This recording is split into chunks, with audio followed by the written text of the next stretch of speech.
Now this thing is stuck. There we go. There we go. There you go. Yay! Did you take a nap today? Now I gotta go get a nap in a minute. I had to get my granddad downstairs. How was We gotta that? get a nap. Nap? He's doing great. Get a bath. He's getting a bath right now. All right. Yeah. How was your day? Oh, I was up late. My friend from Australia was here, and my friend from Canada, Oh, you and talking about Zoom? yeah, Zoot and Riser, and we played games all night, and just we like each other, so we spent a lot of time together. And then um, the night before, my friend from Canada, Riser, he and I were up till like 7 in the morning, so it just throws my hours off. It absolutely it throws my hours off, and um, I mean it's okay. And then You just want that? yeah, and then I've got to redo my my streams. I've got to pray. I've got to build robots, and then my day kind of starts. You gotta redo your screen? What you mean you gotta redo it? Well, I just have to restart it. So every 12 hours, I have to restart it so that it saves the footage online. Hey, how has TikTok been? You been alright. I just ain't been. I gotta get on there and go do some more. Just been busy and stuff, so I gotta do some more today. Yes, I you got do. 65 hours. That's good. That's We have to. moving up Mm-hmm. slowly. But I'm going to start these people that keep coming in my inbox, talking about, hey, and hello, and don't want nothing, and then they don't have nothing on their profile, and they be keep coming like, hey, or something. I'm looking for to say something. Repeat me. I unfollowed them and I blocked them because I don't need that in my life. Word, girl. I understand. It's annoying. It's annoying. Yeah.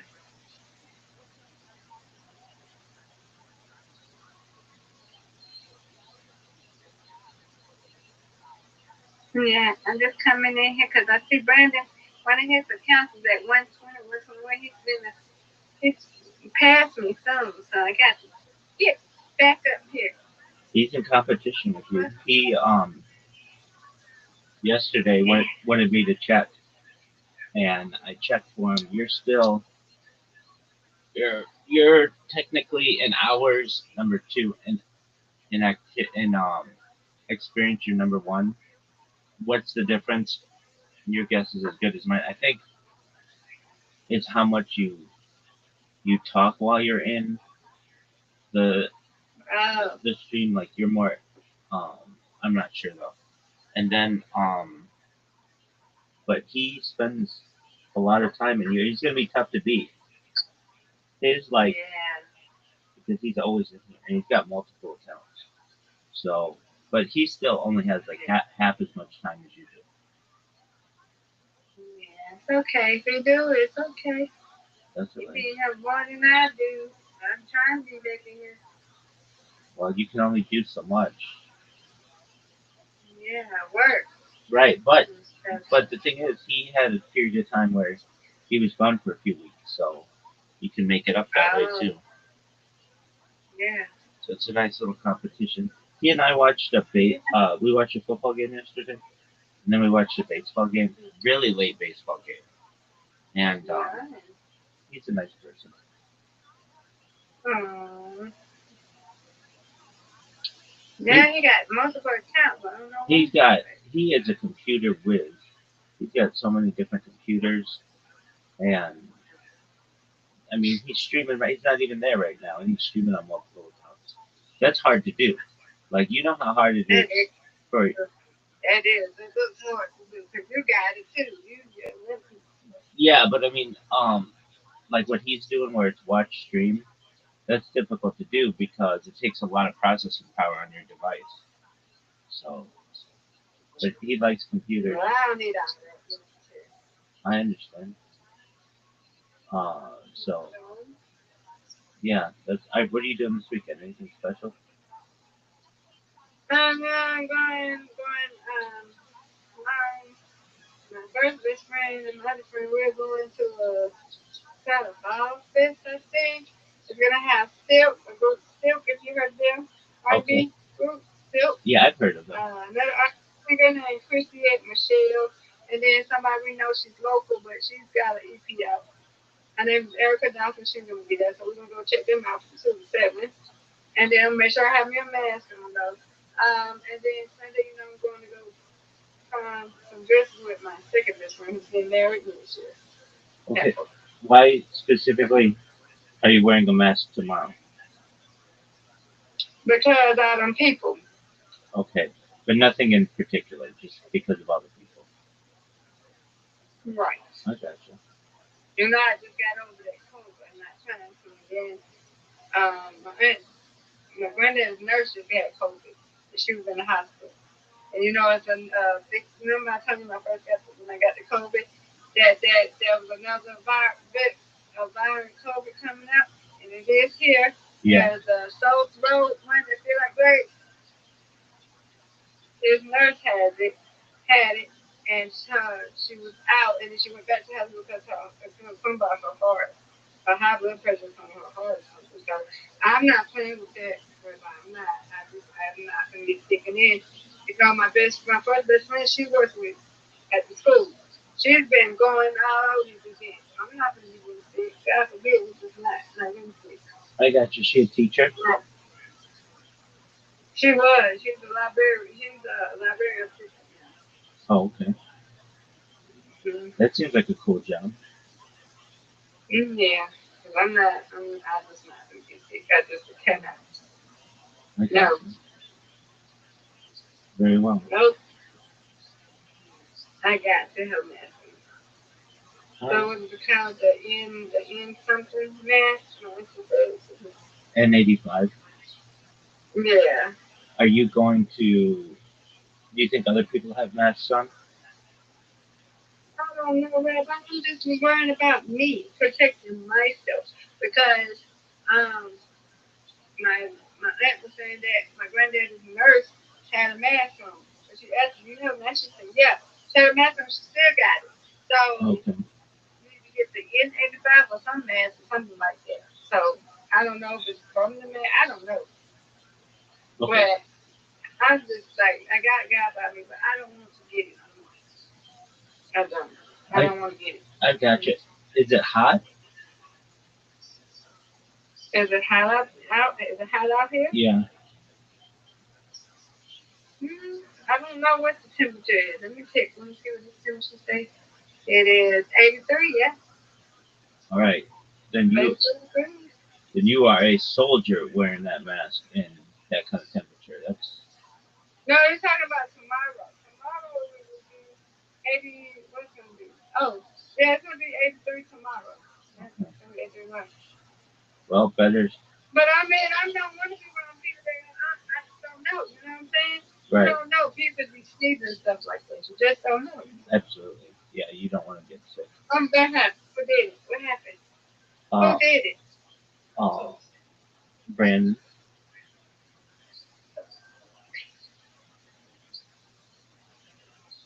I didn't know who dropped the. Brandon. One of his strings went down, and then he just restarted it.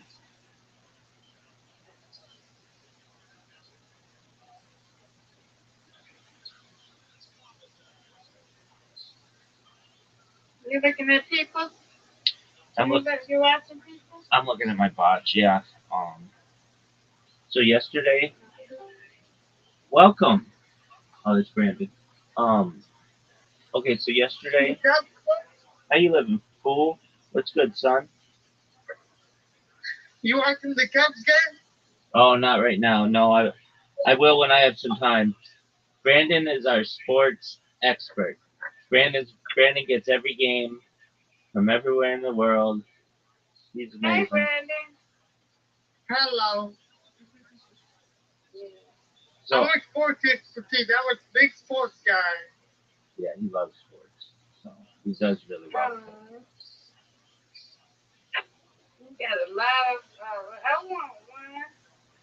I want another. Can I don't? I just be saying it. Don't mind me. That's okay. It's a pain. That's what it is. It's a pain. Yeah, don't you have another? Did you sleep in here last night, Mr. Quayes? Huh? Did you sleep in here last night? I'll do it. They're sleeping here tonight. Yeah, it's the first time I see a camera on. Well, yeah. I'm putting my camera like that. But I was doing my exercises. And he wasn't in here. So I was like, let's just wait. Because I don't see him. He got to be in come back. So I just left it up and did my exercises. Because I need to do my exercises. I didn't do it. So I left. Yeah. The Cubs are winning right now. Rabbi. Oh, okay. What's the score? The Cubs, they're up by. Hold on, let me find it. Yes. Let's see. Yes, you got. I'm to find the Cubs. Chicago.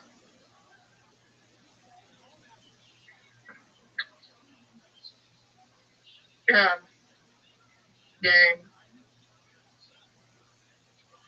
I'm up. I'm following the Cubs game now. Okay. I'm sure I could probably find it. Just a moment. It is. There. Well, he's got three. Oh, Brandon. He's got three different lives for him. That is. You got to come with me. I've never known anybody to have that many lives going. Granted, that's a record. Oh, okay. It's what is it? The Cubs are up 6-4. Yeah. Wow, Brandon, Go Cubs. Brandon, you have more computing power than anybody I know. Damn. I'm a technology sound. Yeah, you are, big dog.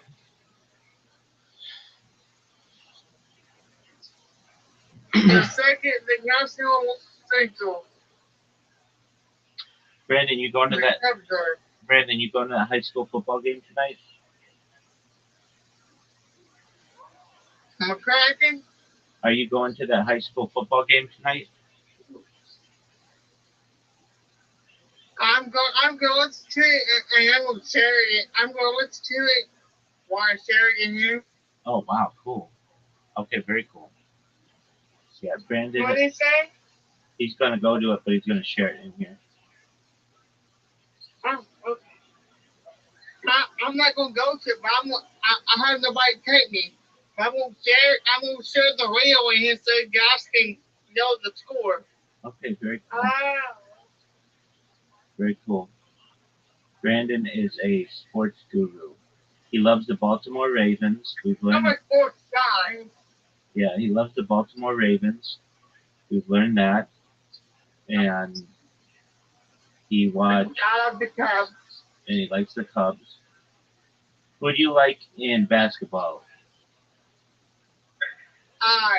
Boston Celtics. Okay, so he likes the Celtics. And then who do you like in hockey?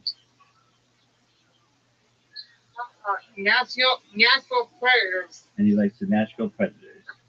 So those are four completely unrelated teams, and I love it. And he likes the University of Kentucky.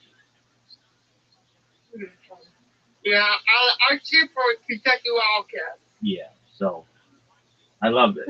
He has all his team. Why do you like Boston Celtics? Cause I don't know if y'all hit the MVP. I forgot. I don't forgot his name now. Kevin Garnett. Something. Jason. Oh, I know his name now. Jason Tatum. Oh, Jason Tatum. Okay. Yeah, I love him. Because of his shoes. Okay, very well. How about you, Miss Aquarius? What basketball team do you like? You know, Well, come on. Lakers, I like Okay. the Lakers. Yeah, good I on love you. the Celtics because I did like Rondo, I think, and he was playing. Yeah, I like him. Rajon Rondo. Yeah, him. Yeah, I like him. Hawks. I love my Hawks. Excellent.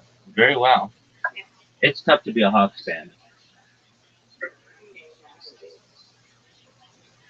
I'm a big Baltimore Ravens fan. Yeah, he is. Not. I went. I talked to Rabbi about. Rabbi said next to go live during the. Is it okay if I go live during Baltimore Ravens game? You do whatever you want to do, Brandon. Yeah. I Absolutely. tried to go live here with Baltimore Ravens Oh game. my God! Yeah, 1, 2, 3. He got 3 scores. He's got 3 scores. I tried to go live. I was trying to go live during a Baltimore Ravens game. You do whatever makes you happy, big dog. I don't feel welcome here in this Discord. Well, you're very welcome. So my Me, Casa. all the other Discord servers, people are mean.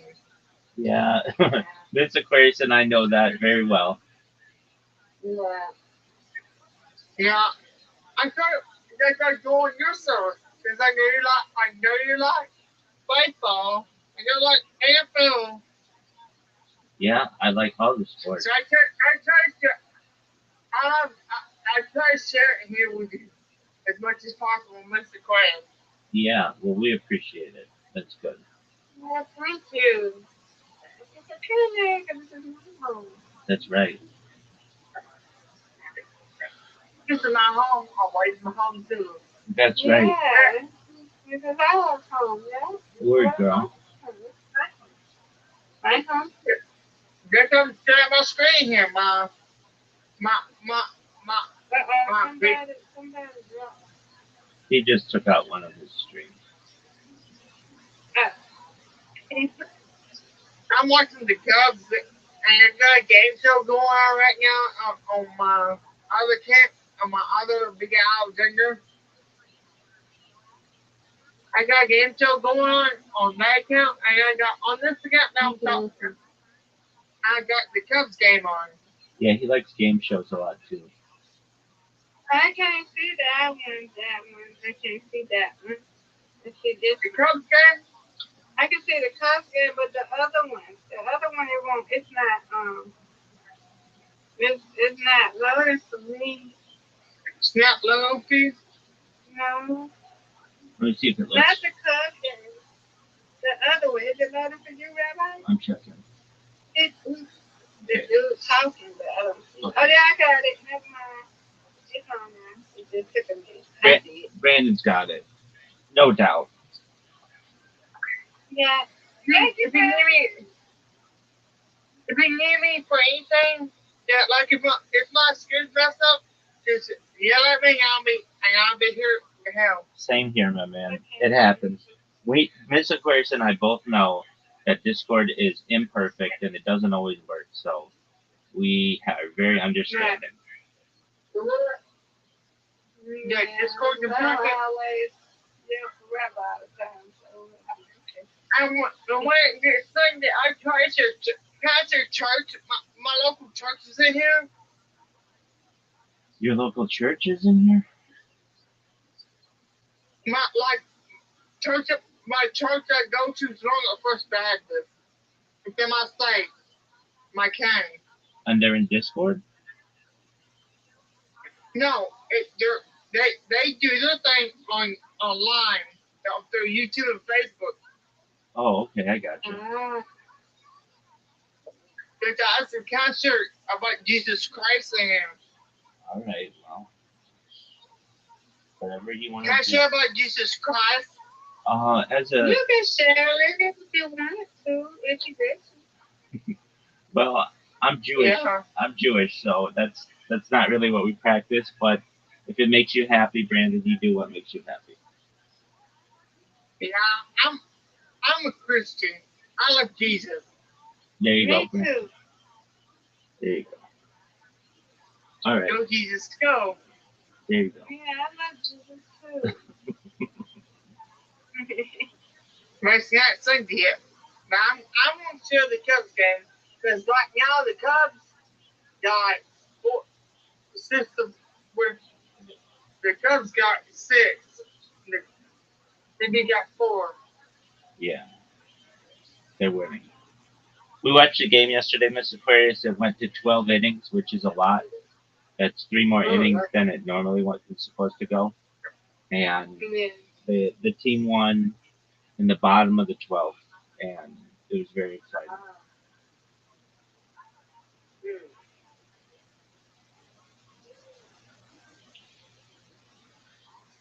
All right, Miss Aquarius. All right, Brandon. I'm gonna go do my activities. I'm here if you guys need me. I know, Miss Aquarius, you might be Okay. taking a nap soon, so enjoy that, my friend. Yeah, I'm ready to get out the shower so I can eat with him and then we're gonna go do our thing. There you go. I'm gonna do my thing. I'm gonna phone. I might go to the Discord servers and stuff. I understand. And then What the Discord servers you in? Huh? What the Discord servers you in? I got a chill bar, but they're crazy. Some of them crazy. We don't want to go in there. So then I go to Rabbi at when I go take a nap. But they're crazy. We don't want to do that. Then he's got one that's called the camp. The camp? Yeah. If you like the was it karaoke? Yeah, karaoke. That's correct. Yeah. Karaoke, huh? Yeah. I saw you in. I think I saw you in social. Either socializing or carry. Socializing might have seen me a rabbi. He be in there. I be in there with him. Yeah. Mm-hmm. And sometimes I have a scan. If you hear the buses stop around my local area, I have a scan that picks up the school buses. Oh.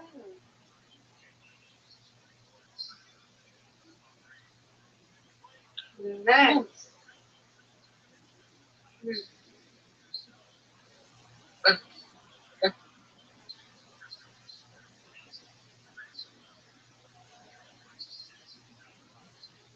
Driving in church.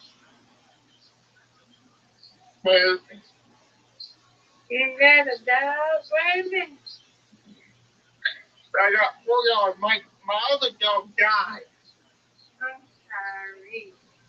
Samson, my black and brown dog, he died. He died. Very. We used to have another dog named DJ. I can't even Smoky, but they died. Hmm. Well, that's what happens. You have 4 dogs, Brandon? I used to have 4 dogs, but one dog died. Okay, so you've got 3 dogs now.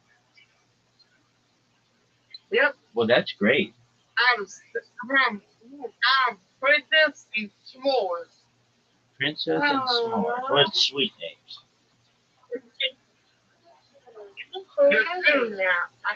I used to have 3, but I have 2 now. All I right. have a cat named Juju too. Juju. I love that name. Yeah, we adopted him. Oh, very cool. That's very nice of you. I love adopting animals. I can tell you. You're a sweetheart. What I charge him what it takes to be a good animal saver.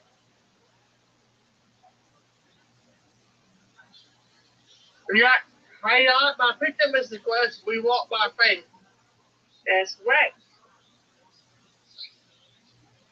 That comes out.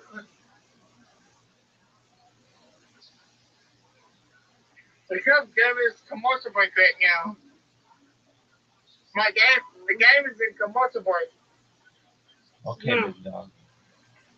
You watching the Cubs game, Mr. Class? Mm-mm. I don't miss one maybe because I'm gonna watch it during the morning.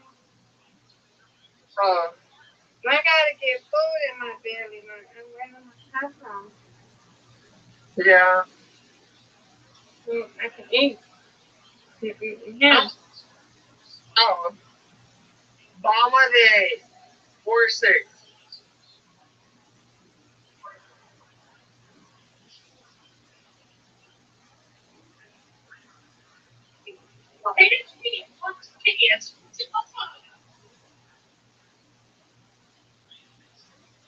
Oh yeah, he's here. Good. We can go eat. There you go. I hear him walking. I hear him hop walking. Yes, I do. Yep, I'll be right back. All right, Mr. Aquarius. Right back. Okay, Mr. Class. Okay. Well, where on you?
did premieres, anything where there's a red carpet. Like even if I was in a movie, I wouldn't go on the red carpet. I'd go into the back door. Seriously? Yeah, I don't like. Wow. I don't like all that fucking look over here, look over here. That is just too fake for me. It just whatever allergy I have to that flares. And I'm like, I'm going to the back door. Fuck this. Yeah, I don't blame you. I don't blame you. They stopped showing me where the back door was because I support a similar entrance thing. It's just too weird. But in that, it's look over here, look over here. I think something happens in that moment. Yeah. And I think it's like it brings you as close to possibly sterilization as you can get without surgery. I think it's bad for you. Yeah. I think it's legit. I think it's like radiation. Yeah. Like you can take a little bit of it, but you don't want to be working the X-ray machine your whole life. No. And then there's always that one lady who keeps calling you back to her. Charlie, right. Far left. Yeah. You've looked at her like 7 times already, and I'm sitting there thinking, if it took me this many takes to get a seat right, nobody would ever hire me. You wouldn't get past the first day. Well, they want to get a million pictures, just get that perfect one with just a little bit of side eye to you, just a little something, right? A little purse of the lips, a little something. That's the one. Yeah, that's the one. Yeah. But then they choose. Which one do they always choose? The one that's absolute dog shit. Yeah, the one with your mouth a little bit. Yeah. What I really don't like is the people who like it. Not that I don't like them, is that I don't want to ever see that in myself. And so when I'd be around them, I would just go, I gotta get out of here. Right? Yeah, right. Freaking out. The trappings. Yeah. Yeah. I mean, because it feels like that system's been in place for over 100 years, right? Is there another way to do it? Probably not. People like it. Photographers like it, the press likes it, it's a big thing. There's a lot of people, there's a lot of lights flashing, it seems legit. Right. Yeah. I can never feel relaxed when everybody's yelling. Right. That's totally unnatural. It's completely unnatural. The only way that would be happening in real life is if like you were on trial. Like you were being paraded in front of a bunch of people. Yeah, there he is. Look over here. It's odd. It's very odd. Yeah. It's a form of perp walk. A little bit of a perp walk, and just a little bit of mental illness exhibition. Right. Yeah. I just had it for the first time, last Thursday. The first time ever? No, for the first time in like a long time, like maybe over a decade. At the Netflix premiere. Yeah. It was kind of cool. Like the first, 34 seconds. I was like, okay, I remember this. And then it was like, I fucking remember this. Wow. Damn. And then I'm Yeah, go Brandon. just beating right on my and it's just like I feel myself start to sweat. Miss Aquarius, that's an absolutely stunning painting behind you. No, it's the background. Oh, okay, well, it's beautiful. The tapestry is my Now, you remember I said the screen will meet me? So I did a Zodiac option. I was in a Zodiac option, so this is my Aquarius background. Oh, is that real or is that just on the computer? No, this is real, babe. It's the page I got from Amazon. That's beautiful. Thank you. You're welcome. The tapestry. Mm-hmm. That's absolutely gorgeous. Thank you. No, I was in a Zodiac option. I gotcha. You love Aquarius. Are you on the Aquarius subreddit? They got one? Yeah, I'm a big, you got to represent the sign. I got to represent my sign. I love my sign. I know you do. Do you get guys who come up to you and ask you your sign?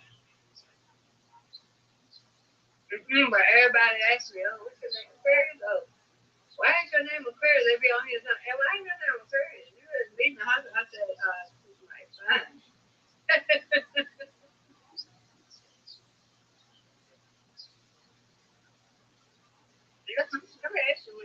Have you ever had a girl ask you what your sign was? Yes, I have. Yeah. Mm-hmm.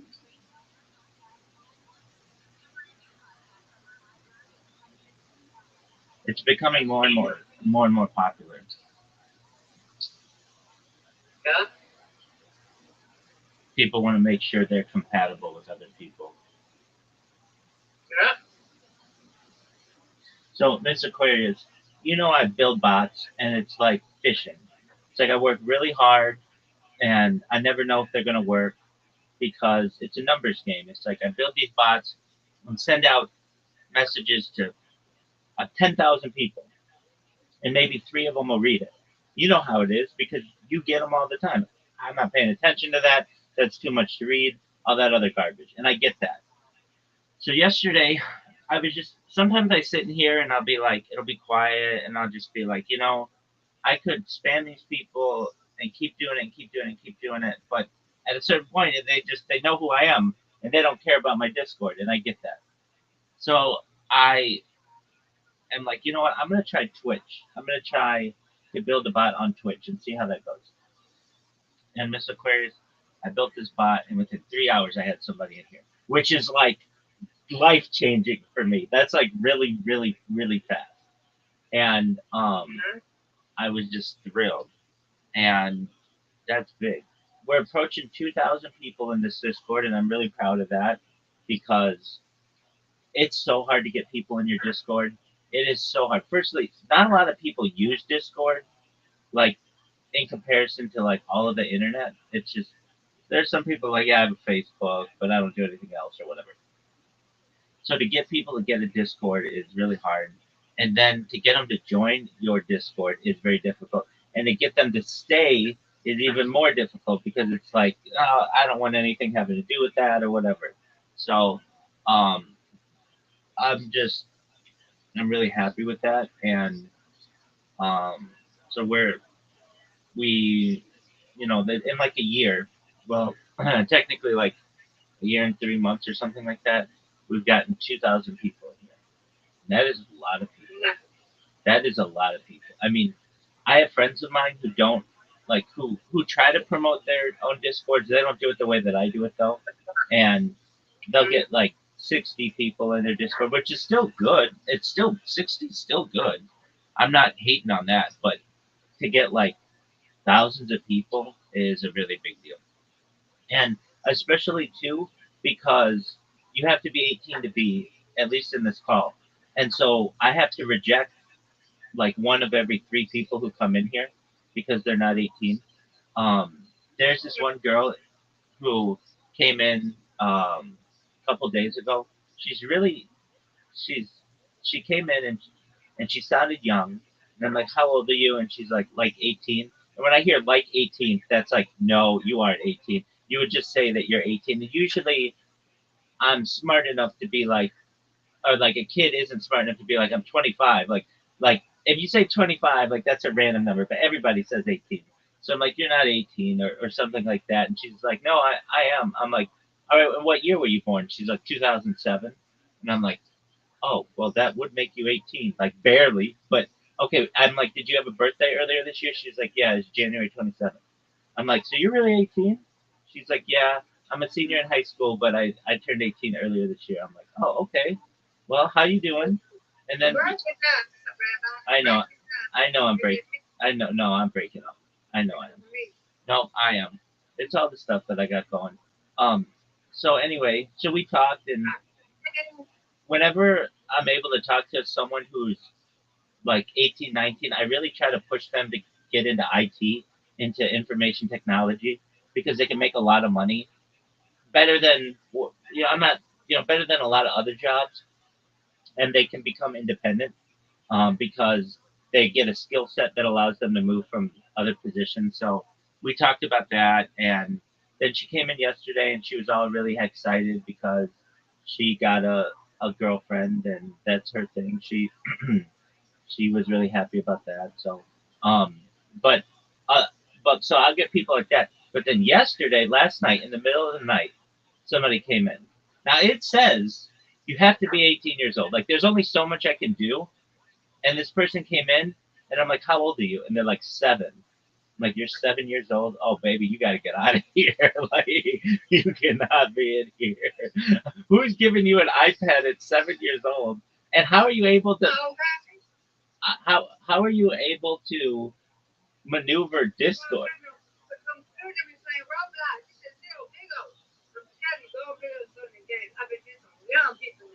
Oh, I'm sure. I'm sure.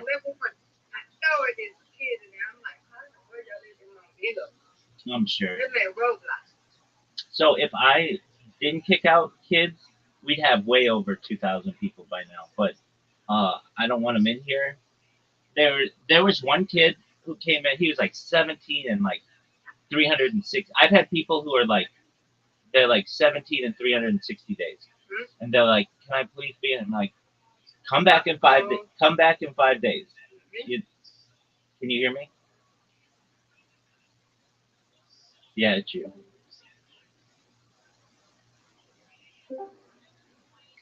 Can you hear me now? What happened? It must be my That's okay. It could be a combination of my end and your end. So I get some people who come in here and they're like, "I'm 17. I turn 18 in 3 days or 5 days." I'm like, "Well, then come back in 3 days or 5 days. I'll still be here." And then they come in and then it's cool. Um, but yeah, it's just so hard to get people in your Discord. There's Aquarius of anything that I do online. Getting people to come to your to stay in your Discord is the hardest because well, I don't know how other people do it. Like basically, I'm always in here, so there's always something to do. I'll talk with you. We'll play a game. We'll do something.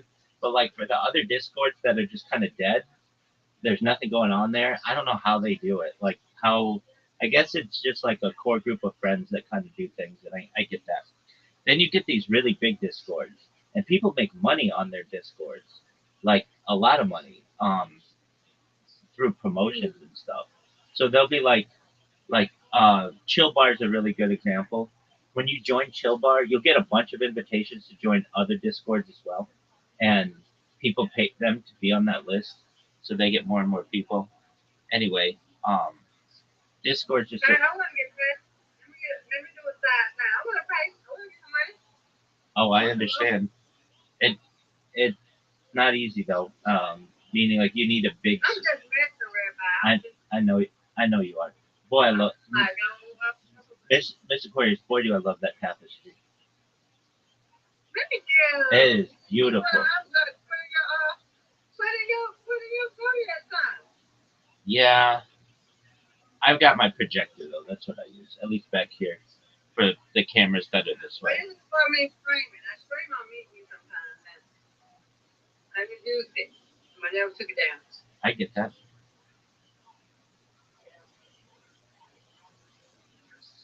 Yeah, it's Hey, beautiful. Rabbi, What up, big dog? you see how many aliens play with you? What'd you say? I'm on the Discord and I ain't playing with him. Oh, you're in Aiden's planet? Yeah, I'm in the BC with you. Oh, tight. Very cool. I'm waving to you. Yeah.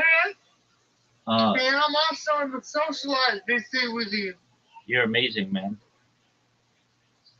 Brandon is They're calling your name in the Socialized BC. excellent. Brandon is a technological guru. He knows what is going on.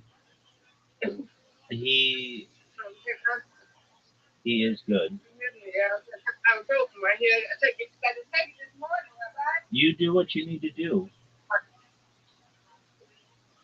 Right here, I just gotta take it. Okay, you do that. I've got to say some quick prayers. I'm here though.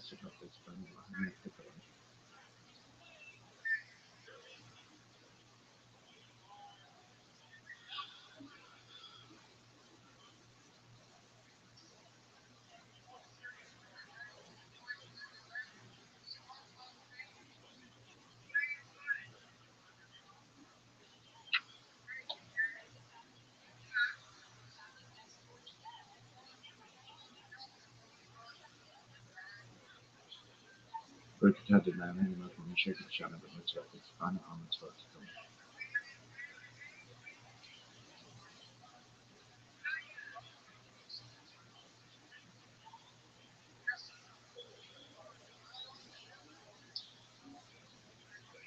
För exempel med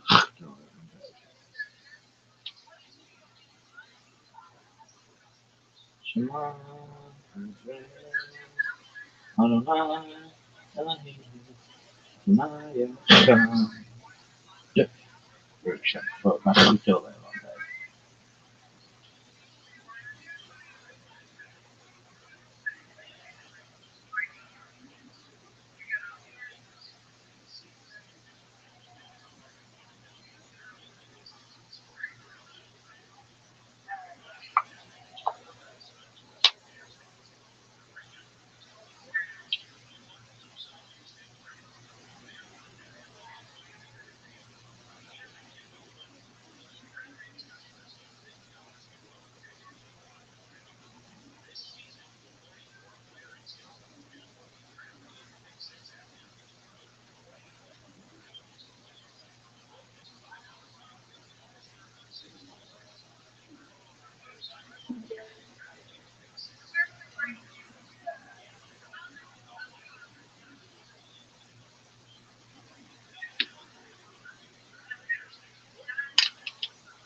There you go. Yes, ma'am. That's right. What's going on?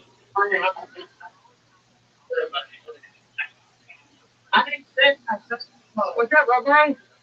Just living the dream, dog. Every day's a holiday, every meal's a feast. What's good in your neck of the woods?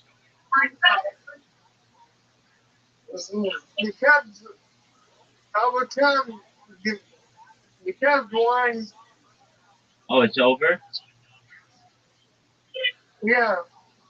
Wow. Okay, very well. I bet you were really happy in 2016 when they won. I was. Yeah, that was a long time coming. I'll be back. I gotta go throw my phone away. Okie dokies. Did you say your prayers? I did, my friend. Oh.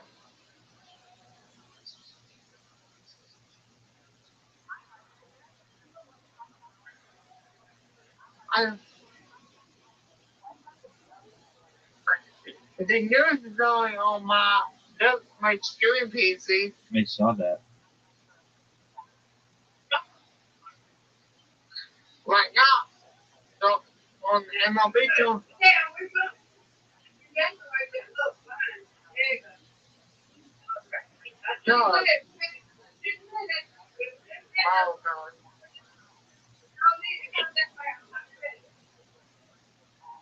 The Cubs won.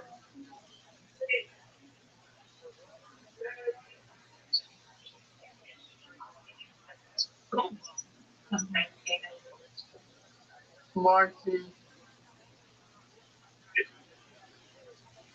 We were watching Marcy Force.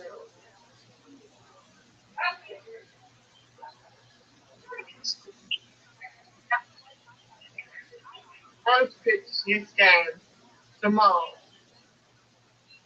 Begins at 12 p.m. What's up, Marcy? What?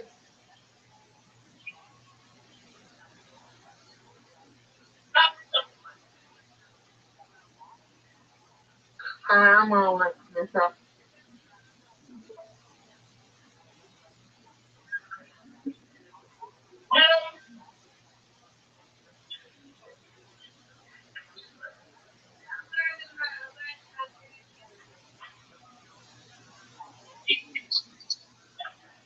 In my opinion, won't work.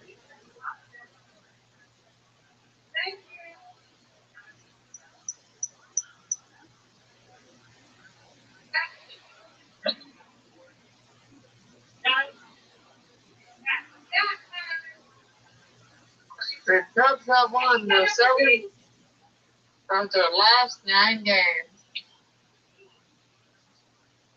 Let's do this, Rabbi. Yep. Cubs win.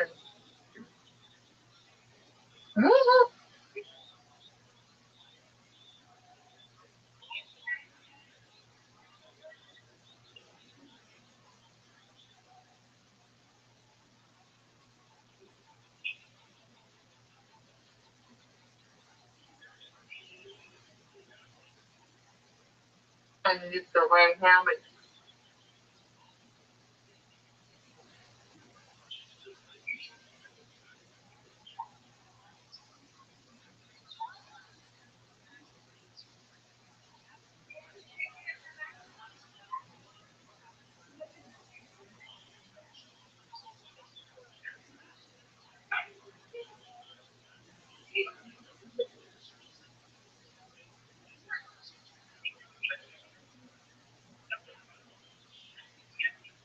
Everybody, you see him swimming and doing to create a voice chill.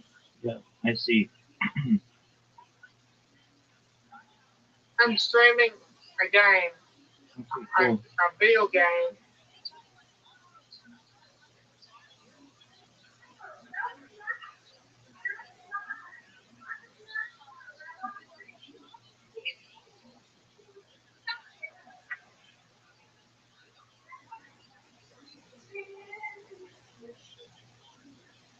Cubs.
Okay, I'm back for a minute. I'm gonna sit here for a minute and then I'm gonna go on my bed and I'm gonna take a nap. Good on you, girl. It's time to take a nap in a minute. There you go. Right, well, Papa, we done ate and it's time to take a nap in a minute. Excellent. Nap time, right, Rabbi? I have to get my nap, right, Rabbi? Yes, ma'am. Yeah, Rabbi, make sure I get my nap in. It's one of the most important parts of the day.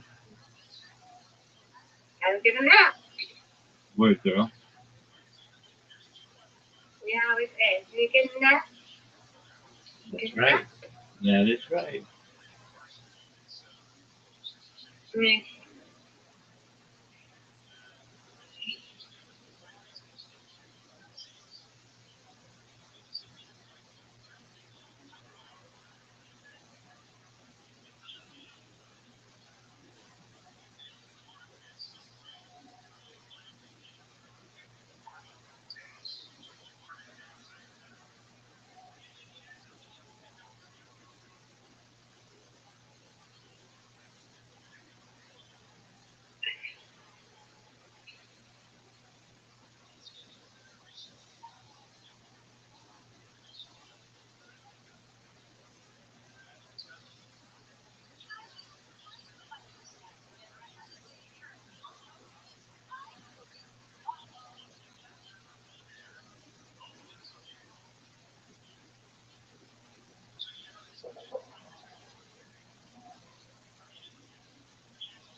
What you doing, Mr. Quest?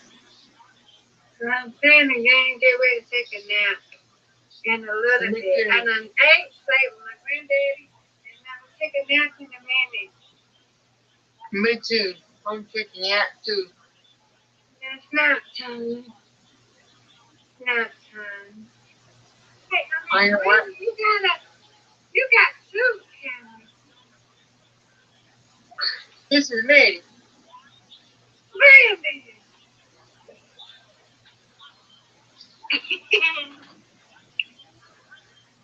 That's Brandon. Rabbi. What up?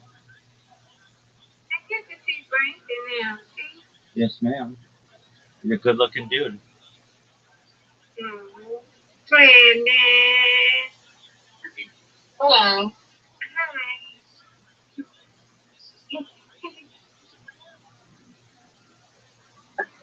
That's all over the Cubs one. Yeah, we know the Cubs won, big dog. It is exciting. I know you.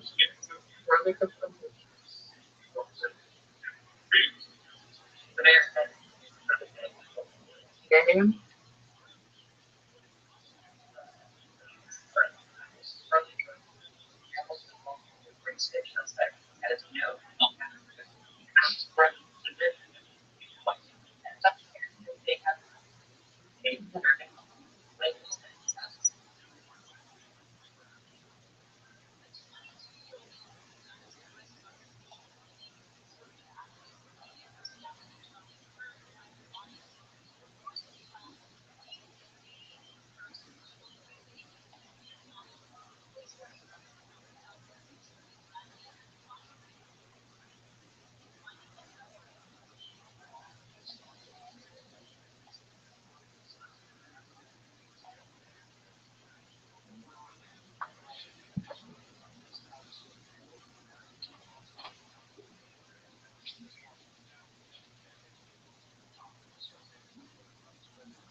Mm.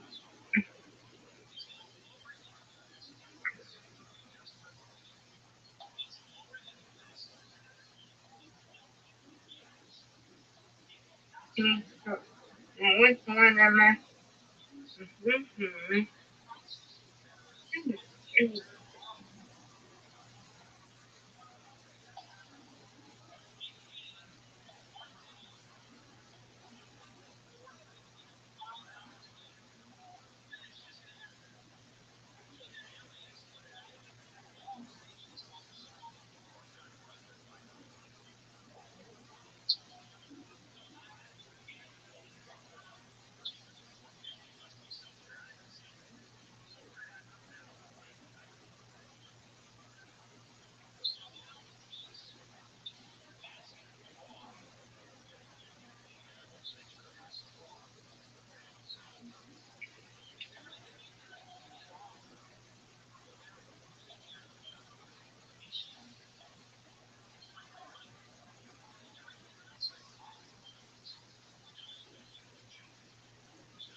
Mm-hmm.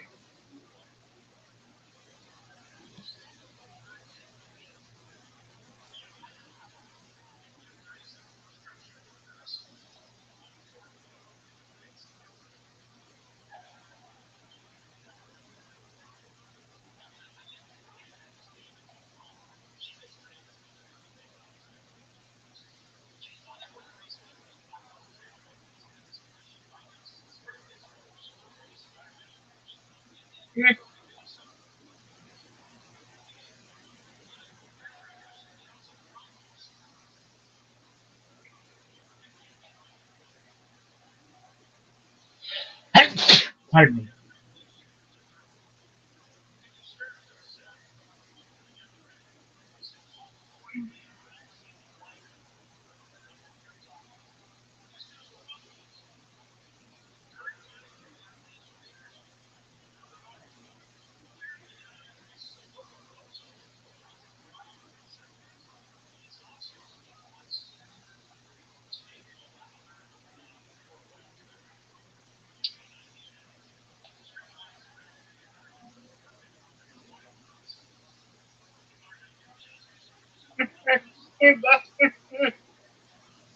This is funny.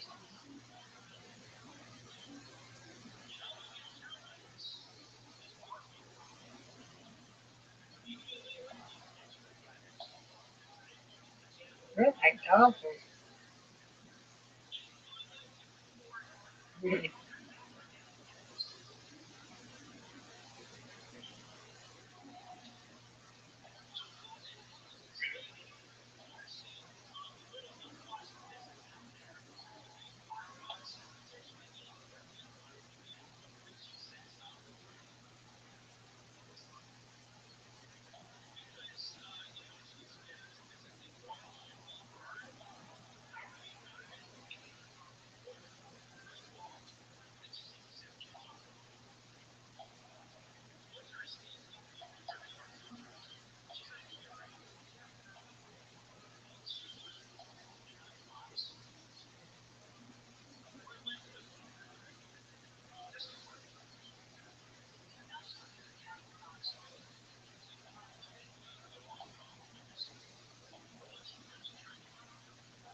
What happened?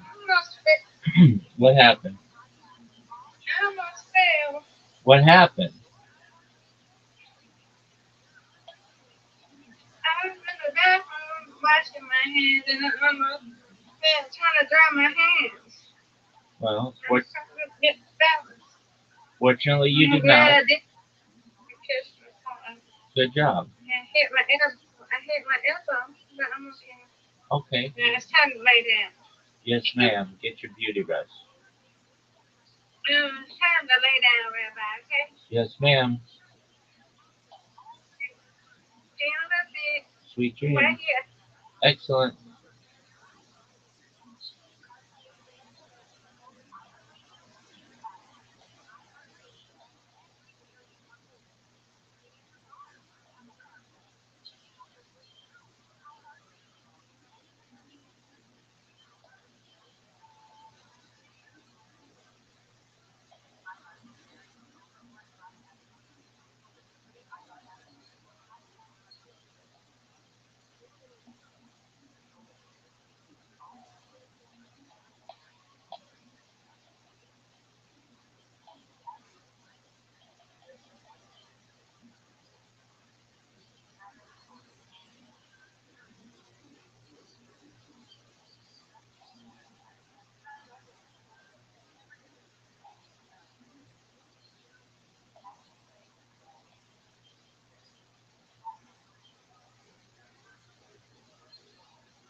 like every decision I made leading up to that was completely wrong. Yeah, and it's all being documented.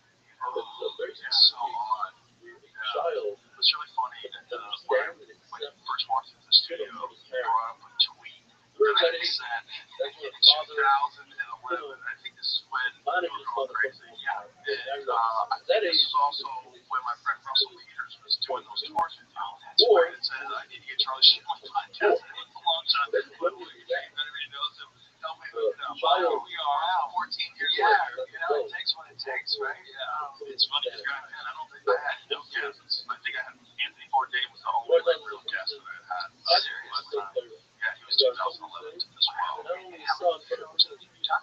Not that many, but I don't know. He's really weird. Just doing solo show and just like covering top. I was doing mostly with my friends, also in the comics. We just sit, talk shit, and actually your house? Yeah, it was in my house back then. Yeah. So, nothing like this. No. And slowly had to get out of it. It's like, I had too many weirdos that I had to bring by my house, and I have young kids at the time. I was really young. I was like, this is too strange for these weirdos by our house. They're just too odd. It's like maybe some people should know exactly where it's right. And it's interesting because driving here, I was buried in my room for the right reasons. So I have no idea where we are. So it's kind of like a version of being bipolar. Yeah, that's what I'm hoping. Can you imagine that, like, I'm the guy they're blaming for introducing this just with everybody in a blindfold in the back of the SUV. Right. And make the guy drive up your circles around and like some neighborhood right over there. But those things that you did with Russell Peters were so fascinating. The whole thing was so fascinating. I watched the Netflix thing. I watched the first episode. And the whole experience of watching the guy from Platoon, the guy that everybody knows this gigantic, super cool movie star, high jobs, all these different things, to watch you just, not just go off the rails with drugs, but like be super open about it. You're like the first guy super open about it, and everybody just embraced it. Instead of it being like, oh, Charlie Sheen's doing drugs, that's so sad, it was like, we love him, keep going. It was kind of crazy. All the Tiger Blood stuff, winning, everybody was saying winning all the time. What was that like for you? Was it the worst kind of reinforcement? Or did it like, were you surprised by it? It's a great way to describe it. The worst kind of reinforcement. Yeah, it was like, nothing changed or otherwise celebrating. The guy's demise. Right. Just train wreck is so spectacular. It was such a spectacle.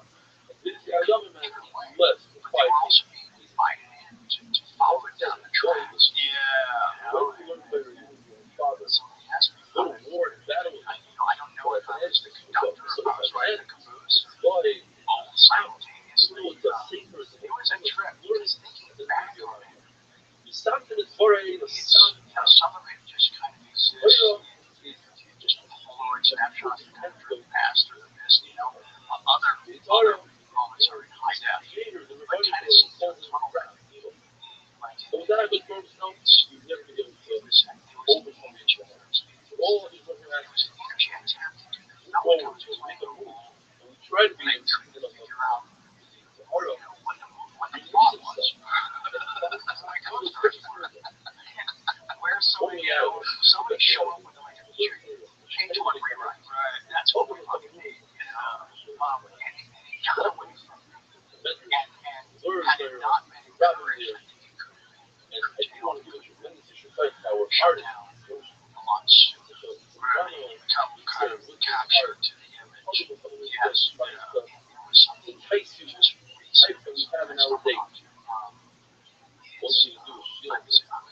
In some way, that a father must help his son get married. She must help his daughter. How so? The way I was attacking people, I was challenging people. Tough guy. How this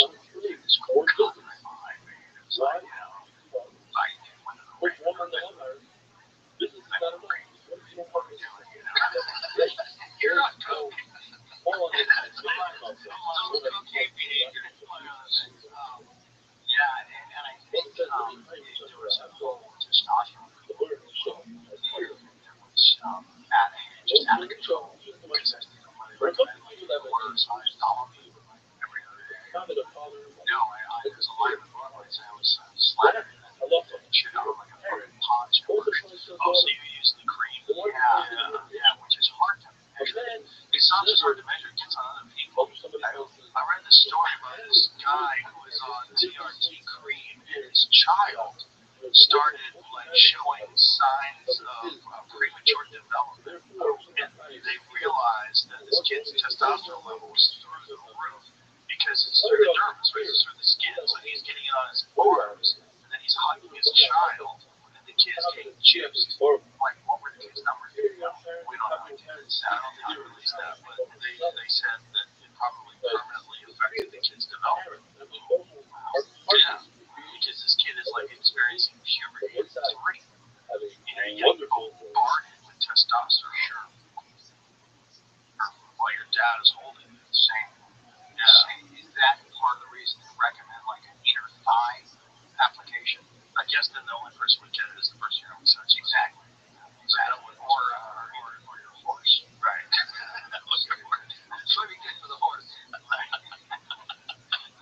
So there was testosterone and cocaine here at the same time. That sounds like a combination of humors and a lot of rage. A lot of rage. But the rage, it's interesting because we finally get some distance from something. You start to realize that it wasn't really so much about what you said it was about at the moment. You realize it wasn't about the job. It wasn't about the job. It was about all the stuff.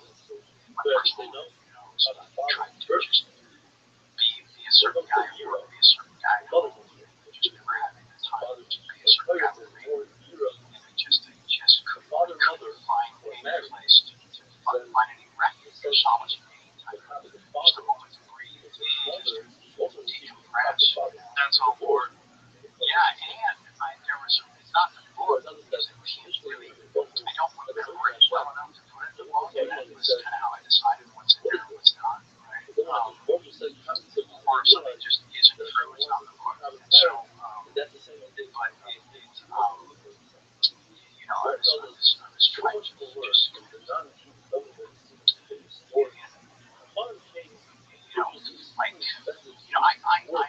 I went through 2 divorces and had 4 children during that run of 8 years, so that's crazy. It's insane. And they both, they fell apart for various reasons, whatever. But there wasn't time to heal the last one before the next one kicked off. But that's all on me. You know what I'm saying? That's all on me making those decisions. That's one of the few lines of the book. It really comes down to all about choices. But then,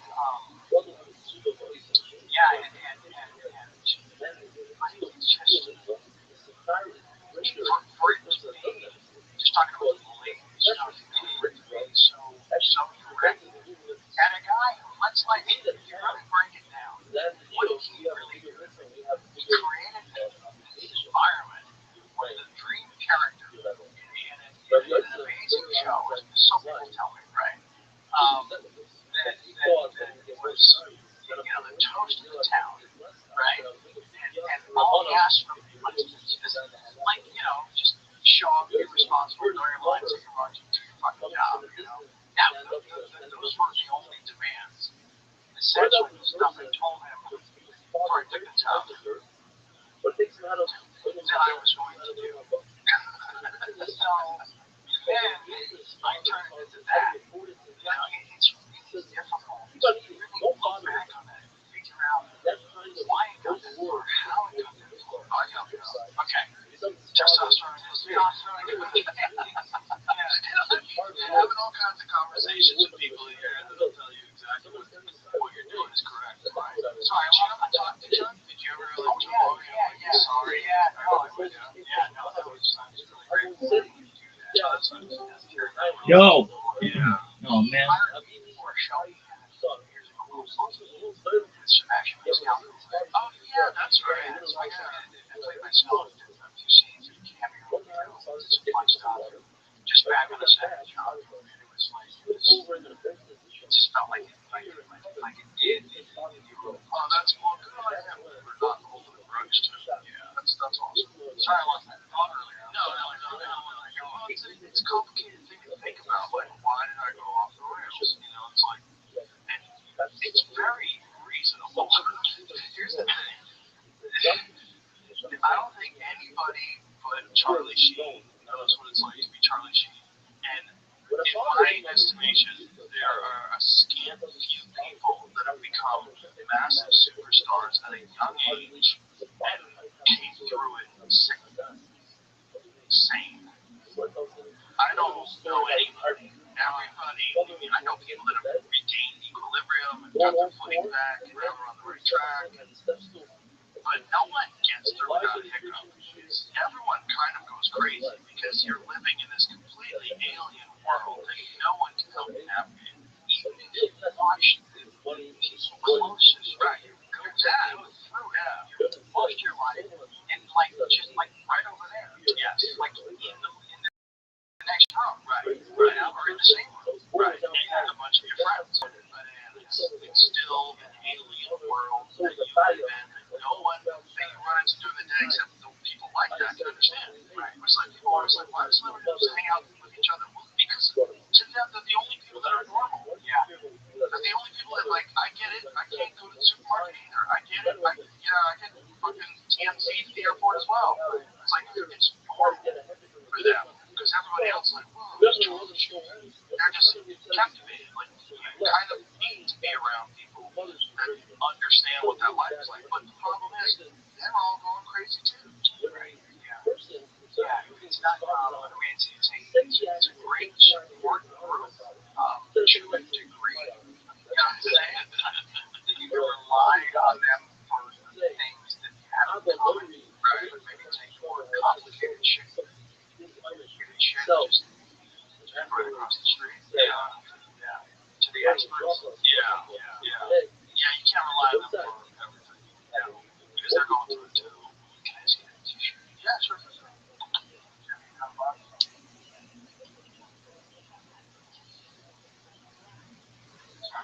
No worries. Get sweaty. Is it hot? Turn the AC on. That's exactly what happened. I lost that thought. I tried to cover it, and I realized this thing's not behind us, and then I started sweating. I started fucking sweating. So, man. Just say you lost your thought. It's like, it happens all the time. It happens to me, too. Why is that, though? Is our brain already trying to figure out the next thing that's going to attach to it, and by doing so, it took the main thing and just dismissed it? Perhaps. It's also brains are just not that good. They're pretty good compared to chimpanzees, dogs, and stuff like that. But, they have a lot of issues. Just like we were talking about your memories. Like, my memories of my whole life are like a series of blurry snapshots. Like, oh, yeah, and then we went there. Oh, yeah, that happened. Oh, yeah. There's very few memories that I have that are like rock-solid memories. Right? Yeah, I totally get that. There's a little thing in the book where I talk about memories are tricky. And is it a story someone told me? Is it me in that moment? Or is it a recent photo I saw in an old album? 70s or 80s. Was the memory given to me or did I create it? Right. Yeah, and there's also the real possibility that you have false memories. And people do that all the time. They can show that they can introduce memories into people's minds, and then with enough sort of encouragement or revisiting it, that person will accept it as a pure memory that it actually happened. Yeah, and they'll talk about it. Like outside of that, they'll have no knowledge that it was a false memory. Wow. Yeah, because it's just not a good system. It's a system designed to keep you away from scary things. Like there's the wolf. Oh, get away from the wolf. Wolves are bad. I remember that. Wolves are bad. That's the spider that's poison. Get away from that spider. That spider that's poison. But like day to day, every day, normal shit. It's like, how much of a memory does it really need to keep?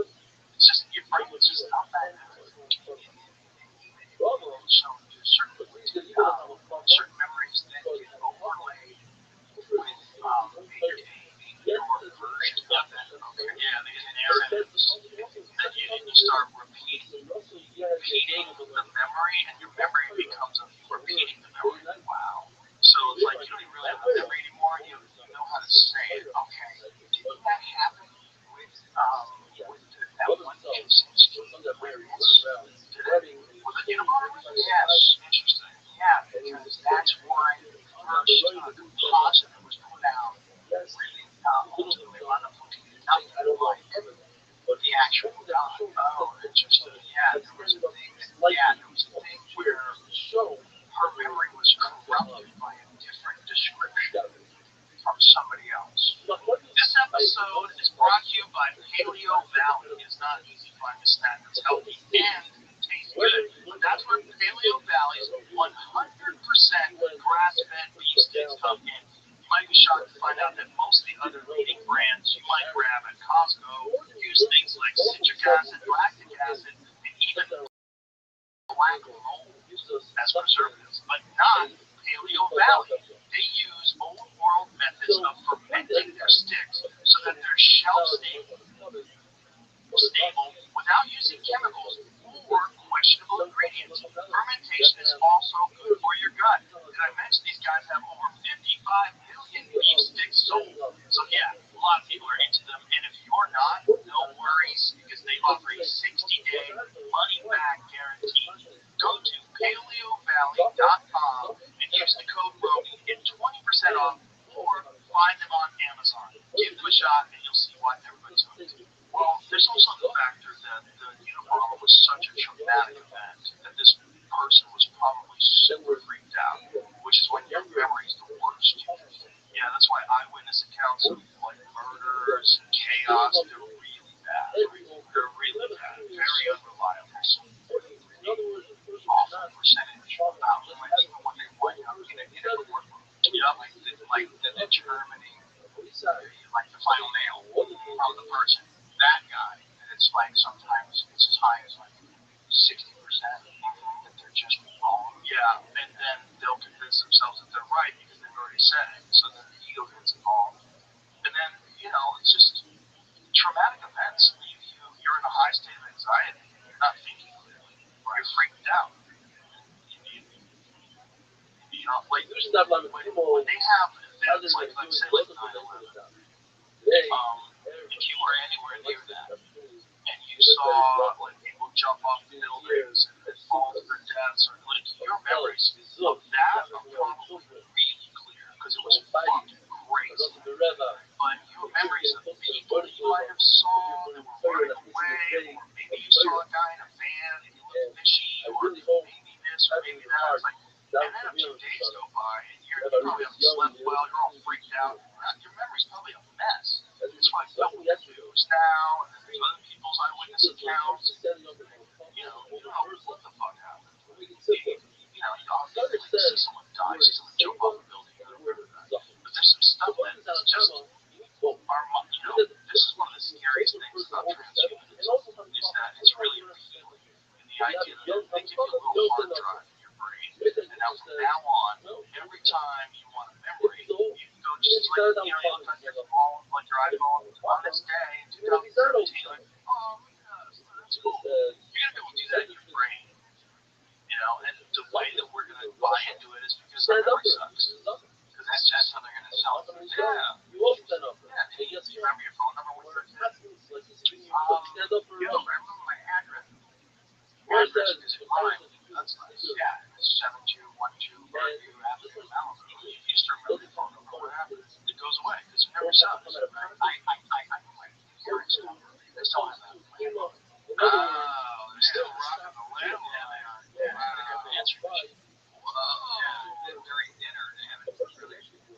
Oh, now people start talking in the background. This is part of it. Part of the experience. They're rocking a landline with an answer machine in 2025. That is. It's probably the way to do it. I used to love the answer machine because you come home, the light would be flashing. Like, someone likes me. Somebody called. Yeah. It was cool. It was like you had a dog going home to wake you. Like, visiting you when you came home. Like, oh, like a news radio. It's like he's at his lowest point. And the life is just never blinking. I forgot about that. Yeah, that was a wild time where you could get phone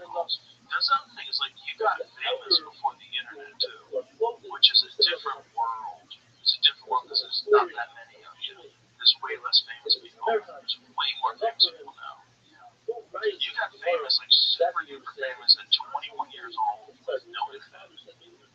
Trip out, yeah.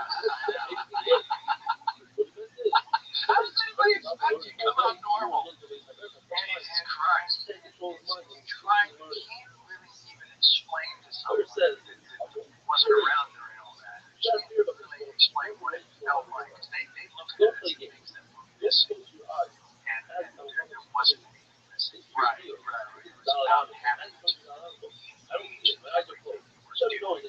You had to show up to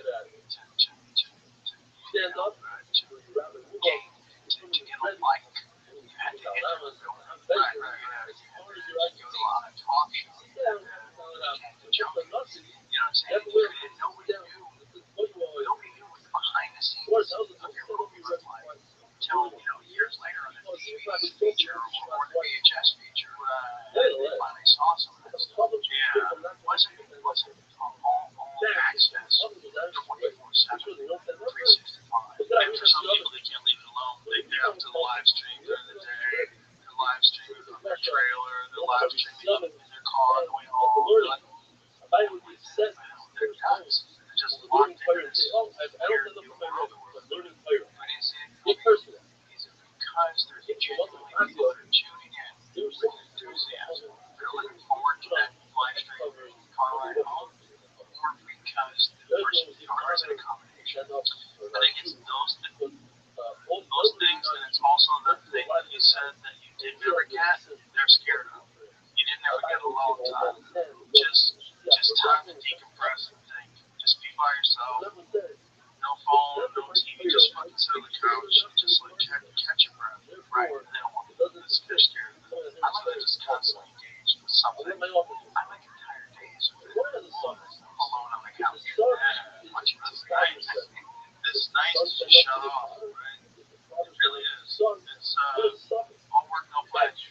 Not good. Not good at all. Not good. Bad for you. And bad for your work too.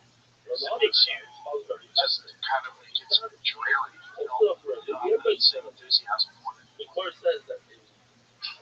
you need discipline, but you also I was going to say earlier, thanks, okay, fine, the memory just, dropped another token in the slot. Is that I'm now, it doesn't? Let's find out. Well, no, I actually forgot it again. How about that? Is that fucking that? It's normal. It's normal. When you first got Platoon, did you have any idea what the fuck was going to happen? I didn't. Was that for people today to understand how big that movie was? Because it was one of the very first realistic war movies. And I think very importantly, it was done by Oliver Stone, who was actually a veteran in Vietnam War. Wonderful days. Yeah, sorry. But it was a different kind of war movie, much on the lines of your dad's movie. Yeah. And that was a very different kind of war movie as well. Yeah, Apocalypse. Here, Platoon. Boots on the ground. The script didn't read like it was going to be a masterpiece. The script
like from page 1, day 1, all the way to the day was the final page. And that gave us a chance to, like, when something was finished, you were done with it. And you didn't have to know how you were going to react or how you already reacted to something that hadn't happened. Right. And when people died in the movie, they got some help. Everything's the next day they were just gone. Because he wanted us to feel that sense of just someone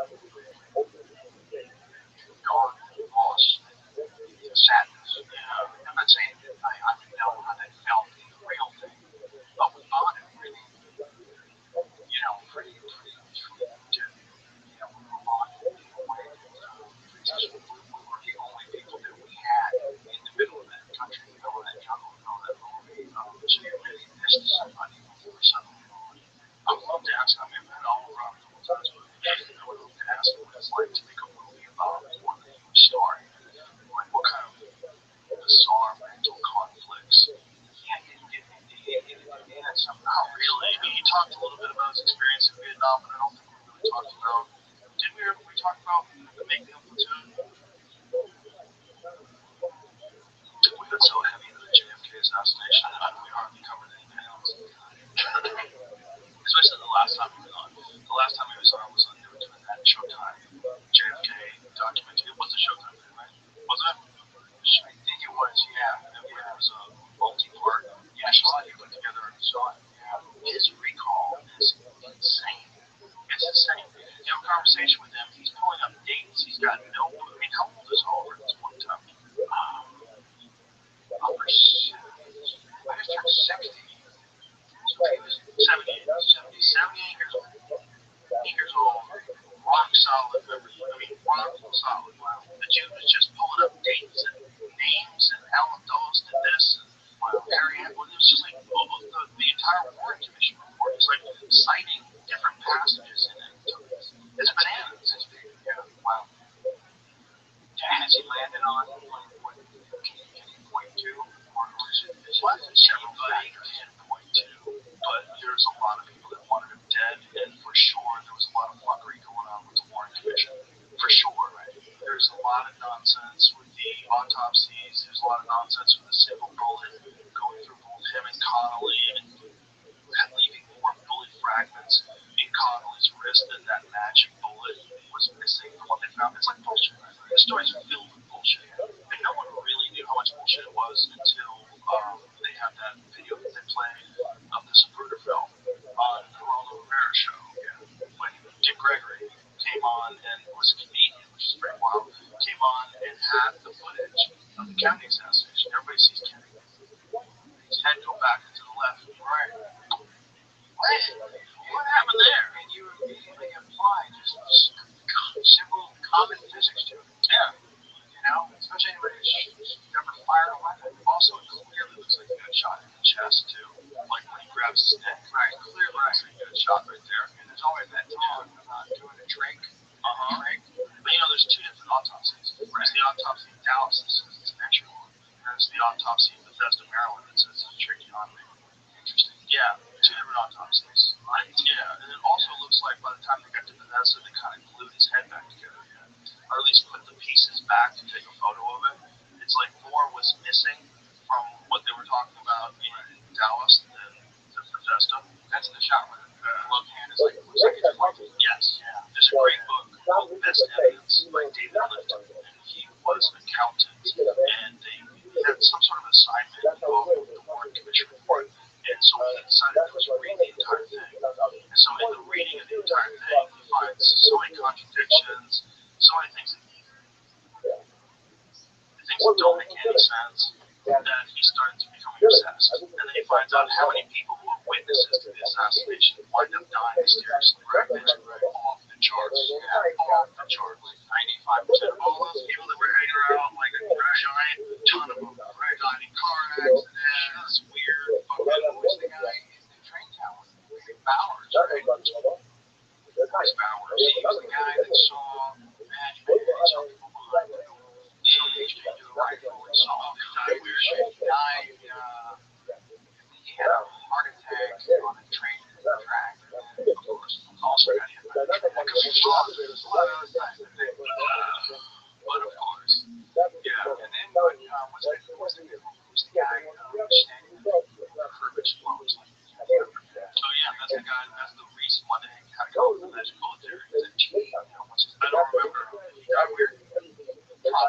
don't know if Jack Ware, but he was hit with a ricochet. Right, because they knew that the overpass had the bullet. Yes, they had okay, how do we fix this? What if you said only one guy did it? It's only 3 shots, so how do we come up with a reasonable excuse to come up with a magic bullet? Yeah. I had the architect of that I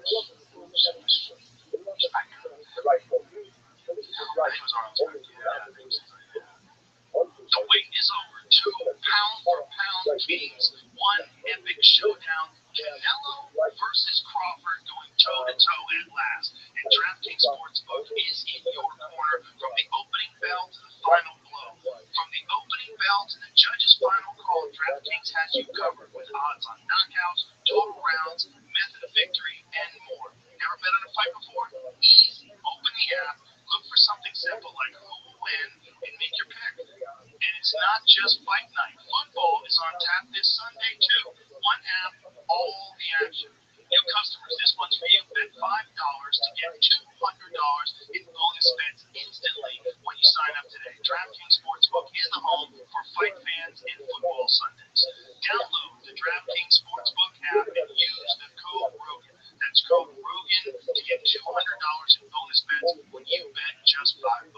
In partnership with DraftKings, the crown is yours. Gambling problem? Call 1-800-GAMBLER. In New York, call 877-8-HOPE-NY or text HOPE-NY 467-369. In Connecticut, help is available for a problem gambling. Call 888-789-7777 or visit ccpg.org. Please play responsibly on behalf of Goodwill Casino and Resort in Kansas. 21 and over, age and eligibility.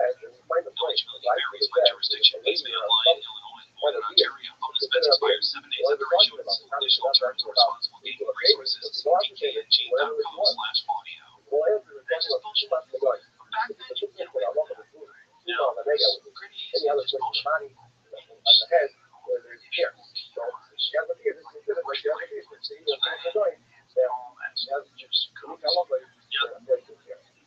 Well, they had this approved film for a long time. I think Time and Life had it. And then somehow or another Dick Gregory got it. Was it ever released with missing frames? Wasn't there the jump cut when he goes behind the sign and it jumps because they take out the fatal head and some baby trying to sell that? Perhaps. They probably did at one point in time. But now, obviously, you see the whole thing. And then there's also the AI enhanced. I don't know if you've seen the AI enhanced one. Yeah, it's crazy to see more versions. It's crazy. I think it was shot both ways simultaneously. That's what I think. I think it was shot both from the back and from the front. And I think Lee Harvey Oswald, if he wasn't involved, he certainly wasn't innocent. He was probably the guy they were going to frame it on, but I think he was in on the whole thing. I mean, I think he told the cop afterwards as well. Yeah. Did you ever read that thing about Tippit's nickname back in the precinct was JFK? And then they showed the side by side of how much they really look like each other. The same body, the transfer with the coffin, all that stuff. I mean, it is so many just, warrants to travel down. Yeah. There's so many angles to explore. There's too many. There's so many rabbit holes to go down. That is the point. So we're seeing documentaries and like, I would have been 10 or 11, Leo was 13 or 14. So we had involved in this thing for a lot longer than we should have been. Wow. Yeah. We had access to this stuff. So let's just not that no one was brought to justice. So we know for sure more people were involved than Jack Ruby and Leo. Rabbi Oswald. Right. More people involved. No one was brought to justice. And got away with it. We don't want to think that they get away with things like killing the president. But they did in broad daylight. Yeah. Blaming it on a lone government. A lone president. Yeah. They already had a full description. Rap shit about that and everything. They put in articles about him before it was even over. And then Jack Ruby goes completely insane in jail after he's visited by John West, who was the head of MK Ultra, who was like routinely dosing people with acid. Yeah. And Johnny West cooked Jack Ruby's brain in jail. lived him insane. He's the guy from what's the book? Chaos. Chaos. Yeah. I actually read Chaos before it got all the attention. Really? Yeah. And a friend of mine gave it to me. Yeah. Oh, okay. This is one of the best books. Different take. Yeah. I'm curious how you felt about the documentary about it. I didn't watch it. Okay. I thought it was going to be too quick. 90 minutes. I didn't think it was like enough time. It's only 90 minutes, right? I thought it was the first episode. So I watched it sort of like a data gathering thing you usually do with the first episode. Kind of just seeing what the director's doing and what kind of stuff they're laying out early.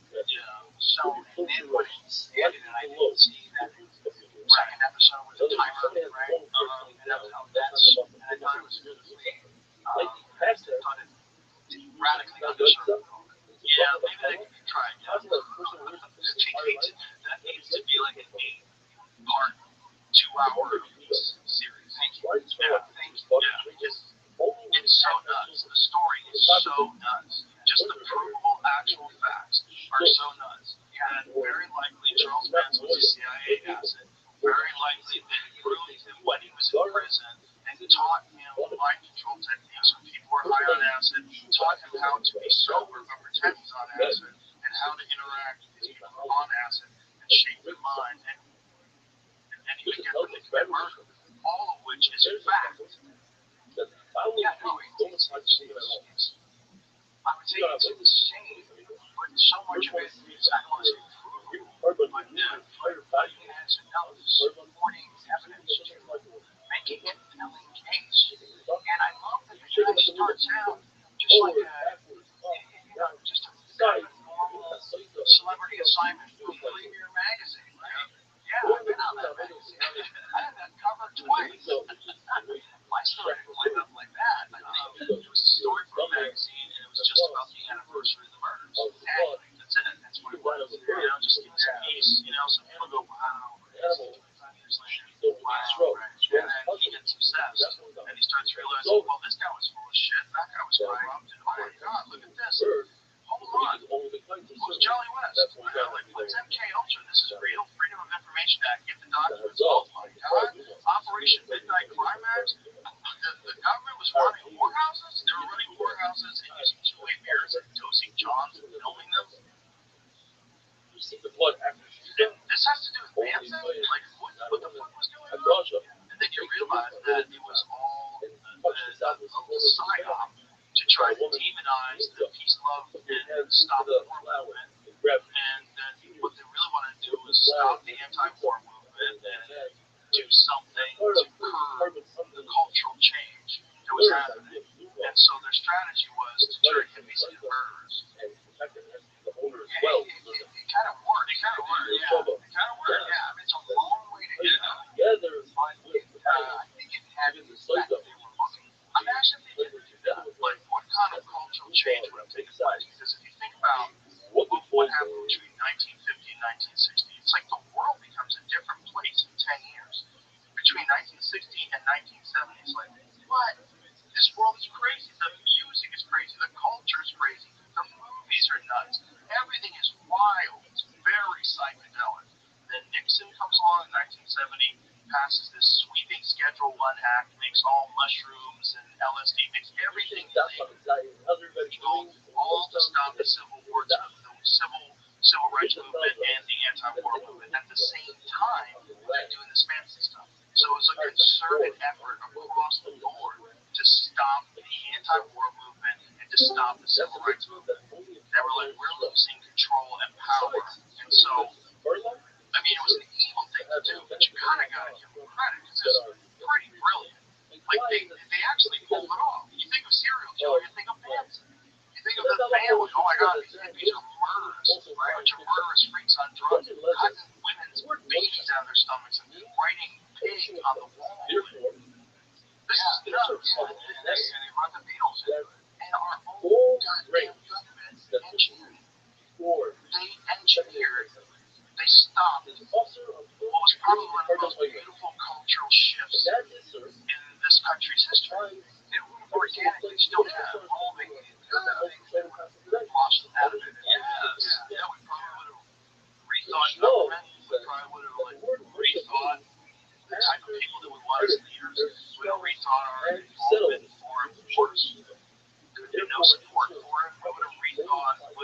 know drugs can do for you versus the bad aspects of it, we would have rethought everything. We would have the music would have been a lot better. Music took a big dip. Yeah, music took a big dip after they got rid of the drugs that were good and brought in the coke. But people can point to that in the 60s. Seattle Drive. Yeah, it was effective. That completely demonized any peace, love, and, any of that kind of movement. Those people became a real problem now because they're now connected to man. So there's instant zero tolerance. Kind of nuts. Yeah, kind of nuts that it was really all engineered by the government. It's really that in and of itself is a terrible crime.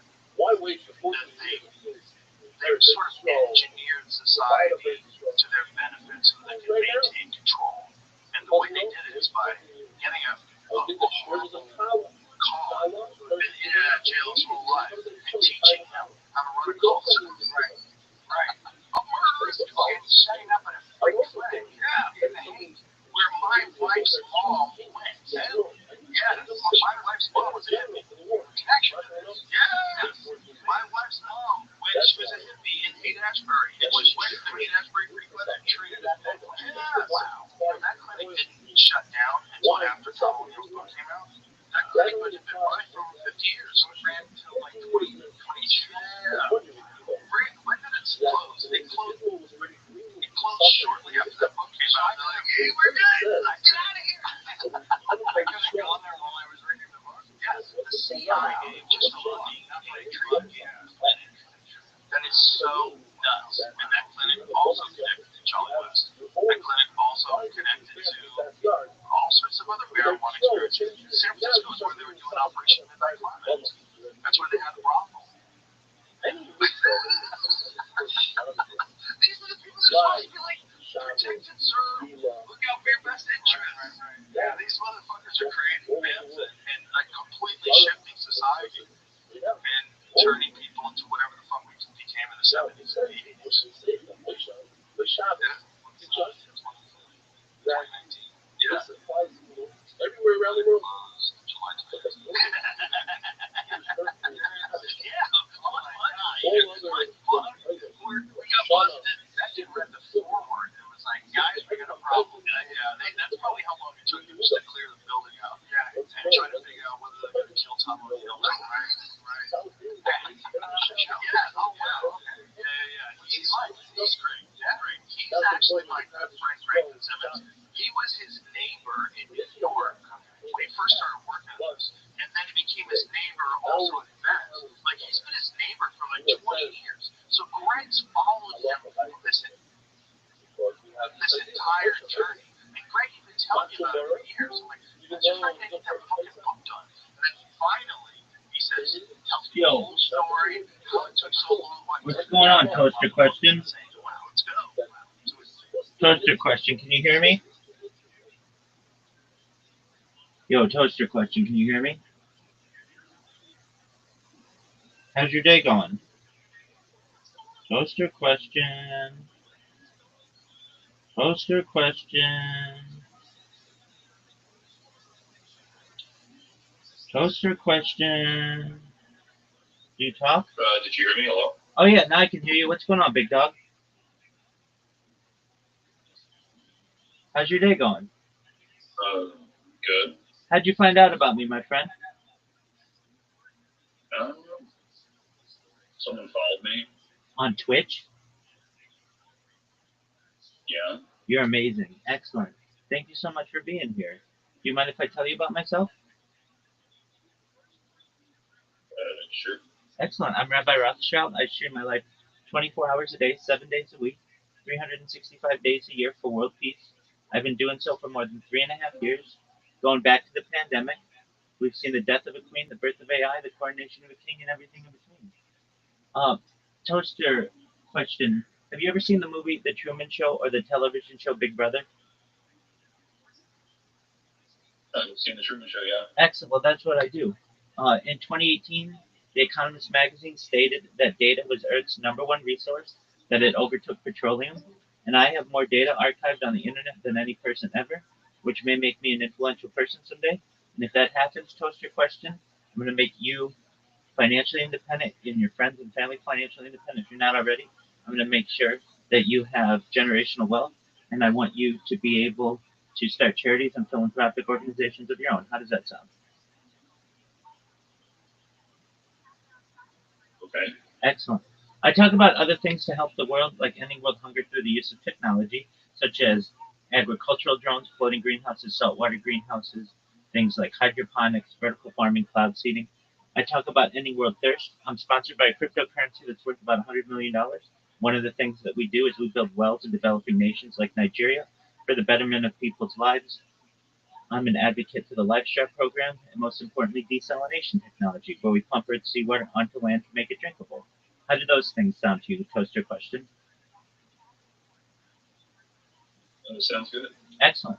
I'm also an advocate for futurology. I like to talk about science and technology, especially big ideas like anti-gravity, antimatter, faster than light travel, faster than light communication, space elevators, space tourism, terraforming of other planets, intergalactic travel, things like alien disclosure and de-extinction. People don't know this, but the first successful de-extinction took place in the year 2003 with the Pyrenean ibex, which was a goat located in northern Spain, southern France. Fast forward to the year 2021, a company out of Dallas, Texas, is founded known as Colossal Bioscientific. They've made it their goal that within the next 3 years, or by the year 2028, to reintroduce the woolly mammoth into the Arctic Circle using Asian elephant surrogates. I just think this is a mind-blowing opportunity. Additionally, they want to reintroduce the Tasmanian tiger, followed by the dodo bird. They recently made headlines with their direwolf project, and I find these types of stories to be really interesting. Additionally, I talk about things that may affect you when in your friends and family. When you were born, the average life expectancy for you, toaster question, was probably about age 80. I want to increase that, and if you want, I want you to be able to increase that to age 100, 120 through the use of technology, all with your consent. Things like oxygen therapy, peptides, human growth hormone, stem cells, things like testosterone replacement therapy, red light therapy, cold shock therapy, ambrosia therapy, cryonics, cryogenics, nootropics. But eventually, you may be able to get to 120 years old. You may say, Rabbi, everything that you said came true. It's been great. We accomplished all our goals together, but my body's starting to break down. What's the next plan? And again, this is with your consent. If you want, you may be able to utilize a type of technology known as mind uploading technology, where we scan your brain with your consent, knowing where every atom is in your central nervous and your peripheral nervous system, basically like a CAT scan or an MRI, for later and save that information for later download as an android, an avatar, a cyborg, a cybernetic being, a clone of yourself, a robot, an ethereal being, whatever you want to be. But essentially, what I'm saying to you, Toaster Question, is there may be an opportunity at digital immortality. What are your thoughts? I think it sounds pretty cool. Excellent, man. Well, that's great. Well, I'm always live 24/7. Other things that I like, in addition to technology, I love sports. There's a big fight on in about 2 hours. That's going to be on Netflix that we're going to live stream. We watched Thursday night football last night. We'll watch college football Sunday. Of course, the NFL will be big. Monday Night Football, we're in a bunch of fantasy football teams. When I say we, I and other people in here. So like football a lot, like art. I love music. I talk about live streaming my life. I'm live right now on 22 different YouTube streams alone. So you can watch my life in 365 degrees for the last basically 4 years. And I'm creating the world's largest time capsule or timeline of human society. Essentially, in the past, people would write journals or diaries, and I do the same, but with video. And not only do I archive my life, but I archive world news events. Like I previously said, the death of Queen, birth of AI, coronation of a king, elections, assassinations, everything. I've got a radio that's going 24/7 in the background that basically archives every news event, and just do my best to be an interesting person for people of the future. We've built a really great community here. We're approaching 2,000 people in the Discord, and I just got a new member with you. If you want to know how I did it, I create robots. So I've got like right in front of me, I've got like a bunch of different devices. 1, 2, 3, 4, 5, 6, 7, 8. I've got 8 devices just here, right? And then here I've got 9, 10, 11, 12, 13, 14, 15, 16, 17 right there in total. And then another 18, 19, 20, 21, 22. And then like the one behind me. In total, I've got like 33 different devices going at any given time. And many of them are live streaming. Some of them are robots. And just do my best to be able to spread good vibes and love to the world. So that's what I do. How about you? What are your interests? What are your favorite things?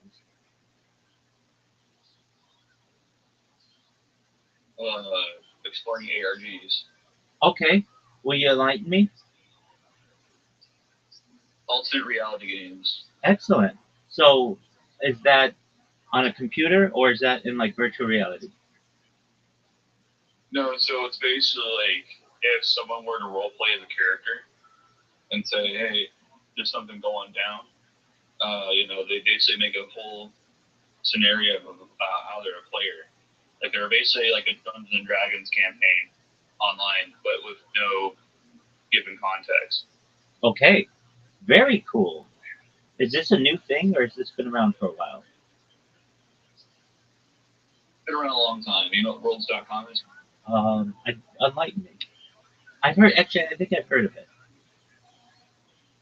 Worlds.com is a old 3D online platform. It's still hosted by a billionaire. So yeah, Excellent. it's a pretty interesting story that I think you should look into it. Oh, definitely. I'll go there right now. That's amazing. All right, so Worlds.com. I have heard of this, especially because it just had such a simple username, simple um, uh, domain name.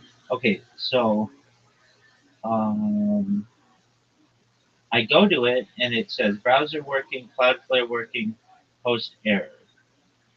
Um, let's see. It's likely not up officially anymore, but there's a way to download like what's called Worlds.com 3D. Okay. It's basically a platform. It's like there's a lot of different caveats going on with it. Okay. So, yeah. And so, are you a streamer on Twitch? Here and there. Okay, here and there. So, if I may ask, did you get an email from me, or did you get a notification in Twitch, or what alerted you to me? I found one of your accounts. I think it was Discord.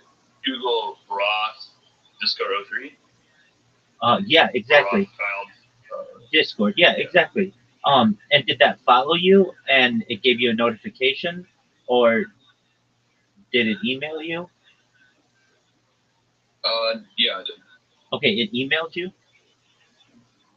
Mm-hmm. Okay, excellent. Well, that tells me it's working. That's wonderful. So just to give you an idea of the amount of social media that I have over 100 YouTube accounts, 20 of which are live right now. I've got over 200 Instagram accounts, over 500 Twitch accounts, over 1,000 TikTok accounts, over 2,000 Twitter accounts, over 5,000 Blue Sky accounts, and over 10,000 Kick accounts. I have more social media than any person ever. So it's like a treasure trove for people who want to go down the rabbit hole of what I've done over the course of the last 4 years on the internet. But more than anything, I'm about peace. I'm about positivity. I want to be a positive influence on everyone with whom I interact, either IRL in real life or on the internet. I'm here to have an optimistic view on the future, and just most of all, I want to give people hope. So you should know you don't have to stay. You can go do whatever you want to do. But if you ever need anybody, I'm here for you. And I just want you to know I really appreciate you coming in. That just want to make sure I'm able to say that. Now, Worlds.com is something that you download. I'll look into it more. What other games do you like? You know what Gary's Mod is? Please enlighten me. It's a game on Steam. You know what Steam is? Oh, yeah, I know what Steam is. Yeah, definitely. Okay. So there's a game called Gary's Mod, and you can download it for it's like $10. Okay. with that. And you can go on these servers called Dark RP, and Cinema, Swamp Cinema. Some crazy stuff on there, but yeah. Okay, so let me make sure I've got the right one. This is sometimes shortened to Gmod. It's a sandbox game. Yeah, Gary's mod. Yeah. Yeah, and basically it has like a open world aspect. It's like a physics sandbox. Yes. Excellent. Well, that's a cool one too. Okay, what got you into these kind of games? The role playing aspect. Yeah. Oh, the role playing aspect is what got you into it. Okay, I gotcha.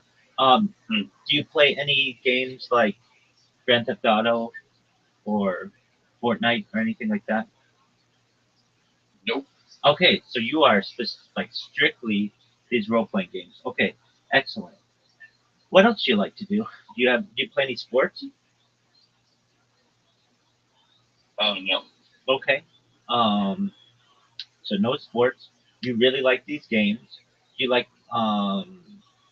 social media aside from having a Twitch account and you do a little YouTubing? Um, do you like to? Are you more someone who watches streamers, or are you more someone who streams themselves? I do a bit of Okay, very cool. Do you multi-stream? Like, meaning when you stream, do you stream on multiple platforms simultaneously?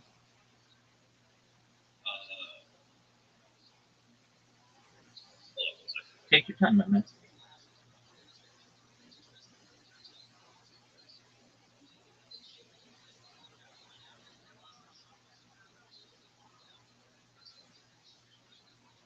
Alright.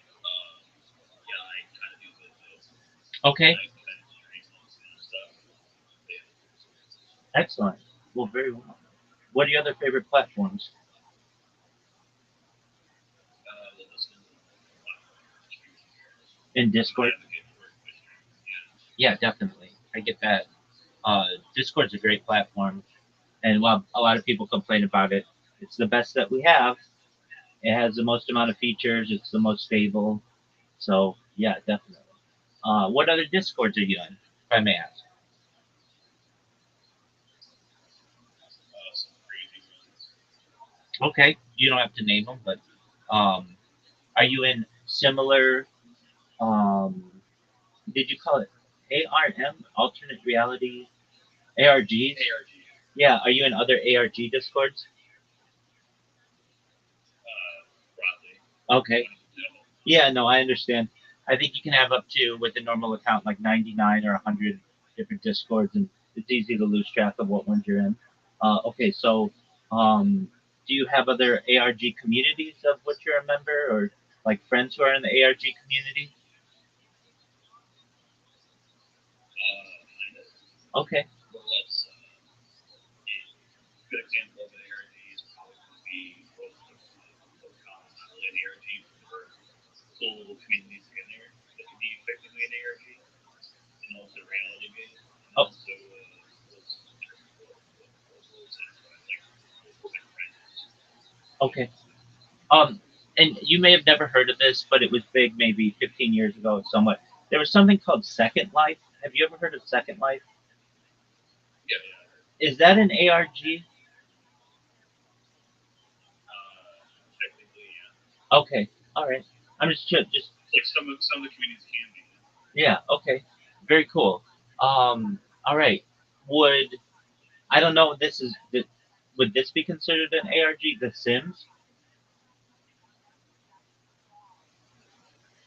Kind of. Okay. In the ARGs of which you remember that you like to play, though, is it more? It's probably less realism, like The Sims and Second Life and stuff. And probably is it more fantasy? Yeah. Okay, very cool. Do you like any board games?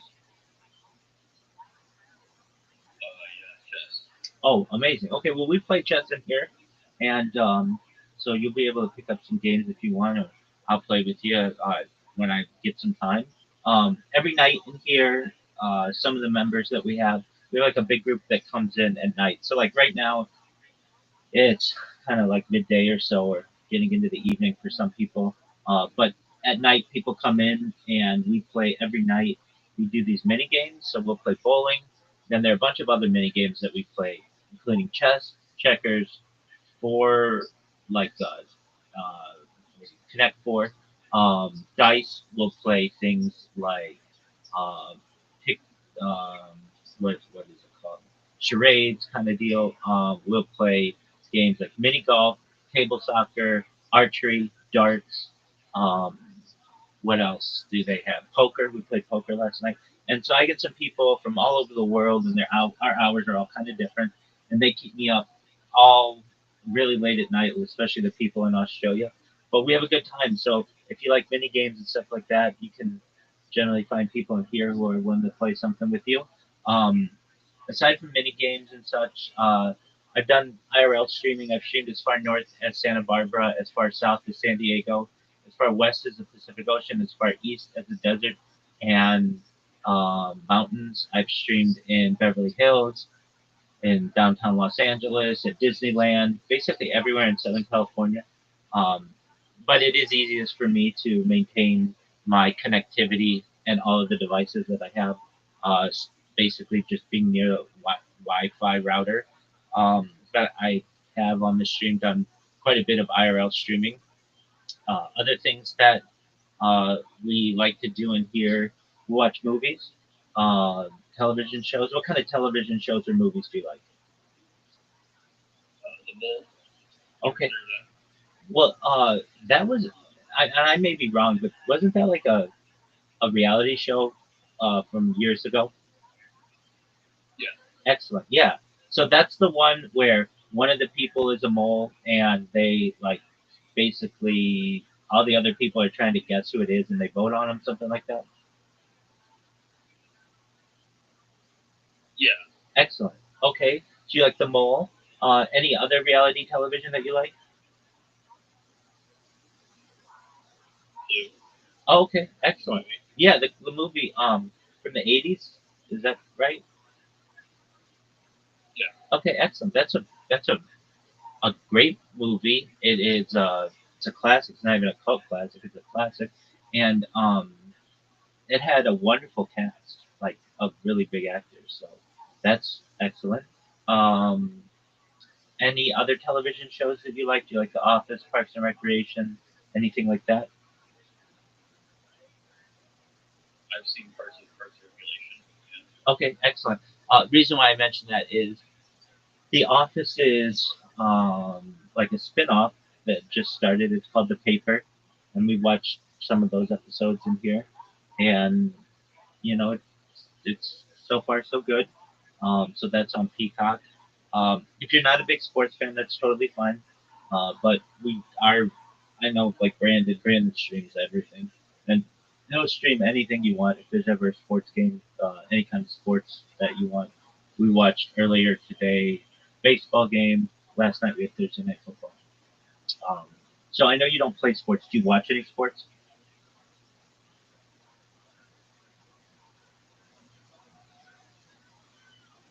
Here and there, yeah. Okay. Do you have a favorite team or a favorite sport?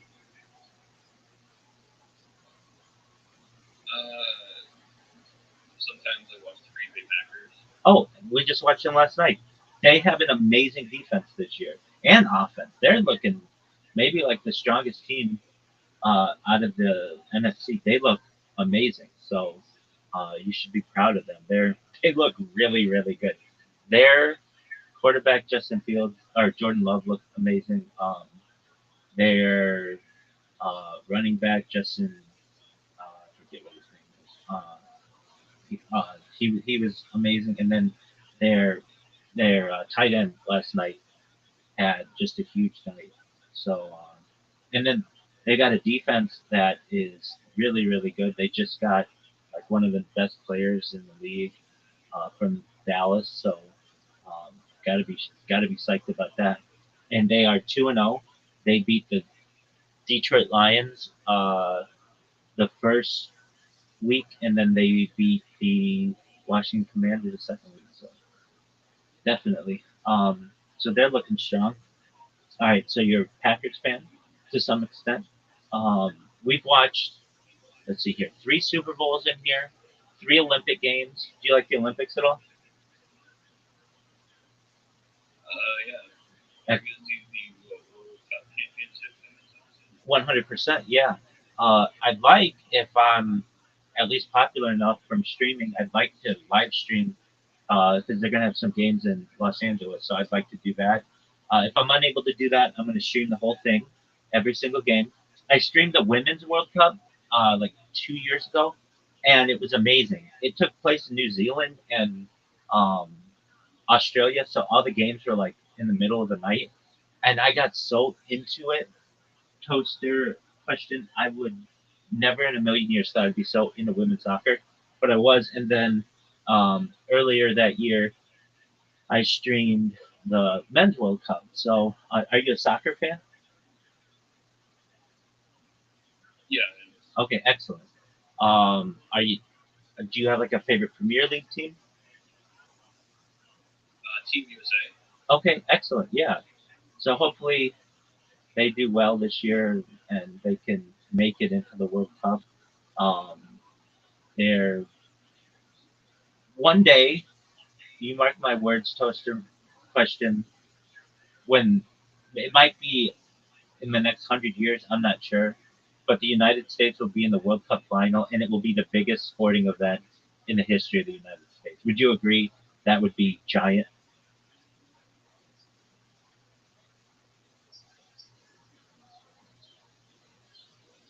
Feel free to disagree too if you don't think it would be that big. Yeah, it's something. I mean, when you. Well, I don't remember what you said. I'm sorry. I'm multitasking right Oh, now. absolutely, that's fine. So if the United States men's team made it to a World Cup final, it would be like the biggest sporting event in United States history. It would be really big.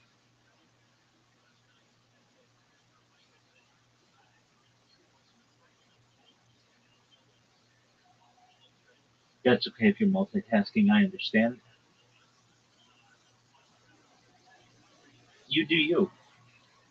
So you ever heard of Swamp Cinema? Please enlighten me.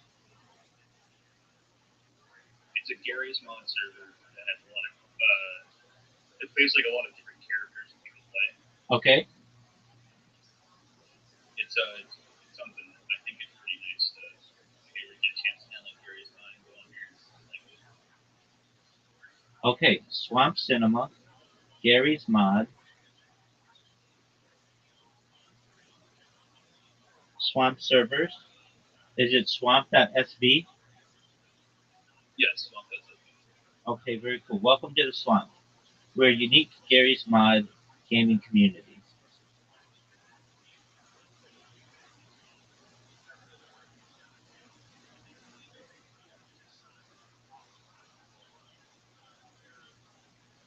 All right, I'm gonna have to get in here one of these days and check it out. It looks really cool. All right, well, in the meantime, I don't want to take up your or distract you from your games. Feel free to play them in here. Feel free to stream them if you want, or just to be with like-minded individuals. You're always welcome here. I was in the middle of listening to Joe Rogan's interview with Charlie Sheen, so if you hear that in the background, that's what's going on. And just really want you to know how much I appreciate meeting you. Toaster Question. There's a lot of Joe Rogan fans on Swamp Cinema. I think they'll get along pretty well. Excellent, excellent. After I do a little bit more programming on my bot, when I get some time, I'm going to take a look. Are you a Joe Rogan fan? I mean, I watch him here and there, so I can't really say I'm a fan. Okay, I understand. But you know who I'm referencing. There's some people who don't even know who he is. So excellent. Yeah. All right, very well. Well, enjoy, my friend, and I'm always here if you need me. Okay. We had him on. It was incredible. First of all, I listened to the book first before I had him on. I listened to the audio version. I was like, this is nuts. This is nuts. If this is all true, this is fucking insane. And it's all true. So they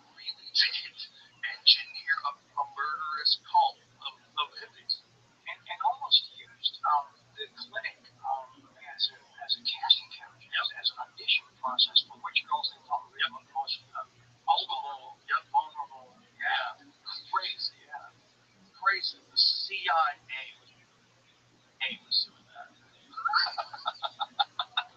It's just, I thought they were supposed to just operate on foreign soil. I know they were, but sometimes things get messy. But it's like you talk to like your average boomer who just watches cable news, reads the newspaper, they never believe this in a million years. And they'll hear us talking about it and they think, come on, guys. No, you're right. But they also will never read the book. No, never read the book. And then when things get proven, they never apologize. Imagine that. Never apologize for your baseless conspiracy theories that all turned out to be true. Yeah. Because, conspiracies are fucking real, okay? This conspiracy theory pejorative that they really started foisting on the American public during the Kennedy assassination was for that very reason. They wanted to make it ridiculous. That's when the term was coined. That's when the term became popularized. Apparently the term existed before that. We researched this, right? And we Googled the original term of conspiracy theorists. It's quite a bit earlier, but it was never like a thing in the public zeitgeist. It became a thing during the Kennedy assassination because a lot of people were questioning it. Because it looked weird. Everything. Even the people that hadn't seen the Zapruder film, everything just seemed off. It seemed off. And there was rumblings amongst people that were there. The big one was the shots from the grassy knoll. Many people talked about gunshots. And that one photo where there's like 15 people pointing to the same spot. You see smoke. Yeah. Where the bushes are. And it's not a good photo, but it's good enough. There you go. It's just it was too uniform. They all were pointing. We heard shots from back there. There is a thing that does happen, especially if you look at Dealey Plaza. Have you ever driven through? I have, yeah. I've walked the whole crime scene. Yeah. It's weird to be there. First of all, it's so little. You can't believe how close everything is. Yeah, it's real little. But they sent him into that tight turn, put him into that convertible pickle jar. I mean, completely flat. And you watch the which is there's something I read. Did you ever read The Man Who Killed Kennedy? I think it's Jim Mars. Remember Jim Mars? Yes. Yeah. Did you ever have him on? No, I didn't. He passed? I think so. Yeah. He wrote Sci-Spies, which was all about remote viewing. Oh. Yeah. He's a trip. He was deep into everything. I go back and forth with that remote viewing. I do too. But there's something, one of his books, and I've never been able to find it anywhere else. It's almost like this detail was scrubbed from the internet. That the Morse code signal for victory, right after the fatal headshot, went out over every Dallas police radio. Have you ever heard that? Okay, I read that. This is disclaimer. I'm not coming up with this. This is not my original data. But yeah, when I read that, that was creepy. That's crazy. I don't know that he would have just added that for color. It's not something you just throw out there. Yeah, that's a weird thing to add. Victory. Well, a lot of people hate Kennedy back then. It's hard for us to reconcile now, today, because we think of him as like one of our greatest presidents. Of course, he didn't get murdered. We always love him after they get shot, sure. But when he was alive, this was like half the country fucking hated him. And then there was the Bay of Pigs disaster, where we lost a lot of people because Kennedy didn't give him air support. He wasn't told about the invasion until like last moment, and air support was crucial to its success. He denied air support. A bunch of people died. The poor people died, right? And so those guys on the ground. My friend Evan has a theory. My friend Evan, who owned Black Rifle Coffee, who was a ranger himself. I met him. He's the best. I love him. I love him. But he said, like, those guys, those are hard-nosed killers. And if they think that they lost their brothers because this fucking piece of shit didn't give them the air support that they deserve, it was Kennedy's idea, and you tell them that you want to get that guy killed, like, oh, fucking sign me up. Those guys would do it.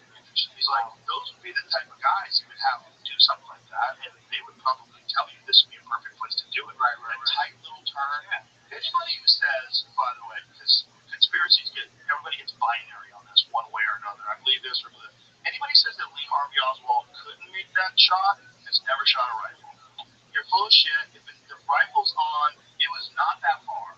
I'm not saying he can do it 100 times out of 100, right? But the possibility of him having that rifle ready, he's got a scope, he's got a rest. The car comes into view, you roll the sight onto his back, you squeeze off around, and you get a headshot in there. That's 100% possible. Sure, I just don't buy it. Right. I don't buy it. I don't think he acted alone. If he did do it, he might have done it. He might have shot at him. He might have even hit him once. There was other people. He was the patsy. And I think when he said, I'm just a patsy, right. The way he said it was not like a guy who murdered somebody. The way he said it was like, I can't believe they set me up. Exactly. So I think he was in on a bunch of it. Sure. I just don't think he pulled the trigger. Right. Or if he didn't pull the trigger, he was one of many people that pulled the trigger. That's what I think. Yeah. But there's a lot of other people saying, oh, he couldn't have made those shots because the rifle scope was off. You don't know what the fuck you're talking about. Because I can get your rifle scope to be off in 5 seconds.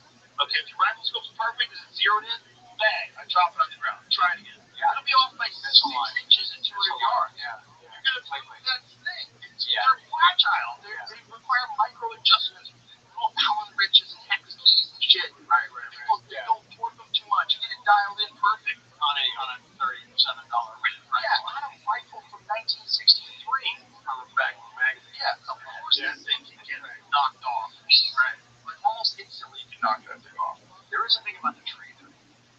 What about the tree? That he had to shoot through a tree. Because what they've done in a lot of the reenactments, supporting that he was the lone gunman, they did cut out part of the tree that Kennedy's behind. They cut it out for the reenactment? Yeah. So you would have a clear field of view. But he had a clear field of view for at least a brief amount of time. Sure. That's all you should. That's all you need if you're good. And if you practice, then I'm assuming that if you're going to go shoot the president, you probably get used to firing off a few rounds. You probably set up the targets. Yeah. You're not going to just hope that your accuracy is still there on the day. Yeah, you're going to practice. Yeah. So if you're going to practice, you're going to be quicker and better than the round. Sure. He could have done it. I just don't buy it. None of the evidence seems to point in that direction, including all the evidence that they try to fabricate. Like the magic bullet ones, guns. Anybody who's ever shot anything with a bullet who looks at that and believes that went through 2 people and broke bones. Yeah. That looks like it's shot outside into a swimming pool. Yeah. It doesn't look like it ever hit anything. No, and I've had people like debating taking the side of a magic bullet. They're looking me right in the eyes and believe it. And I'm just like, okay, well, cool. This is where we have to just they're out of their mind. Yeah, we have to walk away. They're out of their mind. They don't know. I could show them, like, let's go take a bone from a cow. Let's set up a bone from a cow, and I'll shoot it at 100 yards. One bone. Yeah, just one bone. Yeah. And let's take a look at that bone. Right. Yeah. It's not going to look anything like that. It's going to be all fucked up. And there's the fragments. There's missing fragments from the bullet that are in Connolly's wrist. There are more fragments that are missing from the actual bullet. They're attributing to the bullet. Yeah. But they did it. That's what's nuts. You don't have to talk about it until the cows come home. Do you know about the palm print, though? No. That they linked the rifle to Oswald because of a palm print on the stock when they went to visit the morgue. Yeah, they didn't get it until after the autopsy. Yeah. It wasn't there, and then surprise! How convenient. Yeah. And also, says who? His fingerprint was on it. You could just say that back then. 1963. I found the fingerprint. Oswald doesn't have a lawyer. No one's representing him. He's dead. Yeah. No one's gonna say my client is innocent. He's fucking dead. Okay. Pin it on him. Nobody gives a shit. And everybody just mourned the fact that the president was dead. And then, all of a sudden you got Lyndon Johnson full steam ahead with Vietnam War. It's nuts. Yeah, if you usually look at what happens after the event, things got very different. Yeah. They got very different. You really started to see. Kennedy was trying to be a real president, and they were like, no, none of that. Federal Reserve, it was Vietnam. It was like all big things. He wanted to get us out. He wanted to kill the CIA. He wanted to do a lot of things. They were like, not today, sir. And that's the real argument is that we haven't really had a president since Kennedy. Everything after that has been the president's more of a. Well, man, I'm going to be right back. I'll see you in like probably half an hour. The giant machine behind it continues to run exactly as it always has. Yeah, I mean, just from where I sit, there's not a lot you can do about it. There's nothing you can do about it. You can talk, but look, if they haven't done anything about the Kennedy assassination, you can't do shit. No. You can put pressure on people, and you definitely can hurt their chances of getting reelected if people find out that they're very disappointed in you for not supporting this or not telling us about that or lying about this or you were involved in that. Yeah, but other than that, like, there's not much you can do. Yeah, that's why I don't really weigh in anymore. You know, it feels like, it's wasted energy. It definitely is a lot of that. But it's also like a show, you know? If you watch the show, hey, you sure heard watch the latest episode of the Epstein Files? Like, what's going on? Yeah, you know? Yeah, it turns into kind of like a show. It turns into a parlor game also, you know? Right? That's how my dad described the OJ case. It's like the greatest parlor game ever. Right. You know? Boy, I remember watching that verdict on TV live in my apartment with this girl I was dating. She was a really sweet girl. And she couldn't believe that he was innocent. Yeah, she didn't understand it. She was so confused. She was like, no, how? She kept like putting her hands up and saying, no. It completely torqued her whole reality. Yeah.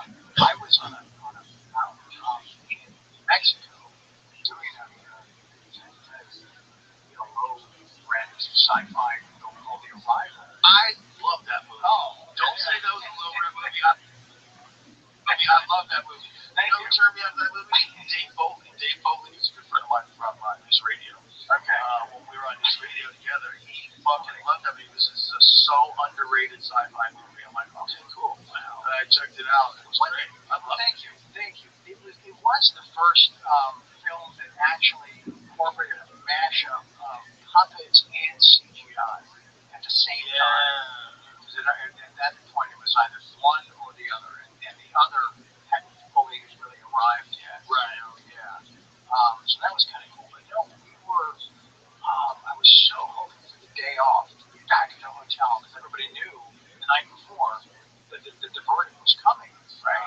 So we had to shoot this scene, and there was a prop man, and this is 95, right? And the only cell phone, it had like half a bar, and it's starting to rain, and he's got his ear, his buddy's got his phone in LA up to the TV, and they're about to read the verdict. So we all gather around the prop man, and we're watching him. He's kind of leaning to keep the signal, to keep it kind of connected. And then we can see when he hears it, he slumps a little bit, right? Takes the phone from his ear and slams it into the mud. And screams that mother fucker got away with murder. Wow.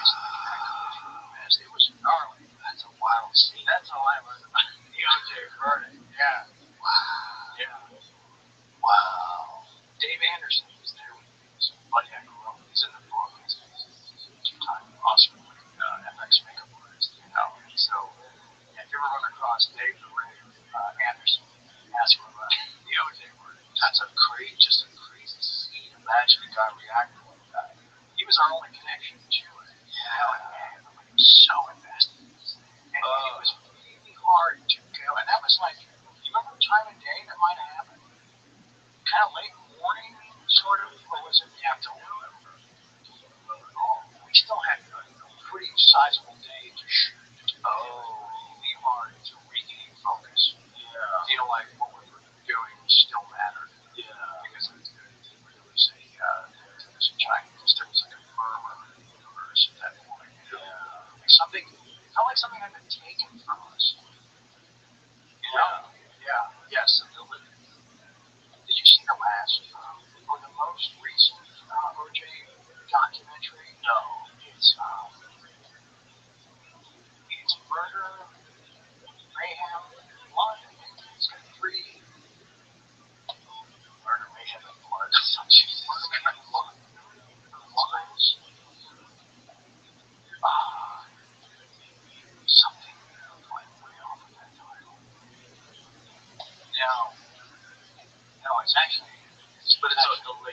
OJ documentary? Well, I guess Manhunt will be the latest. This is the one that before that, and it's broken down at the crime scene by two like expert veteran recreationists. Yeah, it's a trip. Do you watch any OJ stuff that comes out? No, I try not to. Because it's just weird. Okay.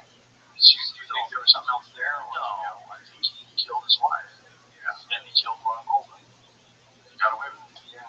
It's just nuts. It's just, it's weird to watch him on like Naked Gun. You're like, that guy? Yeah. He murdered his wife with a knife? Like, what? Yeah, and he got away with it? And he's just golfing? Yeah, it was the follow-up part that didn't really support anything about what he claimed. Remember when he was a rapper? Remember the Juices Loose? Remember that? Oh gosh, I think I just willed that one out of my. He had like a king's robe on and like this bunch of hot ladies around him. Okay, he's coming back to me. Yeah. He made a rap song. Wow. Yeah, he was like embracing the heel role at one point in time after the guilty verdict or the not guilty verdict. And so he got into like rap. So I mean, probably just for monetary grab. I would imagine. Once you play the Juices Loose, it's so bad.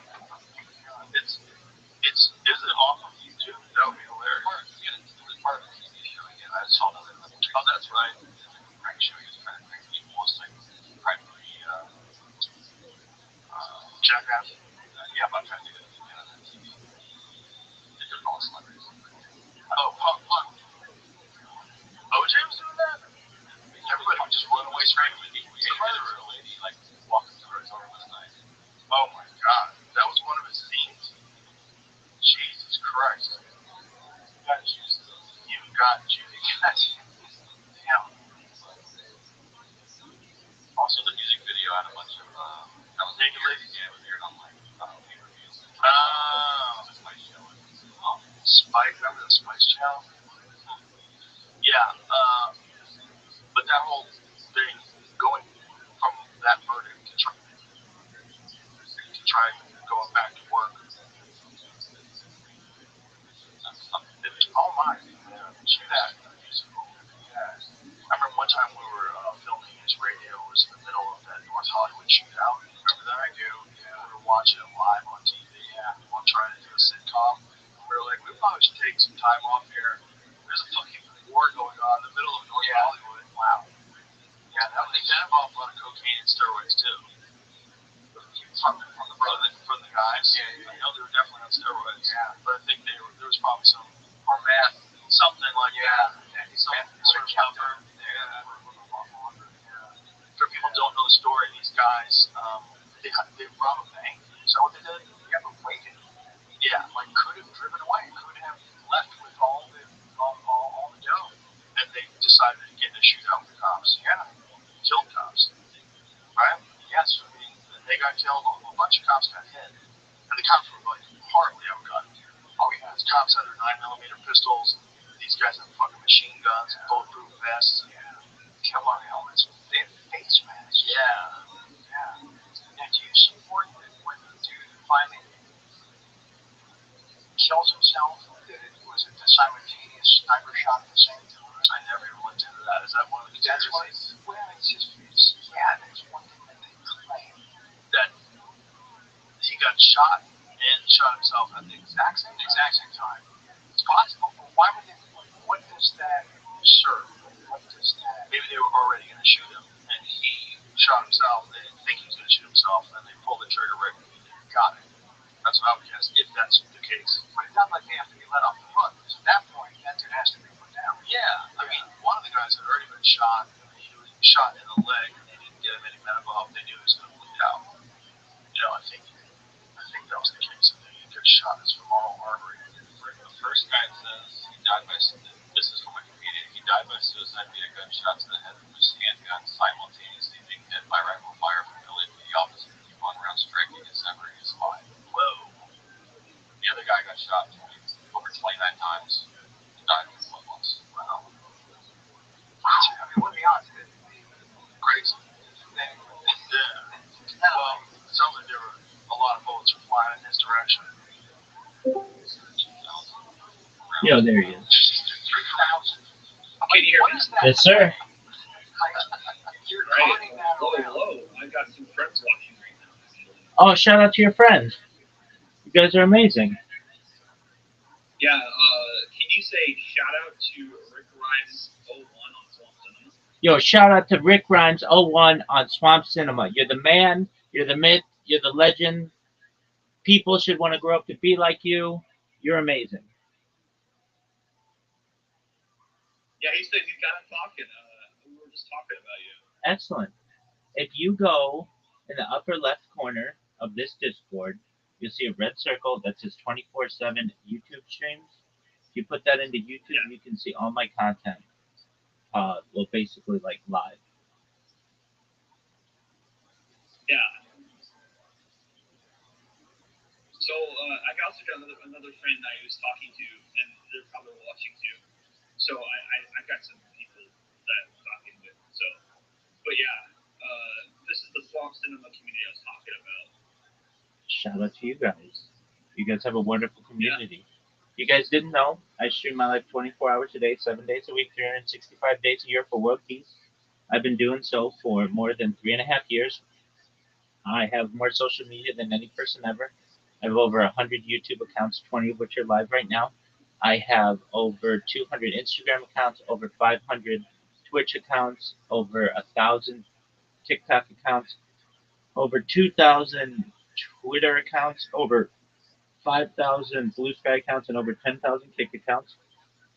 I know that in 2018, The Economist magazine stated that data was its number one resource, and I have more data than anybody. And if that's true, if that makes me an influential person someday, I'm going to make the whole swamp community exceptionally wealthy. You guys will be able to have condominiums overlooking the swamp or on a deserted island or wherever you want to be. I want to make sure that you're all taken care of exceptionally well, including I want to make sure that you're all independently wealthy if you're not already. I want to make sure that you all have the opportunity to have generational wealth if you don't already have it. And I want you to be able to start charities and philanthropic organizations of your own. So if there's any topic or subject near and dear to your heart, I want you guys to be able to ensure that you are able to help whatever the issue or cause is.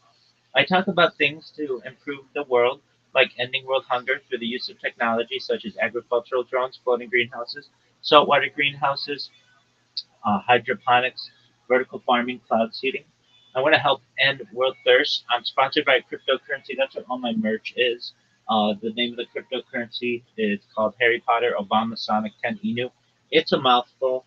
That's kind of its pizzazz, is it's such a long name. It's worth about $100 million. And one of the things that we do is we build wells in developing nations like Nigeria for the less fortunate. Additionally, I am an advocate for the Life Share program and most importantly, desalination technology, where we pump earth seawater onto land to make it drinkable.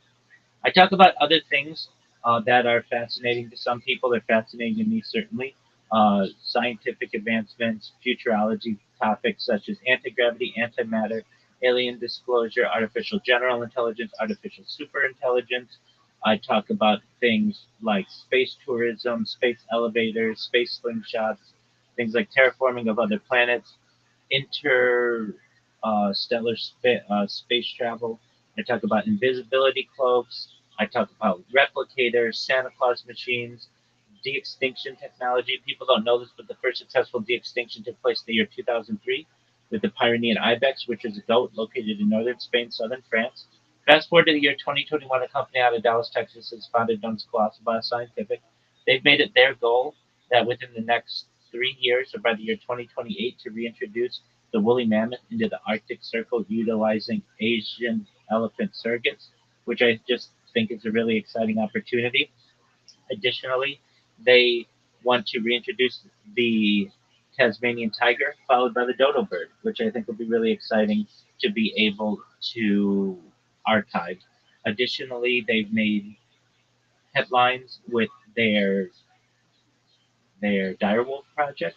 I'm also an advocate for life extension technology. So this is all with your consent, but anybody watching this right now, especially in the Swamp TV community, you guys should know that I want to make sure that you are able to live longer if you want. So when you all were born, the average life expectancy for you was probably about age 80. I want to increase that to age 100, 120 through the use of technology, such as nootropics, things like peptides, human growth hormone, stem cells, oxygen therapy, red light therapy, testosterone replacement therapy, things like ambrosia therapy, cold shock therapy, cryonics, cryogenics. But eventually you may get to be 120 years old. You may say, Rabbi, it's been a really great run. Everything that you said took place. We made the swamp community one of the biggest gaming communities on earth, and everybody who became a member didn't just become a millionaire nor a billionaire, but trillionaires. Well, our bodies are starting to break down. What's the next plan? And this is if you want. Again, this is with your consent. Consent's really big. But if you want, you may be able to utilize a type of technology known as mind uploading technology, where we scan your brain into a computer like a CAT scan or an MRI, knowing where every atom is in your central nervous system and your peripheral nervous system, for later download as an android, an avatar, a cyborg, a cybernetic being, a clone of yourself, a robot, an ethereal being, whatever you want to be.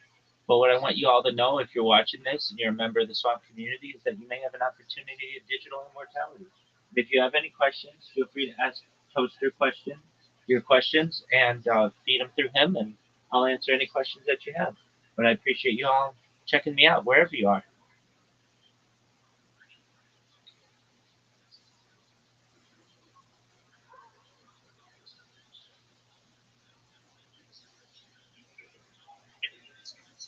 My game started at 6. Give me one second, guys.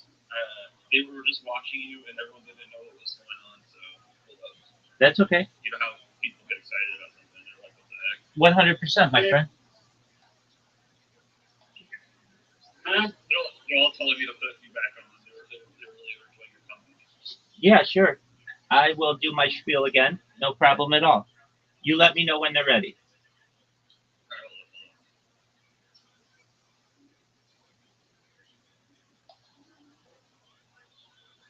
hold on. I'm sorry, Rabbi. You're good. Brandon, I'm talking to some people right now. If you would, just listen for a little bit. You should know, Brandon, there's a really big boxing match in about an hour and 15 minutes that we're going to watch, okay? Do you stream? Yeah, he streams. Yep. Yeah. So anyway, there's some people in here called Kilburn right now, and also I can't pronounce their name. They're all hanging out, listening right now. Kilburn listening. Rick Ryan's too. Excellent. So, shout out to Kilburn. Shout out to Rick Rhymes. Shout out to everyone else in the Swamp community. If you don't know who I am, you will. I'm Rabbi Rothschild. I stream my life 24 hours a day, 7 days a week, 365 days a year for world peace. I've been doing so for more than 3.5 years. Going back to the pandemic, we've seen the death of a queen, the birth of AI, the coronation of a king, and everything in between. I have more data archived on the internet than any person ever. And according to The Economist magazine, data is Earth's #1 resource, which may make me an influential person someday. And if that happens, I'm going to make you, including Rick Grimes and everybody else in the swamp community, exceptionally wealthy. I want to make sure that you have independent wealth, that you have generational wealth, your friends, your family. And I want to make sure that you're able to start charities and philanthropic organizations of your own. I talk about some things to improve the world, like ending world hunger through the use of technology, such as agricultural drones, floating greenhouses, saltwater greenhouses, vertical farming, hydroponics, cloud seeding. I'm an advocate for ending world thirst. I'm sponsored by cryptocurrency. That's what all my merch is. It's worth about $100 million. And one of the things that we do is we build wells in developing nations like Nigeria for the betterment of the people's lives there. I'm also an advocate for life straws and, most importantly, desalination technology, where we pump Earth's seawater onto land and make it drinkable. I'm an advocate for all kinds of futurism. I'm a futurist myself. Things like anti gravity, antimatter, transhumanism, things like artificial narrow intelligence, artificial general intelligence, artificial super intelligence, things like space tourism, space elevators, things like terraforming of other planets, interstellar space travel, things like transatlantic uh, tunnel systems, perhaps trans-Pacific tunnel systems, a Bering Strait tunnel. I'm an advocate for nuclear power, nuclear fission, nuclear fusion. We talk about things like quantum computing and artificial gravity. We talk about things like cryptocurrency and de-extinction. I'm an advocate for things like, in addition um, to de-extinction, things like perhaps Santa Claus machines and replicators, invisibility cloaks. If you don't know what de-extinction is, the first successful de-extinction took place in the year 2003 with the Pyrenean ibex, which is a goat located in northern Spain, southern France. Fast forward to the year 2021, a company out of Dallas, Texas, is founded known as Colossal Bioscientific. They've made it their goal that within the next 3 years, or by the year 2028, to reintroduce the woolly mammoth into the Arctic Circle, utilizing Asian elephant surrogates, which I just think is a really exciting opportunity. Additionally, they made headlines with their direwolf project. They want to reintroduce the Tasmanian tiger, followed by the dodo bird, after the um, the woolly mammoth, which I think is really exciting. I'm an advocate for life extension technology. This is all with your consent, but if you want, we may be able to extend the average life expectancy for someone like you from age 80 to age 100, 120 through the use of technology such as agriculture, such as oxygen therapy, human growth hormone, stem cells, things like perhaps peptide. Go ahead. Sorry to cut you off. You're good. Some of these people think you're trolling. You know what the term trolling is? Yeah, I get trolled all the time. No, I'm very real. I'm absolutely serious. Yeah. So you're very real. I let you say your piece. All these people are genuinely actually shocked. That's what they're trying to figure out. Is like, you ever seen the anime Elaine? No, who's that? Elaine is like a TV show, anime show back in the 90s, where they had a bunch of devices all hooked up. We were just wondering how does one pay for all these devices for phones? Yeah, so by trade, I'm a certified project management professional. I've launched apps successfully on the App Store and Google Play. I've also had major contracts with Fortune 100 companies. So I've been able to make a good living in my life and be able to buy them. And then essentially from power, we have solar power that allows like actually a rebate from Southern California Edison every year. So the power isn't too big of an issue. Right now, I have over 33 different devices, and basically just do my best to archive every aspect of human existence for the past 3.5 years. Does that answer your question? Yeah, so they're just trying to question the legitimacy. Obviously, there's no way someone can stream 33 different devices. Yeah, They're that's trying, so that's fine. Just go to YouTube, and you can see I'm live on 20 different YouTubes live. Like that's pretty impressive right there. yeah, I showed that. Yeah. Okay. So in addition to that, I mean, like these are other robots that I've built on my phone. So like you can see, like I'm not touching this phone, but it's got a you'll see it. It works on its own. Um, it's got like a screen clicker on it, and it just automatically. This one here creates clips of people live, and then puts my Discord in their clip, and then a lot of times they'll see it and they'll come in here and say, "Hey, what's going on? I saw." But I mean, as you see, it's clicking on its own. I've also got. I'll show you the robots that I make. Um, so the ones that I have on Twitch. I'll show you. I've got them on Kick and on um, Twitch.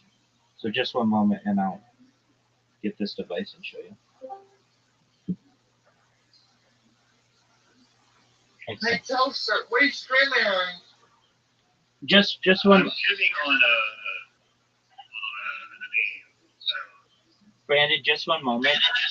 I'm gonna tell these guys some stuff because you can just be quiet for a little bit, and then you can talk as much as you want. All right, so here I am. We're gonna flip over here. This device is creating a Kick account. Sometimes Kick runs into an issue where um, it doesn't allow you to create an account immediately. There's an error that shows up. So it's got to go through the terms and conditions. You can see this pink cursor right here, and that's what actually scrolls for me. And it will now scroll down all the terms and terms of service, and then go all the way to the bottom, which it's doing. And then it will press the I accept button, and if it wants to create the account, it'll allow me to create the account. If you see that it says unknown error, please try again. And that's fine. That just means I created a bunch of accounts too quickly. So what it's going to do now, without me doing anything, it will close this. Um, it will close this and reopen a new um, Chrome session, and then it'll just do it all again. And then once it logs in, it follows people automatically. It creates a clip of them automatically, and it spams them. Okay, so then over here we have another device. This one. So what happens is you can follow 2,000 people on Twitch simultaneously, like at one time, and unfortunately, this account is at its 2000th, though it is following people. So this could just be an erroneous message. So it just follows them. You can see the pink cursor automatically follow them, and that's that one. And then this other one I have. Just one moment. Um, okay, so this one you'll be able to see momentarily. All right, so what this is the one that got toaster question in here. And I just use macro recorder, so all I hit is play, and then what it's going to do, it goes to a random word generator, so the word history, it copies it, and then it's going to open up a new um, Twitch page, and it's going to search everybody whose name has the word history in it, and then it can recognize, it's very smart, so it has the ability to differentiate where the follow button is. It has image detection, and so then it just presses it and follows them. So as you can see, it just followed that person. And then I have to have it wait 10 seconds in between follows. If you follow people too quickly, then it won't follow, like it triggers Twitch's anti-botting measures. And so it just followed those three people. And then it's going to scroll down and follow the next group of people. And so here are two more. And it will detect you. Very passionate on what we're talking about and stuff. And you got a lot to share. Have you actually been on an interview with people? Yeah, absolutely. You can see my interviews. They're located on YouTube. There's a section of this Discord. If you go down, it says interviews, and you'll be able to find the interviews that I have there. And then I also have done interviews on podcasts, and I've been on a handful of podcasts, and then also Kick creators have interviewed me. So if you you can even just you click on the chat below. If you just go to search in this Discord and type in interviews, and then go to the chat.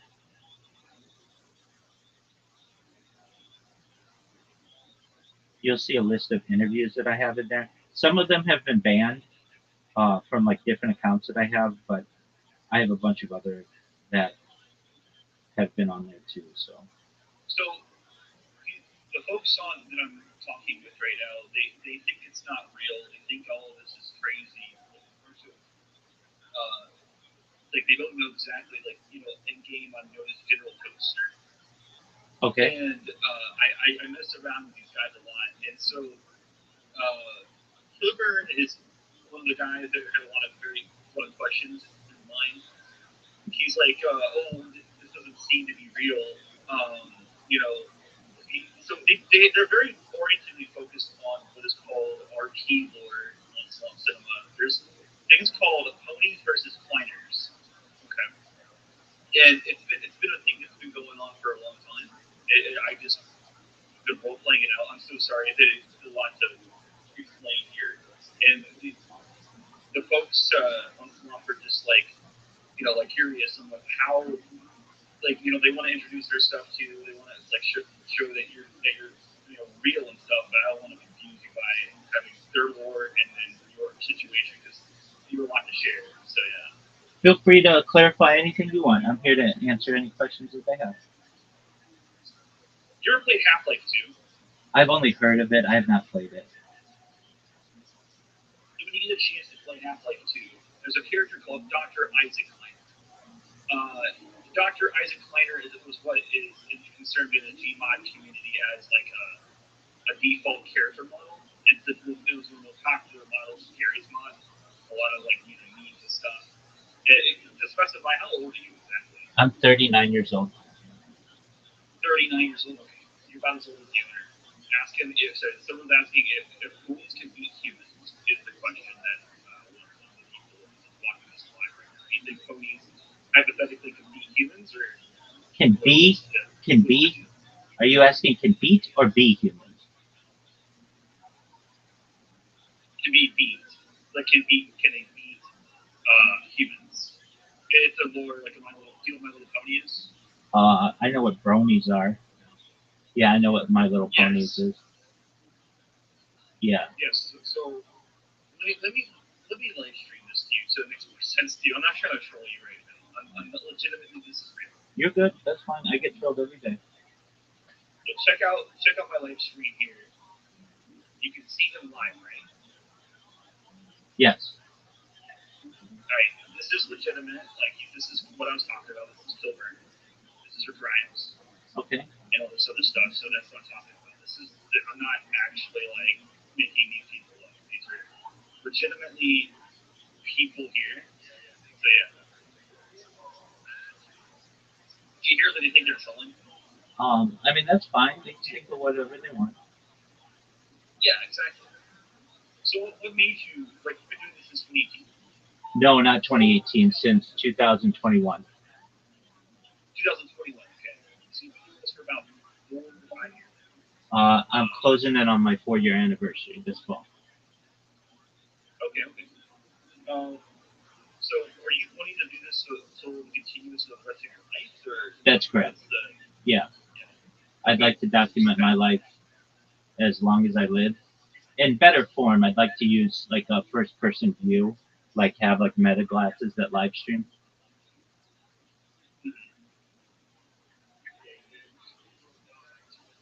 So anyway, if you want to keep, I can turn off the stream if you want, but it doesn't really matter. But the thing is, at the end of the day, like I do commit the inspiration. I was a bit shocked myself that you've been doing this since 2021. It's insane. Yeah. Well, I mean, the only thing I'm as open as I can be in my life, and you can watch me whenever you want. So that's as like legitimate as I can be. Like you can literally watch me from all kinds of angles. You should know that game that you just showed. It looks really cool. So, did you say that's what an AMG is, or not AMG? What is it? Alternative ARG? So this is not really. It's a cinema called Gary's Mod. Remember I talked about Gary's Mod earlier? Yeah, absolutely. So Gary's Mod is essentially has different game modes. Like they have different different things going on. Different game modes like I mentioned, Darker Key and all this other stuff. I really think you would get an enjoyment out of it if you're with people and stuff. If you ever get a chance to play Gary's Mod and go on Islam cinema that is discussed with you. It is an older community. It's been around a lot as well. people that have different beliefs and stuff, and it's crazy. So yeah. Excellent. Would you, just so you can learn more about me and what I do, and it gives you more when with your community and everything, go to my blog, which is rabbirothschild.blogspot.com, and you will see the largest blog entry that you've ever seen. It's basically my discussions with ChatGPT when ChatGPT was in its infancy, and you could use a type of setting called Dan setting, do anything now, and it would basically jailbreak ChatGPT back then. So it would tell you like ways to live longer and the richest like people in the world, and all kinds of things that it no longer talks about. But just if you go to rabbirothschild.blogspot.com and go to there's an entry in there from like last August. If you click that, and then look at the right side of your screen where the scroll bar is, and look how long it takes you to scroll down there. Can you do that for me? Yes, I'm looking at your about channel right now. There's a lot of things in this channel already. Yeah, there are a lot in there. Yeah. And I do see your search inquiry, and I see your thing that has. So is it Linktree? It's just Linktree is my social media, so you can go there too. And I have like more social media than anybody you'll ever meet. Yeah, it's on my Linktree. So go. I can guarantee you probably. Yeah, no, I'm aware of that. So go to my Linktree. My blog is in my Linktree. Okay, I see. Oh wow, I can see all this stuff now. Dang. I have 18 different spontaneous channels. Yeah. The podcast you see there. You're a lot of like in the archive. Rabbit.com, Superchilds.com. You have your own website. I do. It's been archived though because I didn't really use it. But yeah, you can see the old version of it, and just search for the word blog, BLOG, or the word AMA, like the acronym AMA, like Ask Me Anything. Okay. And oh, that's a different one. That got banned. Parts of it are still up, but it got banned because I made fun of, I started making fun of the Reddit moderators. That like I'm about free speech and they suppress it. So, okay, if you want, just go to a browser and type in rabbirothschild.blogspot.com. Okay. And then it should be like I'll do it alongside you so I can see what you're basically saying. I see right now. Excellent. Now there is a blog entry from like last August at the bottom. Just click on the picture of my face. Okay. And now look at your scroll, like when you scroll down, and look how long it takes you to scroll down through the thing. That's a lot, yeah. It is a huge amount of data. So these are just things that I think are really interesting, like like what? Types of future technology, like microcurrent devices and things like ultrasonic electrostimulation, things um, like what are the worst ways to die, what are the best ways to die, just like on every kind of topic you can just see what I've gone through with ChatGPT and what it would answer, and like basically the things on different types of nutrition, different types of movies, things on um, different, just like anything. I mean, it's just like its own archive of myself as well. So if you kind of want to peer into what I think is interesting with technology, take a look at that. And like whether we live in a simulation, all of those kind of questions that I've been asked. This is like basically when I've had different conversations with ChatGPT. This is um, these are things that I would review. One of my favorite subjects that we haven't really discussed, but I want to make sure to emphasize it. I'm really into alien disclosure. So extraterrestrial. I don't know if you're aware, um, or like if that's. Yeah, I'm a big fan of Area 51's conspiracy theories. Oh, excellent, Theories. excellent. So you know who Bob Lazar is? I do not know about Lazar. If I do, I'm probably not as well versed into the thing. That's okay. That's okay. So Bob Lazar is the reason why we know about Area 51. He was the whistleblower who worked at Area S4 specifically in the late 1980s and went on KLAS, which is Las Vegas. Um, He went on Las Vegas television under like a shadow, like blacked out, and talked about what he did at Area 51. And that before that, no one had really heard of it. And then we would eventually get to like the year 2012 or so when President Obama declassified it. But yeah, I'm all about that and what is going on there. So, like if you're not aware, Bob Lazar's done interviews with Joe Rogan, and they're fascinating. He talks about extraterrestrial technology, anti-gravity, element 115. If you weren't aware, like how do these crafts travel so quickly with all the power that they get? It uses an element known as element 115, which at the time when Bob Lazar talked about this, it had not yet been discovered on Earth, at least not in a declassified form. But eventually, in the early 2000s, uh, students at um, the University of Moscow were eventually able to harness it, and just for a brief period of time, but actually showed that it was a real um, radioactive element. And it's been named unpentium, which is like 115. It's also known as Moscovium because it was discovered at the University of Moscow. So that's really fascinating to me. Uh, People's accounts of alien abduction is really interesting to me. So those are some things that I like. I like to listen to those stories. I'm also someone who thinks we were seeded here on Earth, perhaps by an alien race. That's just not me saying this. This is from government whistleblowers who talk about this in like government documentation. So perhaps it was the alien grays in Zeta Reticuli, which is like 37 light years away. That's why people see these alien grays when they get abducted. These are just fascinating things to me. So I want to make sure to talk about that because as you go through this blog, they there's some on alien stuff in there. So I think that stuff's pretty cool.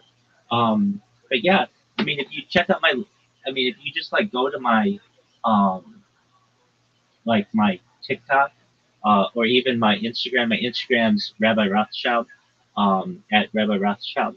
You'll see I do shout outs to people, like famous, like at least like streamers. And many of them have gotten back to me. Many of them have joined my Discord. So that's a good way that I've been able to promote myself with them. But yeah, if you and your friends and everybody in the swamp community ever want to get a hold of me, I'm in here. I do sleep and stuff. I am human, but they can see I'm not a troll. If anything, I spam people. That's definitely true. But like, this isn't a, this is who I am, all day, every day, and just make them aware if you can. Most of all, if they ever need anybody to talk to, I'm here for them.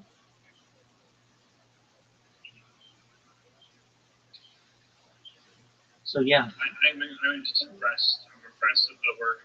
Thank you for your impromptu interview. Essentially, absolutely, my friend. I tend to get people involved in this, but yeah, keep going, do what you're doing. Excellent. Regardless of disagreements or agreements, people will see this eventually. That's phenomenal. And yeah, that's what I want to happen. I mean, people already watching this already. Like, there's a guy, probably a single person watching this in private right now, and there's different zones of different eaters in this one that I need a preference. There are a lot of crazy things that do go on in this one, like here and there. And so yeah, like we don't know exactly what that is or isn't happening all at once. There's gonna be a lot of crazy things that can happen. So yeah, people tend to judge one another for actions and stuff sometimes, and I do believe that think that you should do that. But also there's a thing called forgiveness too. So 100%. Forgiveness is very important, and I feel that everybody deserves a second chance. Um, basically, especially people who really are righteous and feel heartfelt in their remorse.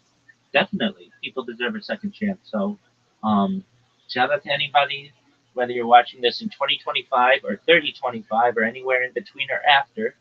I'm someone who believes everybody deserves a second chance. So no issues at all. I'm always open to doing interviews or whatever you want, and I'm just gonna continue working on my robots, listening to Joe Rogan, and in about 48 minutes, there's a really big boxing match. If you guys want to watch it, we'll be watching that. So yeah, just kind of a countdown until then. Okay. yeah, Excellent. Very yeah, well. I figured that. I figured to ask because I thought you had seen TV to watch. But yeah. Absolutely.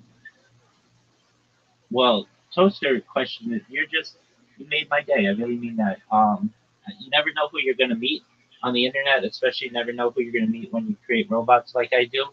And I know I'm an overwhelming amount of for anyone to be able to discern.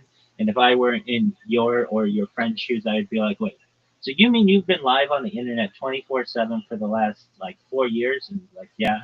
And you just don't do it from one angle, you do it from a bunch of angles, yeah. And data is Earth's number one resource. This is like a real like Truman show. I'm like, yeah. And you have like all this social media, like more than we've ever been able to see of any person. Yeah. Basically, it will take like teams of people or like entire universities to go through what I've done in the future. And I'm excited about that. Basically, the internet is still kind of in its last days of being the wild, wild west before it gets really highly regulated and you're not able to stream as much as you want, or there are data caps and all kinds of stuff like that. And so I'm taking advantage of it as best I can. Gotcha. Excellent. Well, you're the man, Toaster question. Yeah, Thank you again. I appreciate it, man. I appreciate it. But yeah, by all means, hope to see you once in a while one day. I mean, I'm willing to even buy the game for you to get on here. So Okay. Experience the wildness of this game. You know, I may take you up on that. Okay, so I can't play it right now, but perhaps in the future, I'll drop you a message and I'll have you walk me through it. How about that? Absolutely. Excellent. You're always welcome in here, as are your friends. Get your friends in here. They can ask me any questions that they want. And don't you be a stranger either, okay? I want you back in here often, okay? Yeah. Excellent. I will see if my friends are interested. There is a couple of them watching still. Excellent. Currently, there's one that's watching from my friend's server. But yeah, I'm just enamored by the curiosity and all the work that you put into this. Yeah, thank you. And I can't imagine you having to look at it and having to pay your internet bill live on on live stream. It has to be something. Yeah, it's pretty big. I'll tell you, if they ever want to just go to my Discord, an easy way to remember it is discord.me/rabbi. Discord.me/rabbi. That'll give you the link, and they'll be able to join on their own. Yeah, exactly. I already have some folks already know how to access you already. Not entirely sure if there's a couple people watching right now in private 3. I'm outside of Seth Theater, and yeah, I'm shocked that I'm even in the situation today. Like I said, life brings you all kinds of random things, and you don't know exactly what happens, and people will judge regardless of one's actions or other stuff. But yeah, I think you will find it very like there's a lot of crazy things that will go on, and there's some times where it does get chill, people talk and stuff. But yeah. That being said, if other people want to chime in your community, they can. I just wasn't trying to take away from your time as well. But I really appreciate you taking the time and me to even explain this because, yeah. Absolutely, Toaster Question. You're the man. You brought a really big smile to my face. I mean that you made my day, and I'm gonna keep on keeping on. You do the same, and come back whenever, or stay for as long as you want, or come back whenever you want. You're always welcome here, okay? And so are your friends. All right, sounds good. Peace, man. I'll try to see him with some friends here. So. That'd be beautiful. Take care, my friend. Thank you so much. All right, you too. Take care. Shout out to the Swamp community. Shout out to Toaster Question. You guys are amazing. I really mean that. If you think I don't mean that, I really do. You guys are really cool.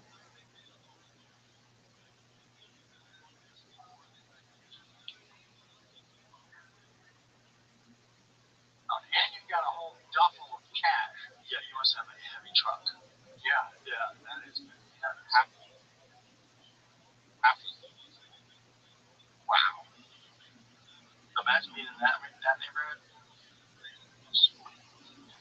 Those 1,000 rounds are flying in both directions. Well, the cops went to a gun store, right? Didn't they? I think they right when it started, they were like, whatever you got. Give us your biggest bore rifle, whatever you got. We'll take it. Yeah. How much ammo you got? I mean, how long did that go up for? Wow. Only body armor wasn't ready for that. They had to commandeer an armored vehicle to evacuate one of the people. And then they that kind of sparked the debate for police to get more power. Jeez. Yeah, I was thinking it's going to make those pretty well.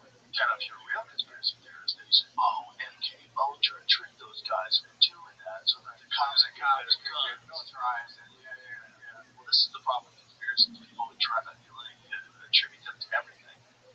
Right. Like you down the rabbit hole, everything's a conspiracy. Yeah.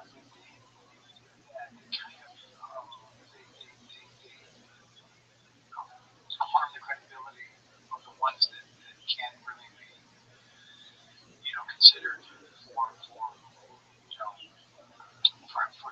how we know them to be. Yeah, no doubt. After all the extensive research. Yeah, no doubt.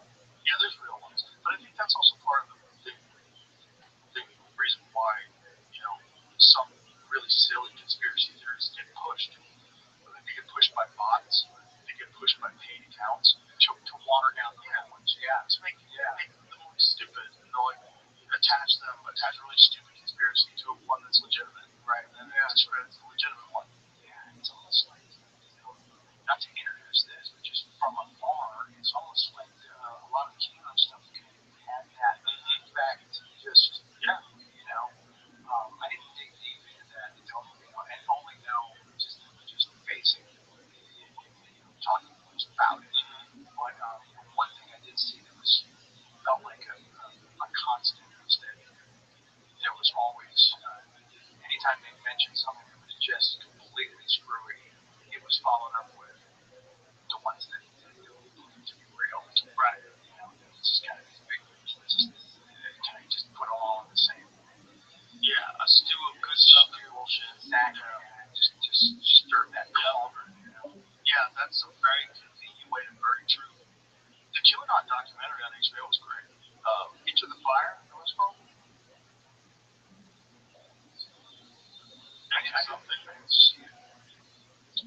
It's a story. Oh, okay. It's really good. It's a multi-part thing on all the people that were involved in 4chan and the creation of QAnon.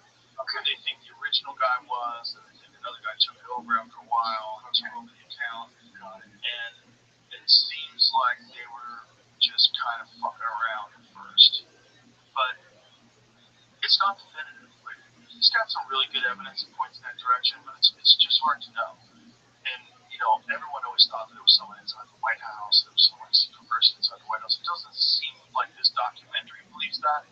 The guy who made this documentary, he pins it on one guy in particular. It's a tech nerd that seems to have all of the attributes of someone who could pull off a QAnon type deal. Checks every box. Yeah, checks everything. Super smart, internet shit poster, running 4chan, like, that's the whole thing over there. It's like, get people to do stuff that's stupid, right? Like, they got women to frequently they started pushing this idea that you know it's the patriarchy is making you wear a tampon, and you should just your menstrual cycle should just flow in your pants and who cares, and this is like a sign of your strong femininity. It was just them being crazy, and then a bunch of women just adopted it.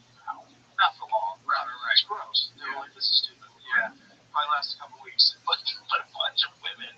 But that's people are really susceptible. You can get people to do that. Not everybody, right? But it's just like the hate Ashbury free clinic thing. Not everybody's going to kill people, right? Right. But if you open up a free clinic, you're gonna get enough, lost children that come in through your doors. What are they gonna need? Your legit services to start with. Yeah. Exactly. Yeah. You gotta sort it out. Right. It's just nuts that's our government. That's our daddies, our government daddies, the people that we're supposed to be looking to help us lead a prosperous life and secure our standing in the world or make sure we grow financially. And these motherfuckers did all that. Yeah.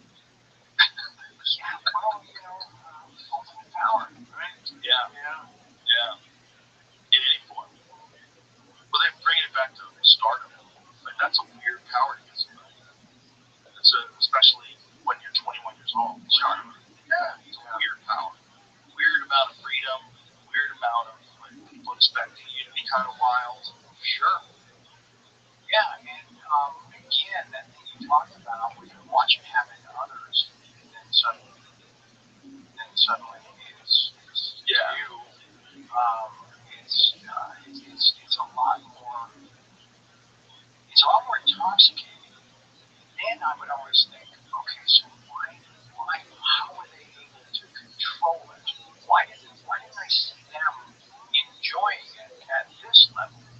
It wasn't about, I'm going to show them the way they should have been doing it. It was just about, hey guys, okay, cool. No, it finally made its way over here, and it can go to 11, and not burn the whole house down. When it was still fun, when it was still creative and productive on some level, because it wasn't about still having to show up. It was still carving out enough time for the party, but also reserving enough energy for the job. Right. That's the balance. And some people pull it off. Some people, they're really disciplined and they pull off the work and then they pull off the party. Right. And I was able to maintain that for a long time. And even when it flamed out, like those early rehabs, and there was always, there was a job like the day I got out. Wow. Scripts showing up in rehab. It's like they want you to get well, kid. They want you to get better, but as soon as you're out of here, we got some good stuff for you to look at. There's also, unfortunately, a romantic notion of a guy getting out of rehab. Interesting, right? How many cop shows start with a guy who's down on the dumps, putting a pizza in a blender for breakfast? You know what I mean? Like really, like at his lowest of low points. Right. Drinking, and then maybe his daughter cries and throws the bottles into the trash can. It's like, I'm done. Now he's back. And there's a romantic thing of getting your shit together. Sure. Yeah. Chop's back, better than ever. Yeah. It's Brace rooting for you. Yeah. And they're expecting the guy to deliver. Yeah, with passion now. Real life experience. Yeah. Drug addict. Exactly. Yeah. Look at Robert Downey Jr. now. Right. Yeah. People love that. They love that. But the same thing was happening to Downey when he was in rehab, when he was bad. When people were breaking him. I think they brought him out in real when he was still in jail. And I think he still got high after that. And my dad always kind of yelling on television. It's like, stop rewarding this behavior. Stop rewarding it. Let him sit in those consequences. Not out of judgment or out of punishment, just out of love, to help him get his shit together. Yeah. Keep letting them fuck up over and over again. They'll continue to fuck up. Yeah. But there's always a carrot the day you walk out, so that there's something to chase. And a soft landing.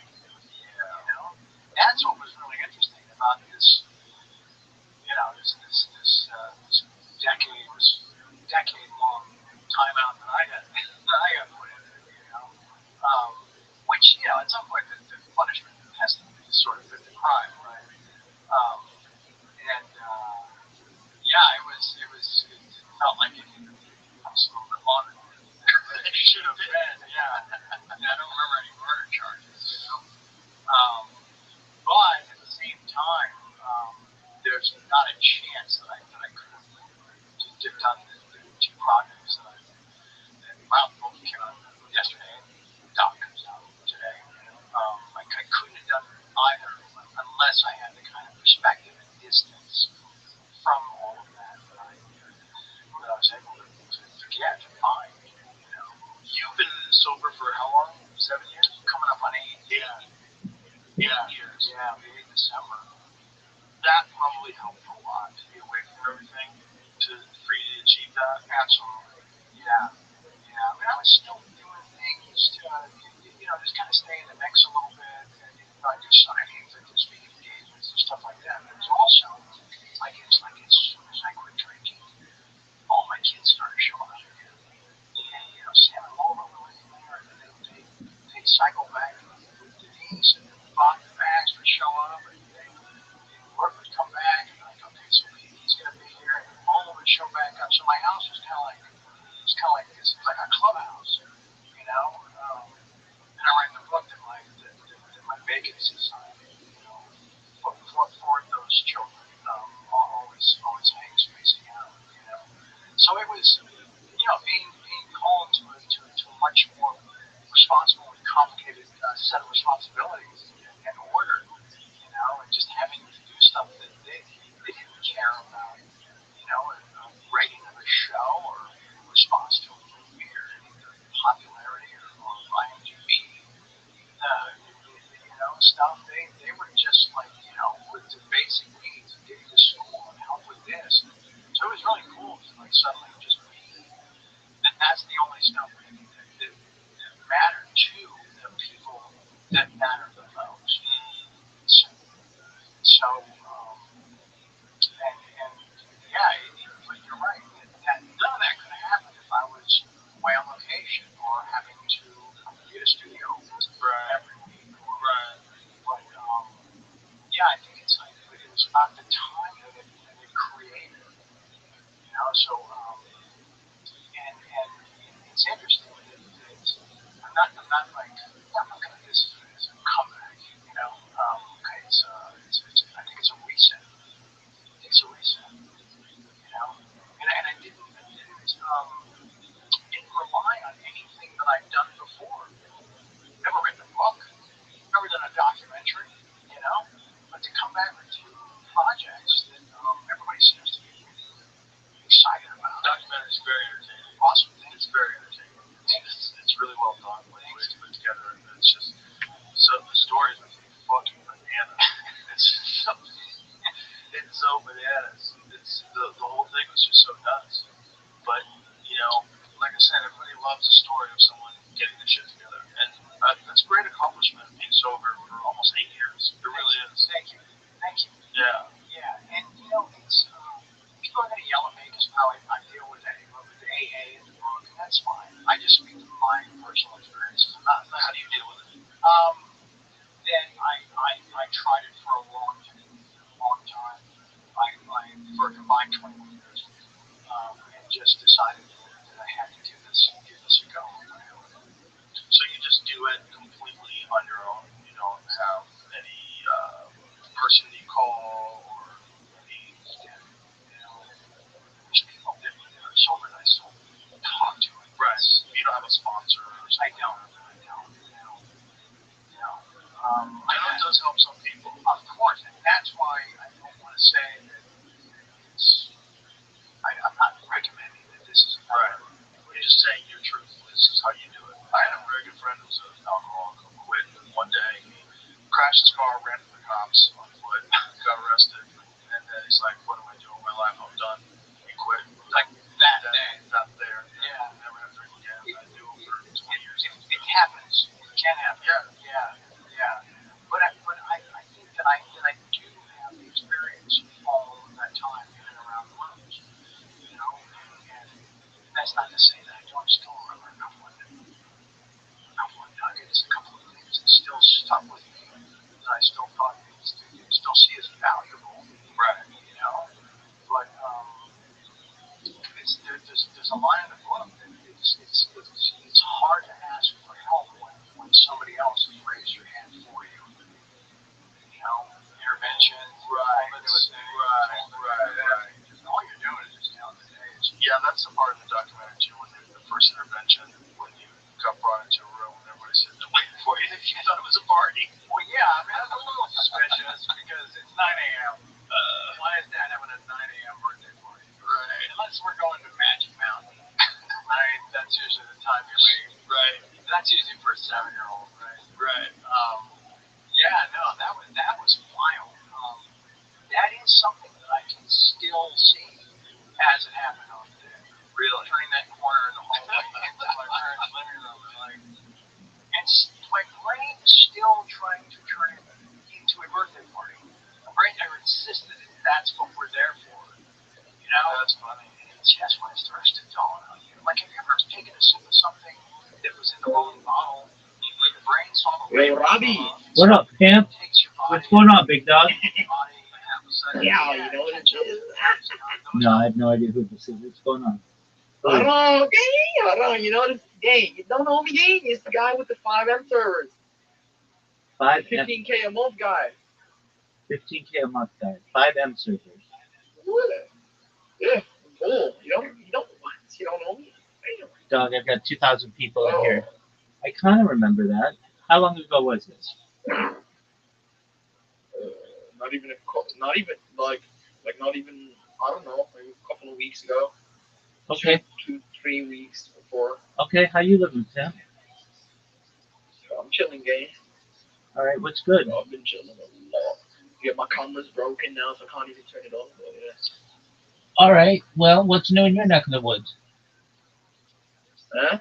How'd you break your camera? Nah, my brother took it because he needs it for work. But I don't know, like, I don't know. I might just order a new one. All right, what brings you in today? You're just like, I wonder what Rabbi's up to? Trying to see what I don't know. I just saw your name and I was like, oh, I remember you. Just came back and see what up. Excellent. You know that there's a big fight, boxing match in like 26 minutes?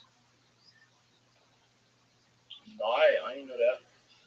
Yep, we're going to watch it. So that'll be cool. The guy Alexander streaming, that guy? Yeah, he's streaming too. Do you stream? What if football? Do you stream? No, not really. Why not? Can't be asked. Waste of time, I guess. Why is it a waste of time? I don't know. What should I earn off streaming? Whatever you want, big dog. You could stream your life. You could stream yourself playing games. You could stream yourself with friends. You could do IRL streaming. Ain't no playing games. Only making money. You get rid of my. All right. How you making money? I made my shit from 5M servers, cash flow RP, bankroll. Yeah, you know? Yeah, now I remember. Yeah. Yeah, I remember you now. Yeah. Okay, so that was like a month ago. Yeah, no. Let me think about that. Yeah. That was big time. So are you excited for the weekend? Honestly, not. Yeah, I don't even know. Not really. I'm just going to the IKEA today. IKEA's tight. I'm gonna grab a double bed, like a 2-person bed, but I need it.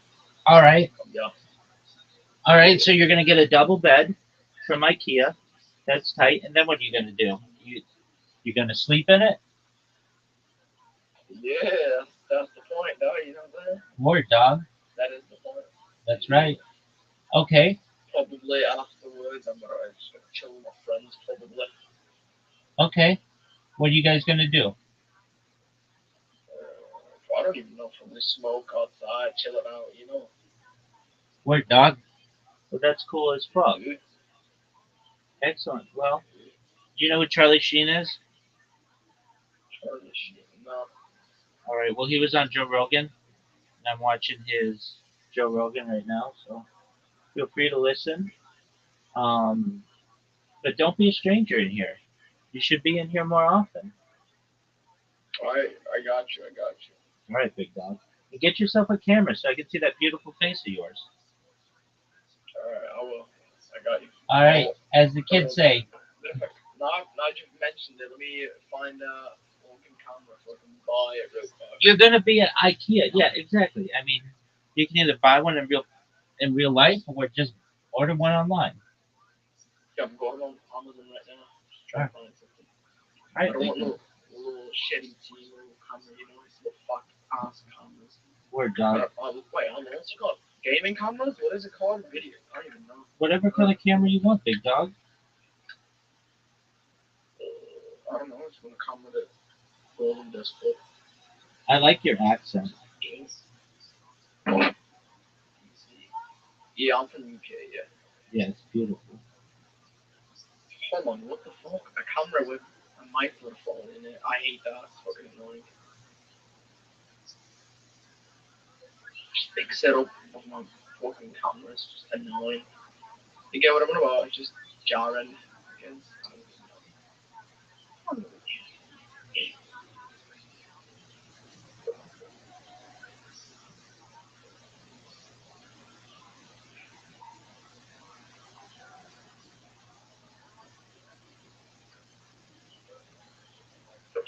Hold on, I've got 65 to spend on a camera then. I'm not going further than that. Hold on. Dog, you have. Because I'm trying to get it. That's easy money. I mean, you can buy a camera for like $30. But if you, I mean, buy whatever camera you want. Do you want a tracking camera, one that follows you around the room, or just a normal camera? I don't even know. So I guess a normal camera or something like that. All right, well, get yourself like a Logitech. Yeah, you could be right about that one, but I want like a crispy camera with a good view of it. It's like a great camera, like a really good one that has, like, some of them like shitty. It just have like all of these little poppings on it, and I just want something that's like a 4K great camera that just picks everything up. Word, dog. Yeah, that's what I want. Well, get what I'm saying? Yeah, I didn't even know.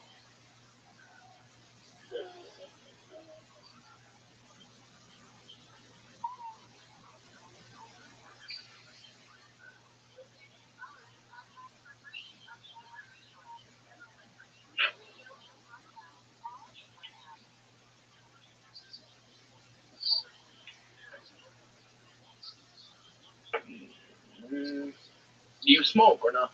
Fuck yeah, man. Oh, for sure. What do you do, vape or? Yeah, I like to vape.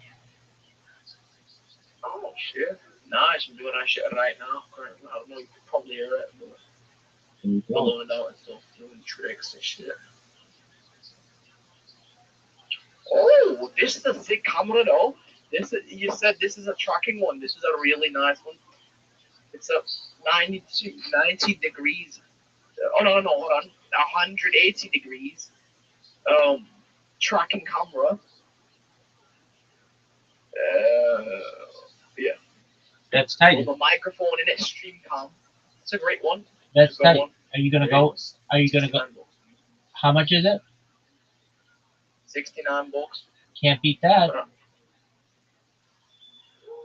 really. It's you know what I'm saying? It's a great camera, but I don't even know. It looks a little bit like it's just I don't even know. It looks like a VR. You know, you have those VRs with like it tracks down what like your movement is. If you go like outside of the boundaries of the thing, it wouldn't track it. That's what it looks like. It's just I don't know. It's just weird. I need like a normal one because I can't be asked. $70. Too much camera. Yeah, 65 is my limit on it. Maybe 60. I don't even know.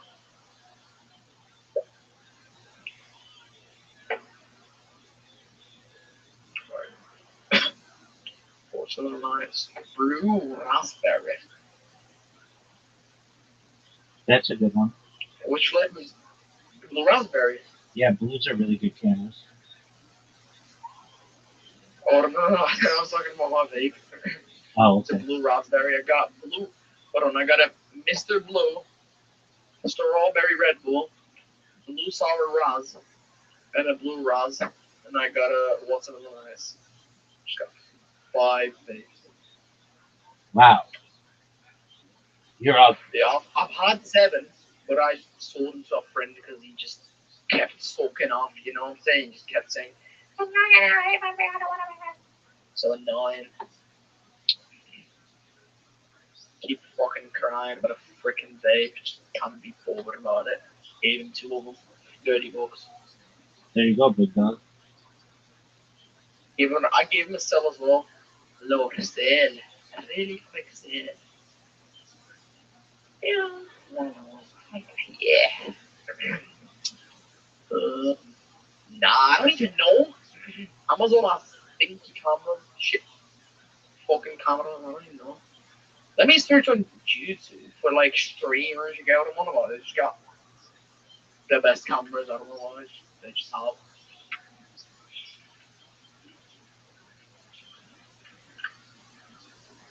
Best webcam. You know.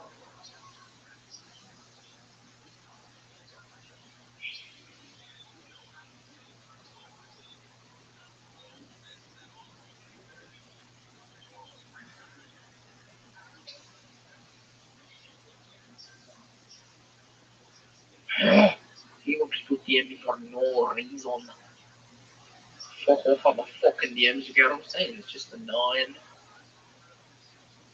Right, dog. No, I get DMs so much. Don't match. Those don't match. Yeah. That's a story about that I should tell. But yeah, and so that one didn't work. It didn't work that way. You had to do it on your own. It worked for a year. Then, like as is in the doc, in Cage's house, and on the anniversary, on the 1 year, find a beer in his fridge. I'm like, well, that's there for a reason. Wait a minute. What is that? Not an accident. $170 for a camera. You fucking took my dad's shit camera, right? That's a lot of fucking money. That ain't happening for me. That is a no-go for me. $170? The fuck do you think this is? Oh, no, that is crazy. Did you hear what I said? 100 fucking bucks. Yeah. 70. The goddamn. Bro, like, what?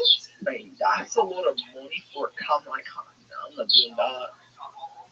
Can't be caught doing that shit. Making sure it's you. What's this dumbass fucking update? Of course it's fucking you, right? Moving to my fucking account. Dumbass, I'm a room. Yeah, see? Getting a code. That is also me. Getting the code, verifying. Trees.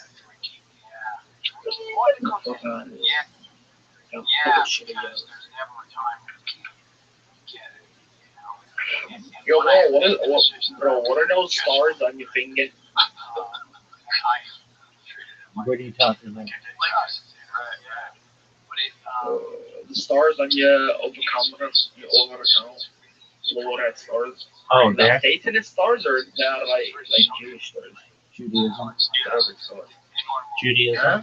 Judaism. You want to smoke a joint from someone that might really. What is that? You want to have a drink from someone. It's the star, David. Everyone knows it. Sure. Yeah. But so, I knew the way my body was starting to react, the way I was starting to feel. I couldn't feel it how I used to, even at like really powerful doses. Sure. Oh shit, you get what I'm on about. But $170 fucking dollars, you can't be asked with that. The thing I relied on is now just The fuck do you think it was? our tolerance, our relationship is now different. Yeah, and so there was a day, and it's in the book. Can't be bothered. I was a morning. Oi! He's rapping on that! Can't be asked! Spiking my coffee. That's like flavor. Oh, hold on. Come on. I've got my camera. This is a fucking great one.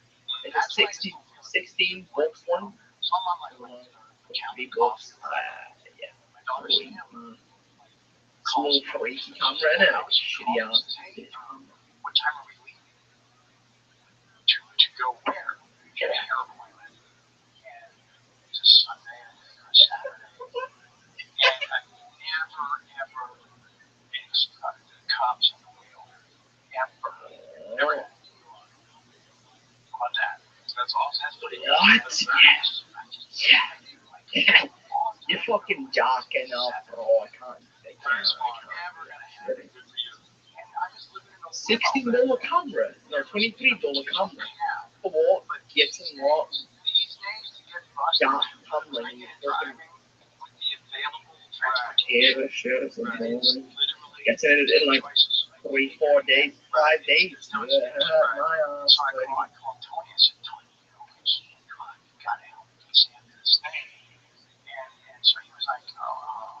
Right, this is going to be an expensive search. And there was a moment in the car driving back. What? Don't this is expensive as fuck. I could see her in 2 mirrors. Eyes are on the other side of her. She was just kind of sitting back there. I'm not saying that I know exactly what she was thinking, but I can feel what I'm pretty sure she was. It was just this thing about, hell, folks, nigga, get the fuck out of that shit. Why isn't that driving? Yes. Again, right? Why is there all this? Yeah, and it's not Tony. Right? He's been around forever. Yes. What I fucking need. Great one. 4K Full HD, and this shit looks like a fucking scam. Just the images of her, this whole 13-year-old kid vaccine, and her dad can't even take her to just a basic, just like a highway to a heroin. That was complicated, And I was like, what am I doing? And then I just sat inside. I sat inside of that for a while because it didn't feel good. And I thought, okay, what can I do to not stop feeling like this? Yo, what's going on? Yes, please. Yes, please. How you living, Tim? Can you hear me? Yes, please. Can you hear me? Yes, please. 1, 2, 3, 4, 5. All right. Well, if you want to talk, feel free. The next day, just woke up and said, I'm done. Didn't care. I made a decision. I wasn't going to care how I felt. Just kind of like, just grin and bear it. Yeah. How long did it take before you felt okay? It's not 3 days. The story I written up for me a month. It was just like, that was ridiculous.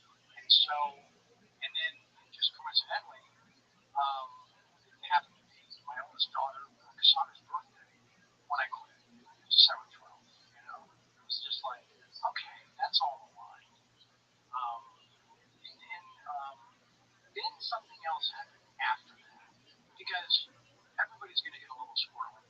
Like you can't push. The problem with a guy like me is that, and people like me, is you're able to put things back together really quickly. Right? And kind of just pieces, so you're not as scared to go off the rails. Right? And so, should I buy this camera though? It's got a $30 fucking dollars. I can't remember. Oh, I found a better one. I get a call that And a $60 camera. Ryle. Now, like, look, we want you to try this thing because it's much slower content, much less toxicity and no very few side effects. We think you're going to do great with it, right? He said, but you can't drink on it. The other one, you can drink fucking face on, like you can drink like a pirate on the other one, which they shouldn't have told me that you can. So I said, okay, great. So I tried that one, and it was working great. But they said, okay, and you just stay off the booze, it's going to keep working. Like it is, you know. So then showed up in addition to that, where just in concert with it. So now I had a couple things going on. You know, let's keep this thing, this evil stowaway is what I like to call it. Let's keep that thing in it, you know, at bay, and let's, you know, rebuild every relationship that matters in your life, you know, while you're still here. Did you have a revelation after a while, after you were sober for a while, where you stop and think, like, why was I getting so fucked up? Like, what was I trying to avoid, or what was I trying to enhance, or what was the purpose? Like, what bothered me so much that I couldn't be sober? Interesting. Yeah. I think it was more avoid earlier, like it was earlier in life, like pressures of family, fears of commitment, relationship, being exposed to fucking fraud at some point, you know. I think that was earlier. And I think enhance came later. Trying to just make situations just feel more exciting, cooler, or sexier. You know what I'm saying? Like, yeah. But it's interesting that you presented both sides of that. You know, avoid, enhance. I relate to both. You know, I think that's a good thing to tell people too, because everybody wants to hear the drug story. Like Bill Hicks had a great joke about nobody ever hears great drug stories. Well, you know, you only hear the bad ones. You know, and it is true. But the reason why people do it is because it's fun. Like, it can ruin your life, but it's also really fun. That's why people do it. Sure, it's important for people to know, because you don't want them to think you're lying. You know, and for them to hear you sober and happy and go, okay, that's possible. You can get there because this guy's admitting what getting high was.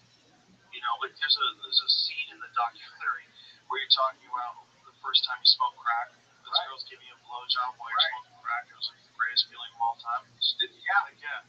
Like, I think that's important to say. That hasn't been topped. I probably shouldn't say that. I don't care. Yeah, that hasn't been topped. Have you ever heard Hunter Biden talk about crack? I haven't. He was on that Channel 5 show, and he gives this ode to crack that made me want to immediately go smoke crack. Seriously. Yeah, because Hunter Biden's a very smart guy. I don't think people think of him that way because of the laptop thing, but he's very intelligent and very articulate. So when he's explaining what the effects of crack and how different it is, and how incredible it is, void of it, it's like literally saying he's like getting the itch while he's sitting there sober, you know, working on his sobriety, trying to keep it together after all his publicly shamed for being out of control. And now talking about crack like a lover that he lost in a drowning accident. It's crazy. I get that. Yeah, it makes sense. I bet you do. There's a moment in the doc where I tell this Sandy story.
Oh,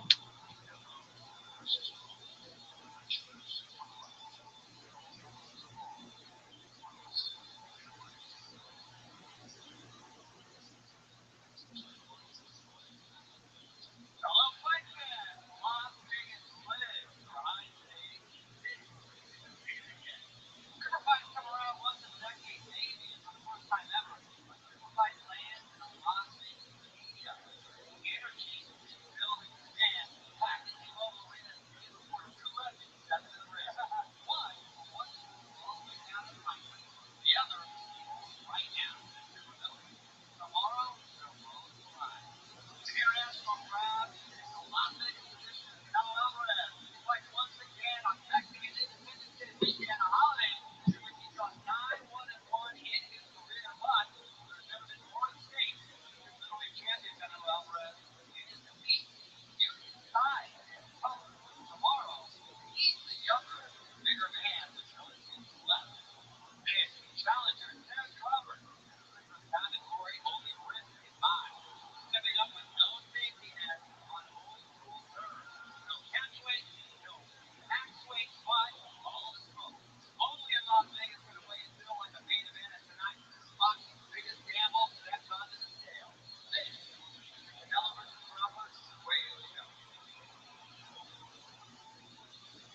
Welcome inside the T-Mobile Arena, the fight capital of the world, Las Vegas. I'm Mario Lopez, alongside boxing five-time champion Antonio Tarver, award-winning biographer and analyst Mark Riegel, and Ring Magazine senior insider Mike Coppicer, Tim Gray, and Heidi Adamson.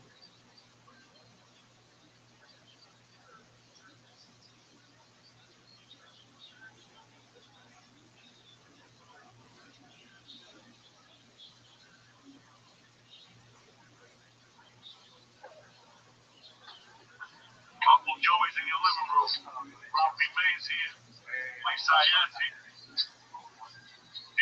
Lion Jim. Let me explain something. The weight limit in this room is definitely over. Here we go.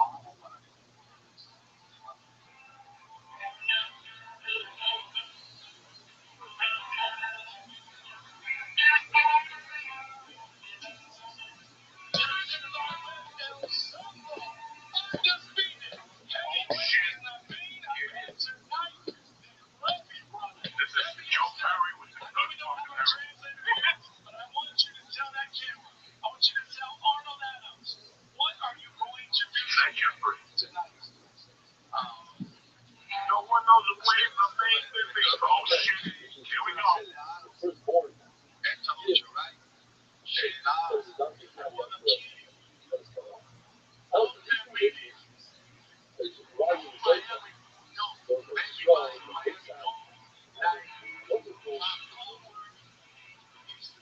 Come on in glory. Here we go.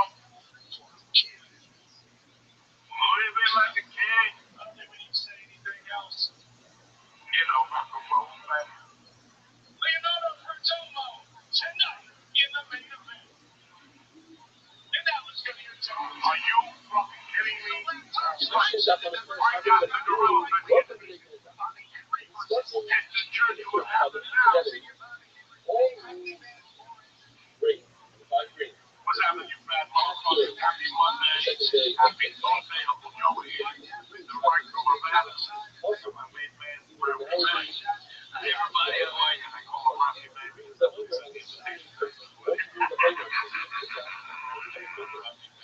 My ex-wife is dyslexic, and she proofread it, and I never had anything.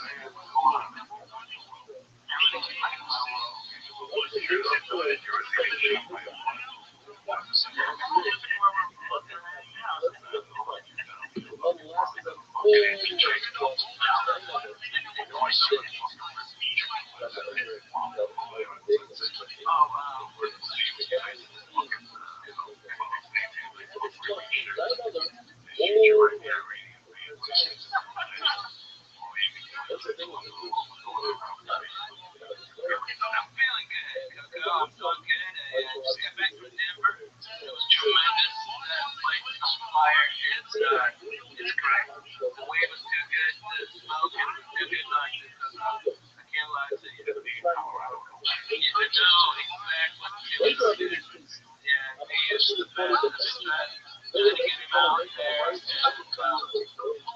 I tried to get in my hotel. The hotel was sold out. And then I've been trying to get into Vegas. And I want to get Tammy taken care of. I'm not there. 1988, Taylor Swift jerking herself off Rush. That bitch is vibing to the oldies.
I'm getting divorced. No, not yet. Not yet. I don't know. That's as soon as it gets done, it's done. Probably. That's all I feel like I can do. Another 60,000 here, 70,000 there, 85 over here. I did 6 lawyers involved. So, I mean, it just keeps on that you know, I'm married a great girl. She's a great mom to my wonderful children. And God bless. That's what you can do. I want her to find love, be happy, and just go all about it. It's also the pleasure of you guys working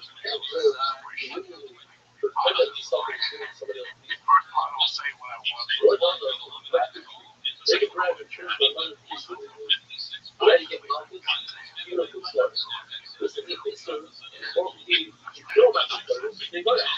Yeah. It's just like our book. Like, you guys put the letters together and create so you have to pretty much together to say this is what's going on. The person who wants to step up, you want to feel. That's a feel. So receive culture mind. That's how you grow. There's 2 ways. Play up there. That's what you take. Simply expanding in the video. That's also a good thing. But what you are doing is all the things you take. Farming, daddy, it's clever. It's progressive. That's also you have a right.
mad I almost killed some of those old fucks that get you.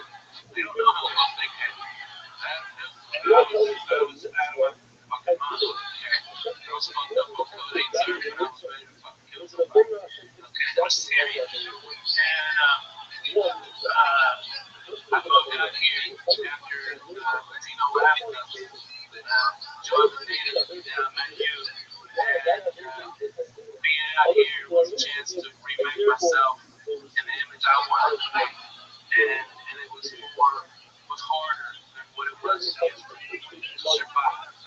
It was more expensive. And that really, from 98 to when my father passed, was me becoming tired.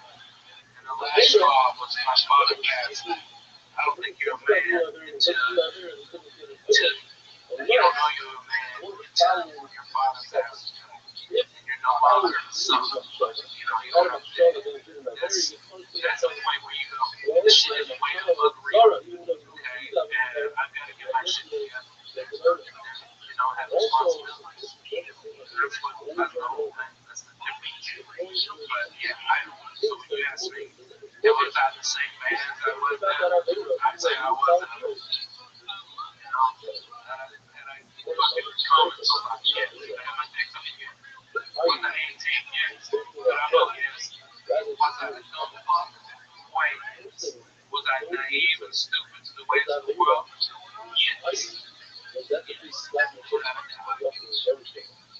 took me a long time to get motherfuckers to learn that lesson.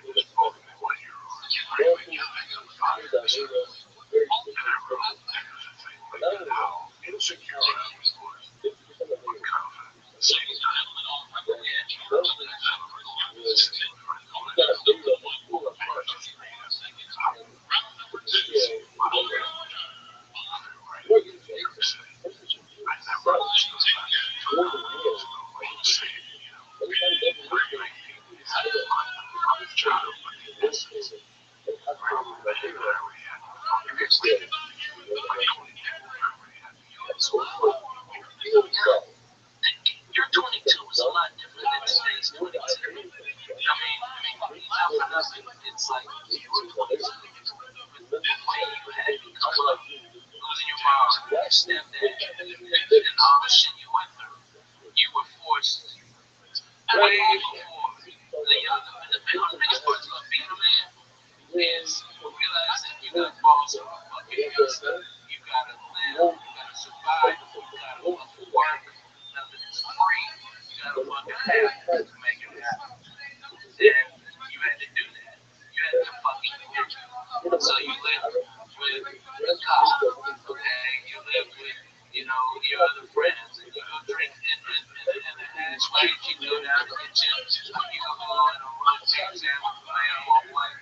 Okay? You go and you go to the little rice pudding. You're worried about a lot of people, but you had your rules.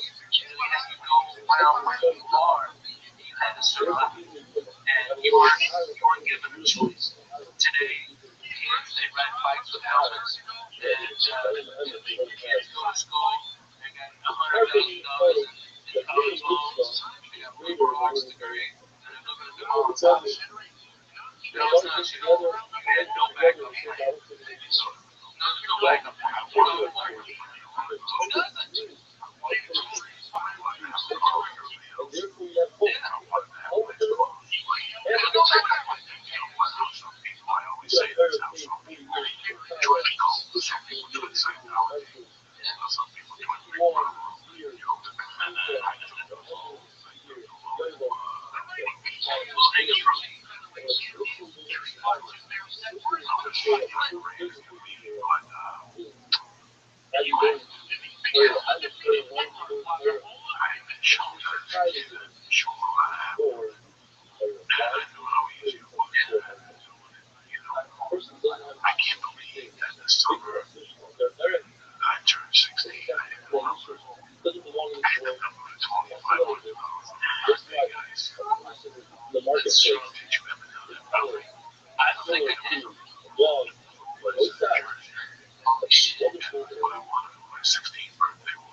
So I was like, but before I was leaving, I came back to the competition. I won 30. So brother came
Oh, this is bare knuckle fighting.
Yeah, I don't.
nothing dollars out of the community. What picture they did this? They're really what it is, but yeah. Father has been building. Not only this, right? Oh shit. These people are civilization. We'd love to see anything. You're the latest that's coming to that town. See fucking the guy who shot the president came in there. It is crazy. Yeah, we got the minute before like the station, radio was down. Don't come out.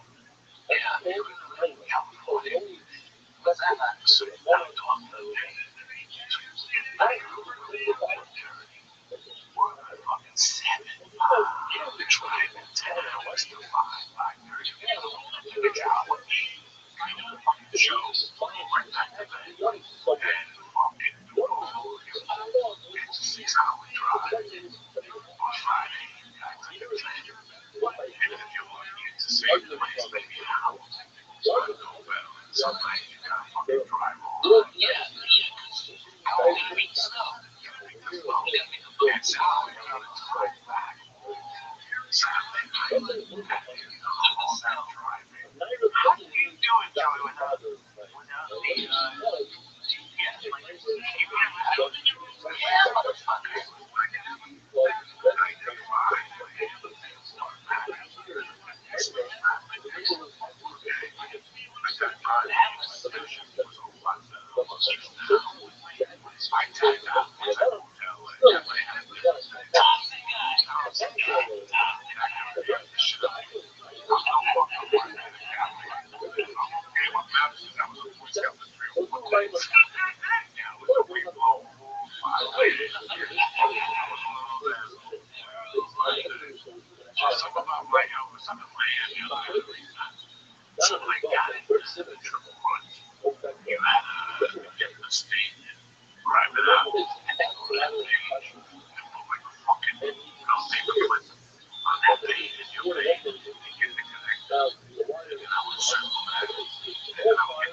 Alright?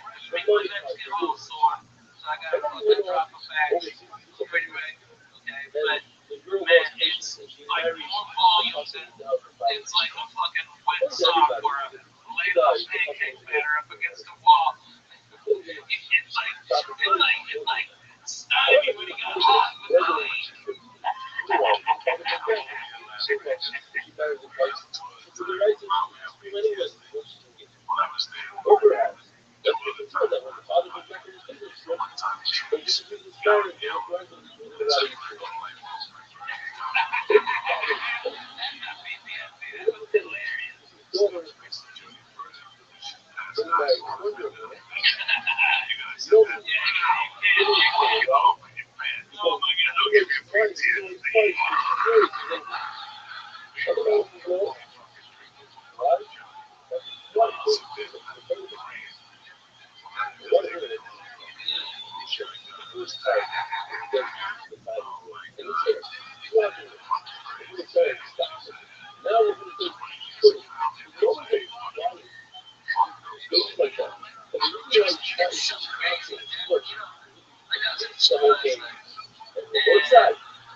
They don't have a lot of camaraderie left in Weaver. Like the same guys that we used to roll with, I saw last night, and it was like I haven't, even though I haven't seen them in a year, it was like I saw them last week. You know what I mean? Because we were down so much, you know. I like Mike Young, okay? Saw Mike Young. Yeah, right.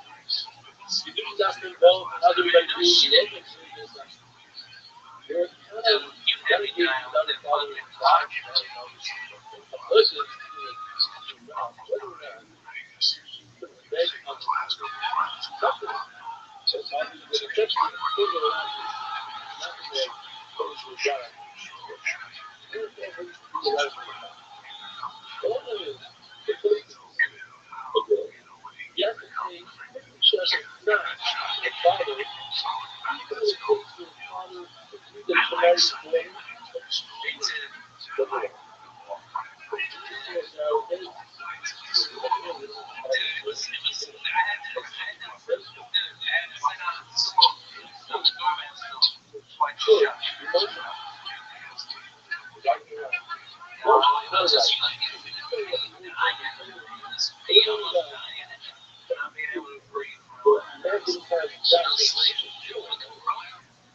I couldn't sleep for 9 days straight. I was in ICU. I had this thing breathing. I couldn't go to sleep. And so they were sucking stuff out of my lungs. And it was fucking brutal. And that's why I can't sleep on white sheets. It reminds me of the hospital. I have a really hard time sleeping. I don't know. If I go to sleep, I think I'll die. Alright? So that's why I take the pills now. Now I'm sleeping. I'm good.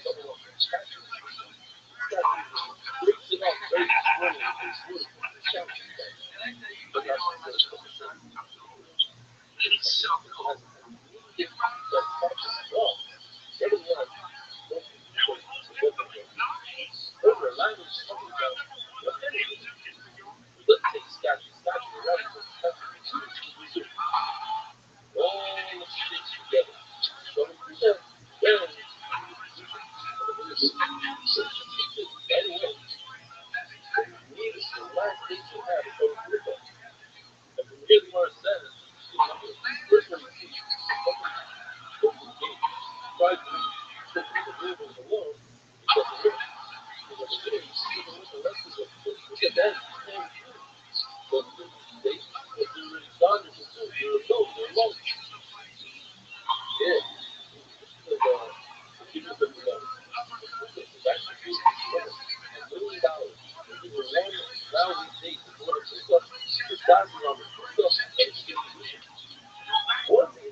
a buddy of mine named John Roberts. Listen to this guy.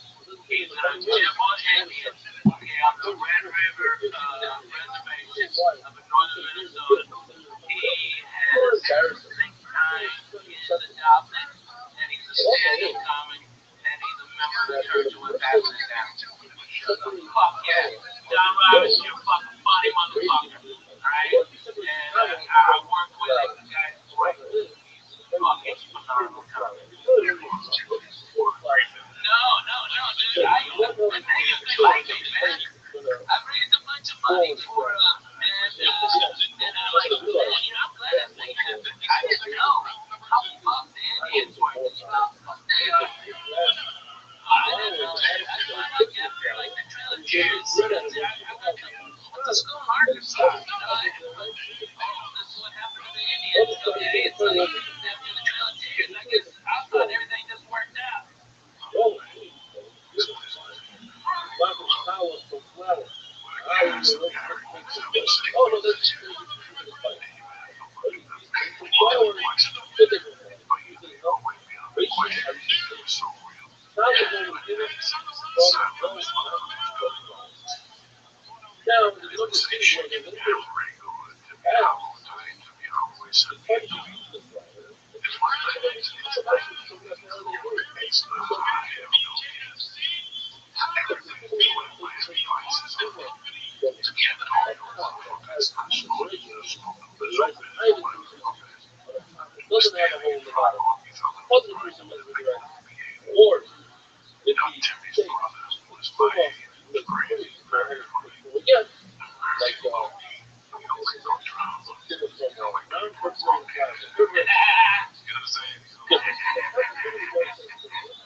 way down. And she couldn't hear the Asian lady. She was an old Russian lady, right? And he couldn't hear that there's no neck to eat, okay? And so the Russian lady was standing there, and this douchebag LA guy pushed her, and she fucking snapped her fucking arm. Yeah, right in front of me. So I turned around and hit the guy, and it fucking broke my hand, okay? And so I go home, I'm fucking calling Joey, and I'm shook up, man. I'm like, Coco is like a shark. If he smells blood in the water, if you're upset about something, that's what he's going for. Alright? So he called me up and goes, get out of there. Get out of there right now. The police are coming right now because you knocked the guy out. Go out the back door. I'm outside. I'm hungry. Alright, go out the back door right now. Alright, and I ran out the back door thinking the shit, and I didn't have my keys. So I got myself out of the back of the garden, so I had to walk all the way out. If you're fat, you're mad. Yeah, you're mad. Like, now I gotta walk around the front.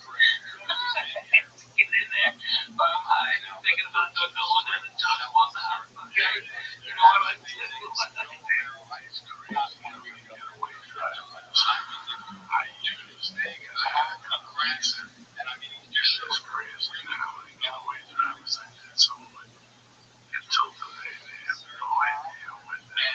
Yeah, I think I'm in that group. I'm like a getaway, but like, fast really. What's crazy? Like, I remember, like,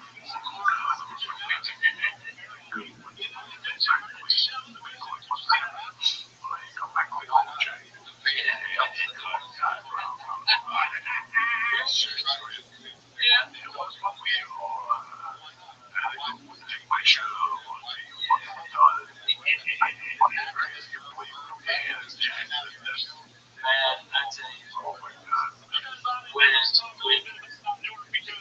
remember one of the funniest moments. We get up and have coffee, and I thought you were gonna be in the house. I thought, you got a key, just come in, put the light out, food out, go to bed, alright?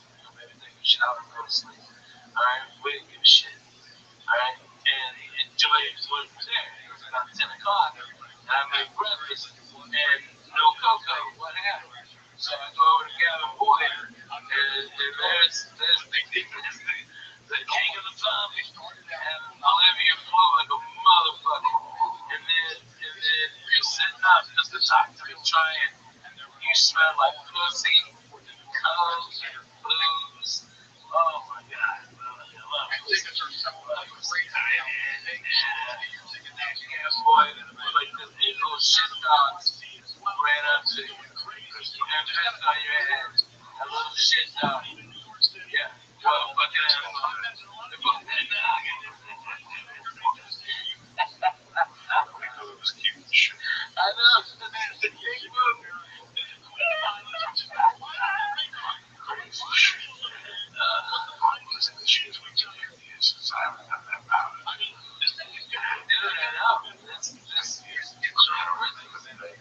Yeah, I know.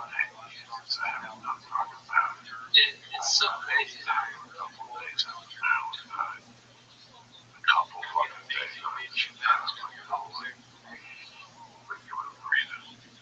She was so sweet. Nobody mentions for these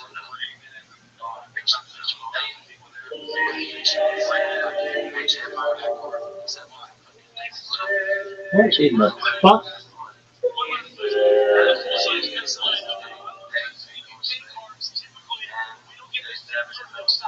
If the shit's up on the fence, how's everybody doing? Welcome to the Nothing will. discussing. This is probably whatever.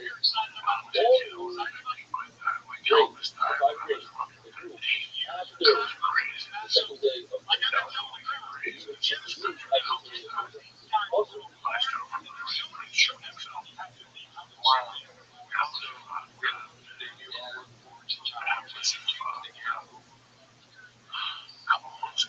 because she's not on the table, other than doing the other If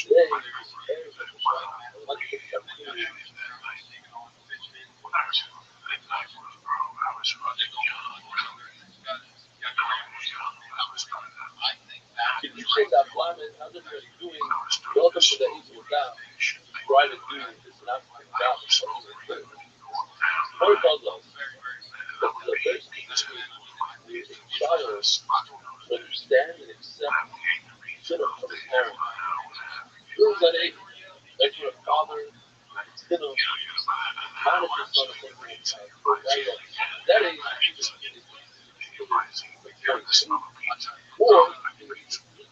or before. That's younger than that. The child intellect doesn't play to fully understand what doesn't make anything practically so clear.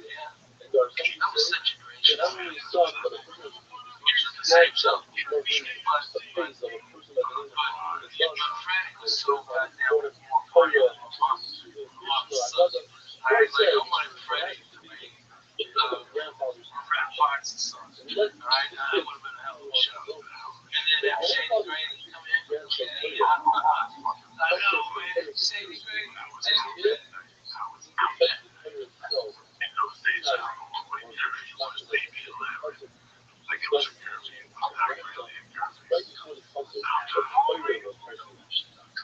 or does a story that truly leads to God's grandson?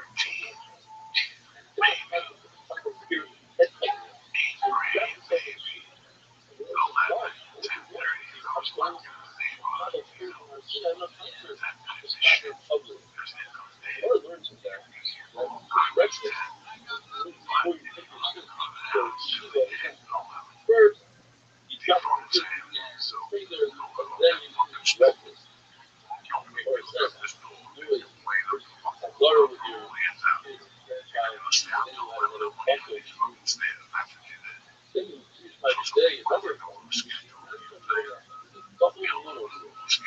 Buckle up your fire. That's what it makes that is, that every day, divine day, Lord, additional means that every day towards the mother, one of family, as well as the grace, very also should be sharp.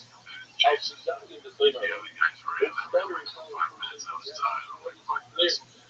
What else is the generation that will count the letters of the word in the fire. And every say, this letter is happening in the fire. This word is happening in the fire. For us, having the word, definitely the Sarah, Paul, feel everything in the blood of that.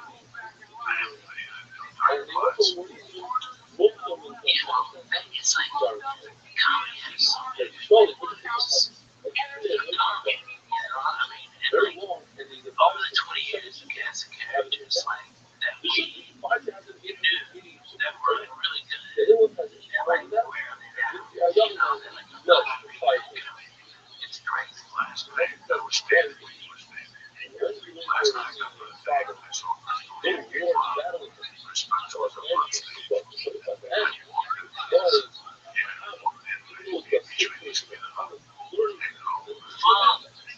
Something is very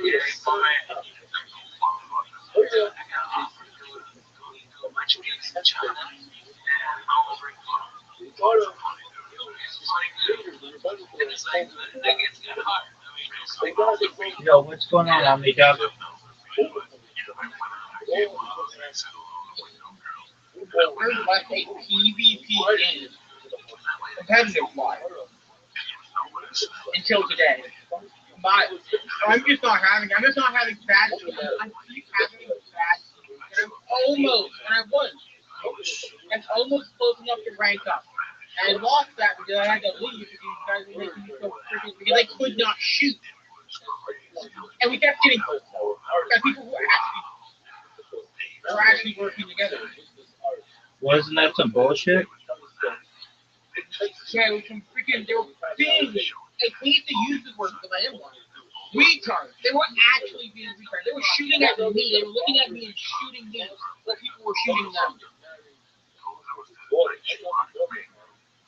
All right, well, can you play it now? Like, I was the one causing the fight. I'm the only person there who got a kill. And that was because I revived them there, and they was the one who shot them while I shot them. Are you proud of yourself? Not that I left, because it's my first time I've lost a lot, but I still fight again.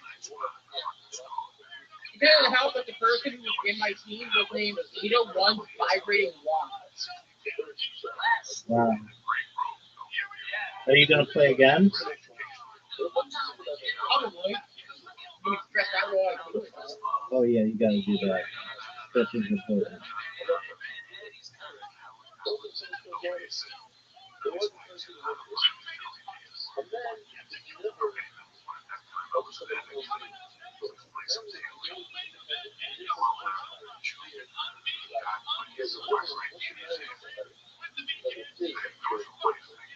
Like, you have to be the sole person who can get pulled in a game. Really?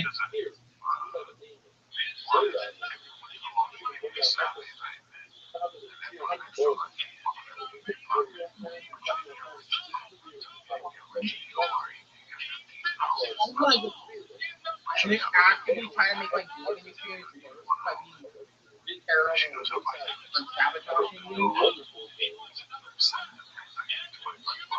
And before this, I think it was on like a 3 or 4 win streak. That's tight. So, that sucks to game into. I didn't have my previous teammates.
I used to love Sundays completely.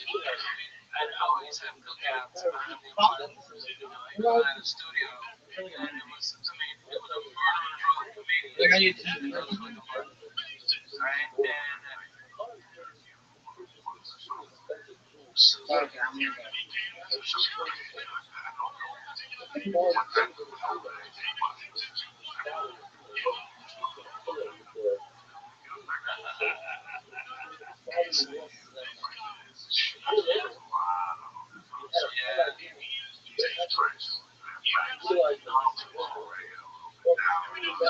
white chicks, boxing, they like some black girls and stab somebody.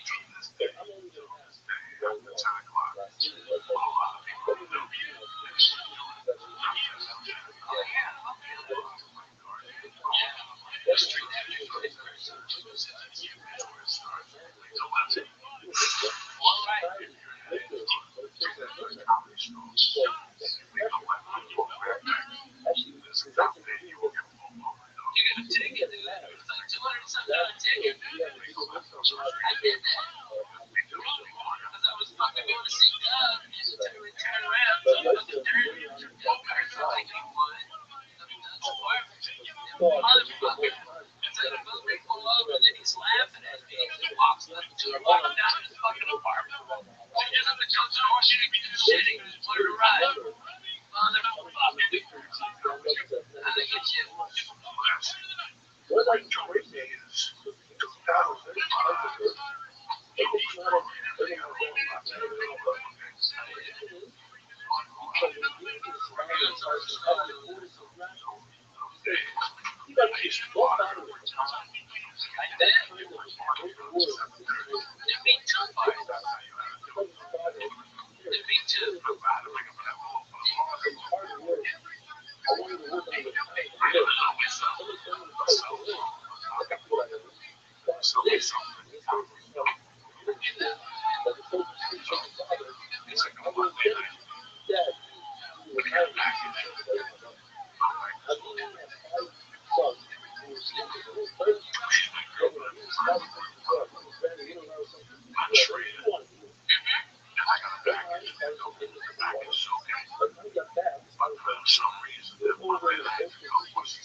This guy's not sleeping.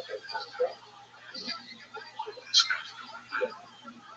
Finally, I know. Oh, I know who's going to fucking package. For some reason, I did the same thing.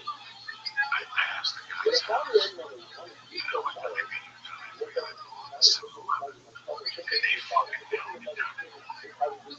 Everything I know how to make it now. They nailed me down to the wire. They pulled me over right in the 7-Eleven door. I'm not that before you. They pulled me over right when I saw them. I was left at 7-Eleven. So they pulled me over there and just looked down the road. Came to a car and I said, listen, you just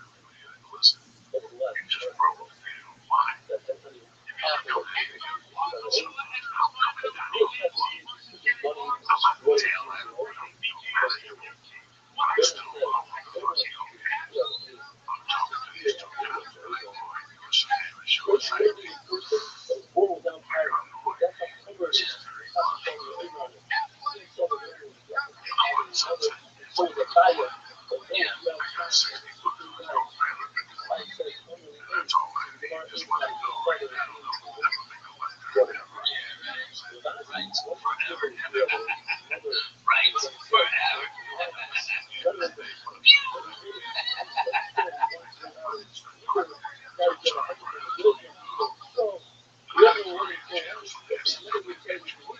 And all of a sudden, a truck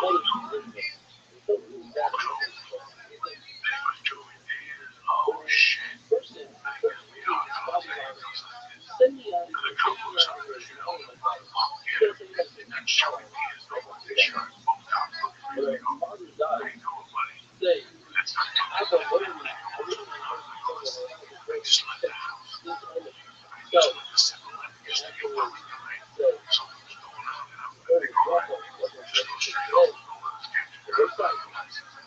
No, I went to work too. I shot the left at 3 o'clock when I went home. I never made a fucking left turn to get on fucking Sunset. You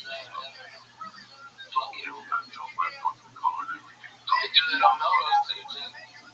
Melrose, you can't turn after 11 on some parts.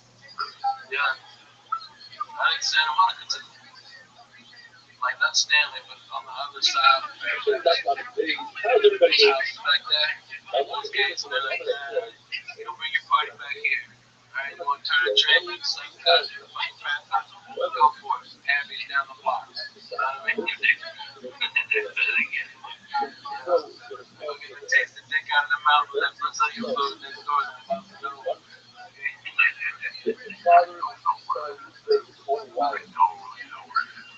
Santa Monica was on Santa Monica. My parents left the other strip of the trailer. And for a while I would stay with Doug. And for a while I would stay with her. You have to live in the trailer for a while. And we lived next door. If you went there in the daytime, like if I get home from where it was out right around Beverly, maybe 30 something like that.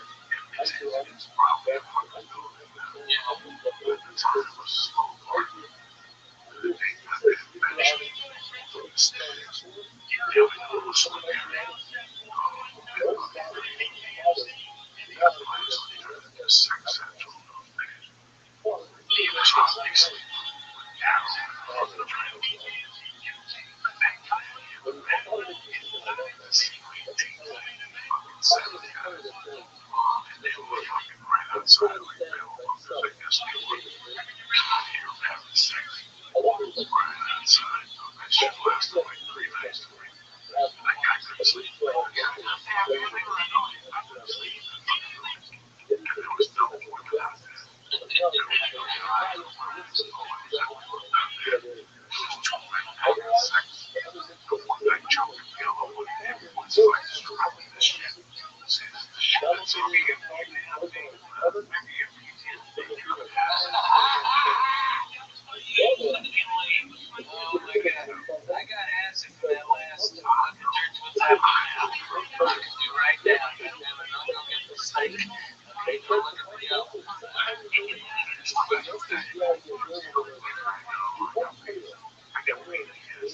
You too. Without a doubt, you too.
Still running.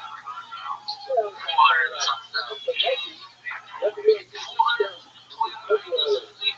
I had a 400 that I was a comedian in 1996. Okay, Toyota 400. 21 years old.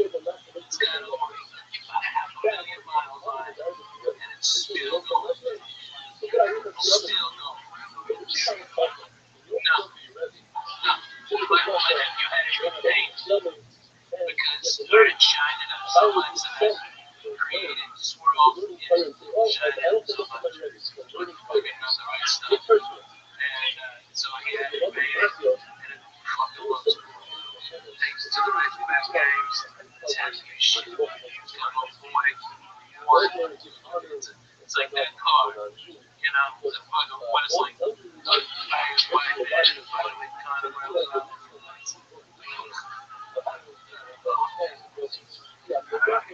know,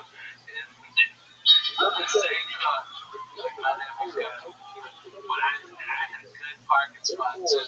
Good parking spot. I was gonna walk right in. I had a showcase for CBS.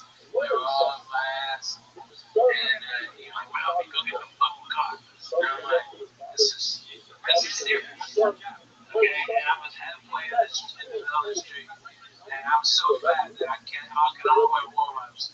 So I'm always trying to fuck. Everybody thought I was trying to be funny, but it's only damn fit.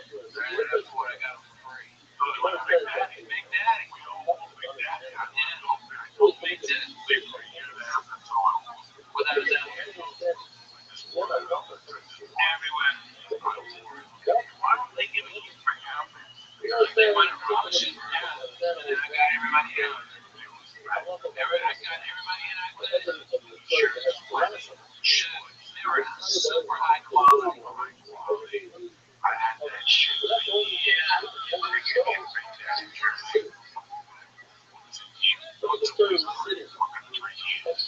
They gave me a thing. That was cowboy show. Wow. Yeah, right. Oh, yeah.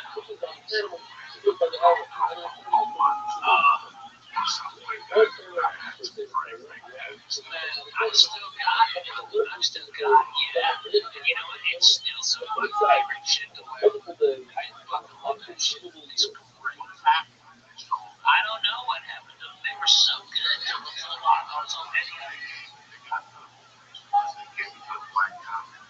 And now he got it. This was barbershop. Yeah. Barbershop.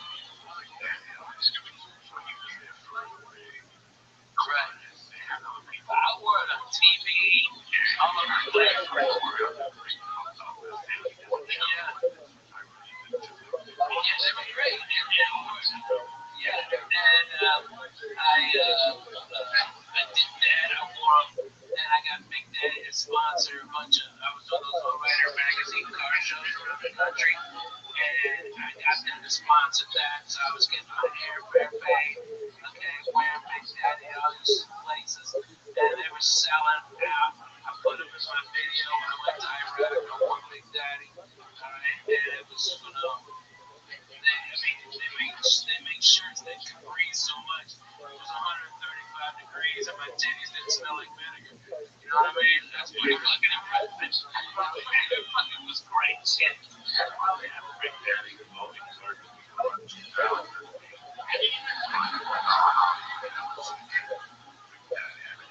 Shirts. Sweat jackets. Yeah.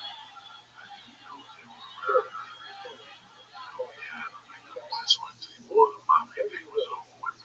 Yeah. That's one thing. So that was the end of that. You know, that was that shit.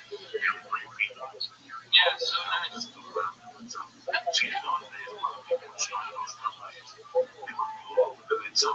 Yeah. It was over there. Yeah. T-shirt companies. And now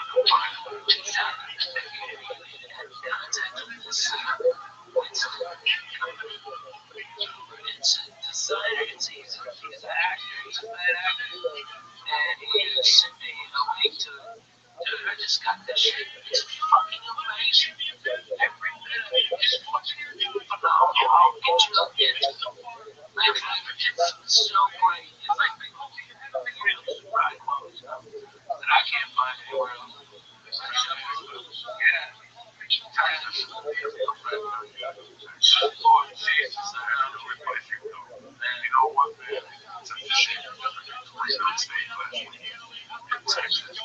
In Texas, I'm an extra large. Right. So if I buy clothes in Texas and I got extra large, I go, Jesus Christ, I lost weight. So you feel good about yourself. I mean, they don't walk around and switch your way. Just swallow like a fucking thing. Like that. This is because they make the clothes in LA, they make them small. Get a 2X in LA. I guarantee you won't get that in LA. You don't think the 2X won't get that. Yeah. You sort of what I did in these guys that lost weight. No. They make it so everything was Marshall. All that shit. It's like it becomes fair fucking game now. If I use like Marshall, there's no pain. Texas.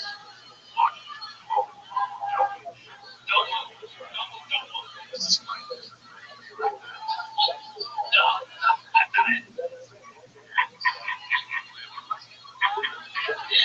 Come on, man. What's the chance?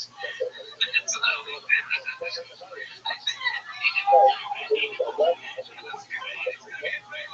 they want to get a club. They're going to make gifts of this.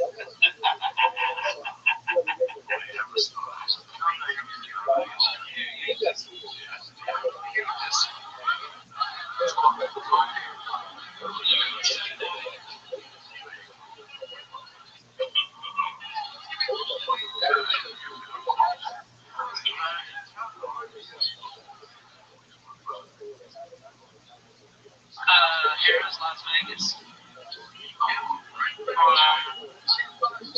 This Thursday, Friday, Saturday, 10 o'clock. And then next Thursday, Friday, Saturday, 10 o'clock. And then I'm in San Antonio at LOL. And I can't remember. That's like the next 3 weeks. But I'm going to be also coming back here next Sunday and Monday and Tuesday. Did some meetings. And then the next week is Father's Day, so I'm going to be around. Maybe, I don't know, maybe you and your family, maybe Sunday dinner someplace. We maybe go back to that Italian place I told you about. It's like the old school Italian. That Tony's Italiana. Mango. That's what it comes to. Shit like that. That's what I'm calling Sam.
just leave your car.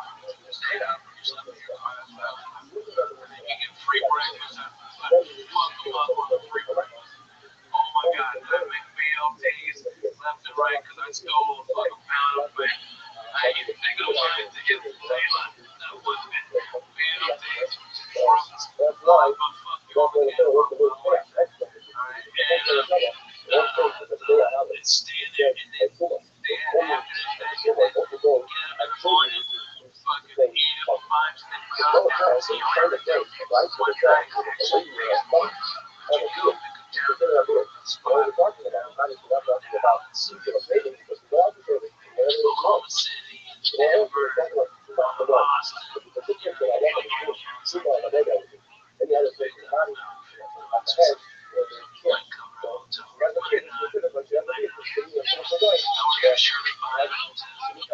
she was great.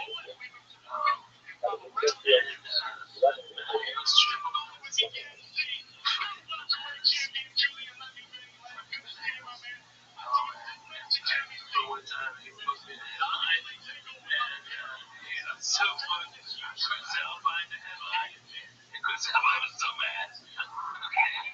He's like, I want to go last. And I'm like, well, what's up? I'm a filthy, dirty motherfucker. And if it makes 1 second, this guy's going to go back to headline back. Fuck you. You over here follow me. And he went up and I didn't give a shit. I didn't stand there and say, I got all mad about that. I just think it was all clean. And I just went up and just trashed him for the first 15, 20 minutes.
amount of shots. Okay? And see the comparable. I pull in there. Okay? I go to sleep in the back of my truck. Right? It's like 50 degrees. Right? And then you put a pistol and then my sleep bag. I wake up and there's 8 inches of goddamn snow. And it's now like 16 degrees. And I'm blue. My face is blue. Alright? I don't know where the fuck, I don't know how to get out of there. The road is completely fucked. Alright? And I said, I gotta be in Wenatchee, Washington. Okay? And 14 hours. Okay? You know?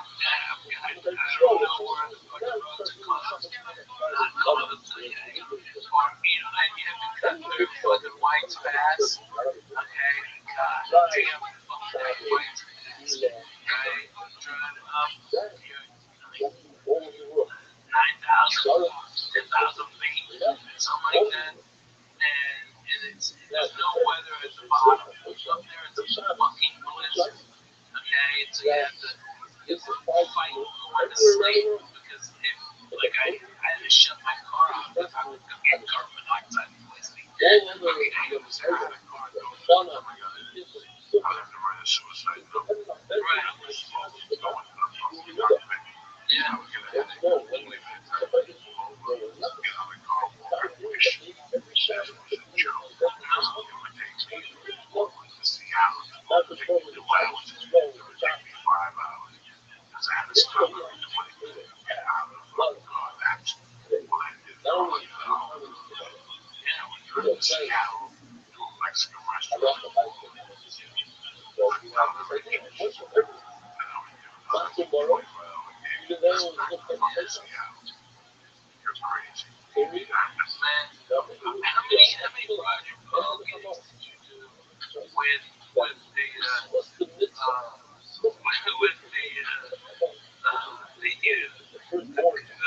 comedian that wore a wedding dress? Her ex-wife? Oh, really? Oh my God, that got on a string. And man, wow, that was an extreme show. I'll tell you what you know, about comedy. Robbery, sometimes things happen. You scratch your head for 5 fucking years. I was just took over video. And then there used to be another company that used to do comedy when I fucking started doing David and Dutton Group. I said to the tape, you go out of line when I go to UMC. They said, you know, this stage classes. They got me like 45. And I want to do everything again. This is my time here.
I'm going to be at Harris at the beautiful casino, Harris. And you know what I like about it? I'm going to be honest. One thing I really like about it is there's no shiny shirt, half flags over there. Okay. It's like a bunch of real people. Okay. It's $15 like a blackjack. You can have a good time. Drink pretty good food. Okay. Like great restaurants. There's a real Chris on steak meat. I mean, come on, who's better than that? And it's easy. Man, Lee, I want you to come out. Okay, listen, Hercules. I got a 5-bedroom house. And I'm ready to be good ass little.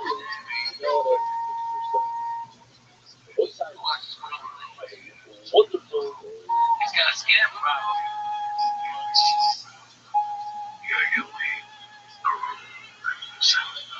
Okay, all right, done. I'll put him in the beautiful Caesar's Palace.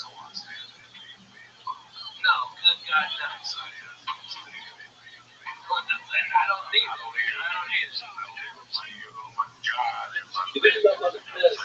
I don't need it.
I love that. What you think of my game? Yeah. I think it was amazing, dog.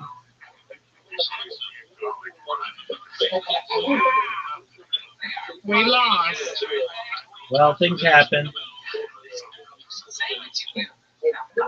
Yeah. Come on, stage lost.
the way I cheap this for a reason.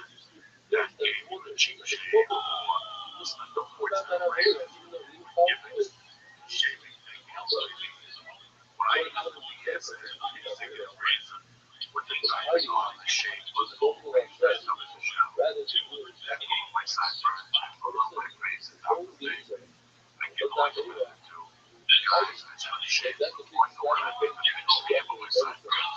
And my shave called as right now. I see the hair. It's like fucking shave. Yeah, you know, Dr. Carla, that's funny. Dr. Carla shave was funny. It's not better. I was like, shave. And it's helping knowledge. You know, man. That's my training. That's my training. I was shave.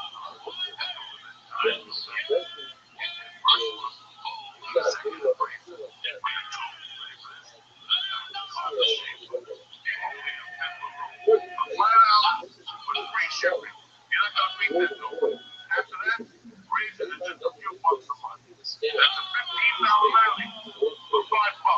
In your first month, you're gonna get an awesome weight in, which I'm done. I still got mine after 3 years. You're gonna get a perfect fit of low cartridges, which will last. These things are fucking tremendous. They're sharp, they get right to the point, and you're gonna do the shape month.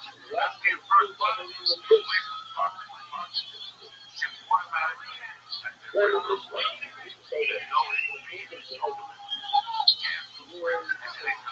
You can only get this one at DollarShaveClub.com/again.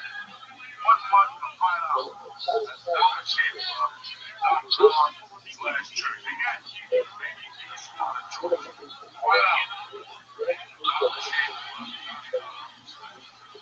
Number 2. Let me talk about these days.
Stamps.com. Again, don't forget stamps.com. And Joey, and I want to thank DollarShaveClub.com. And the church. And I always want to thank God.com. I'm sponsored this. Listen to what they from me, man.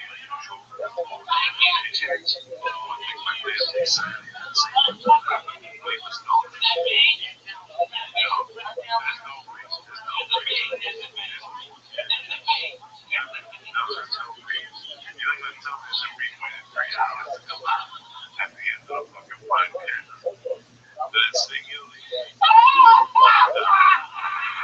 that's so fucking. I've been trying to get it over here with that beat for the last like 20 minutes. But y'all didn't see it. My hair was over here just creeping and trying to pop it. And I swooped my feet.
There she is.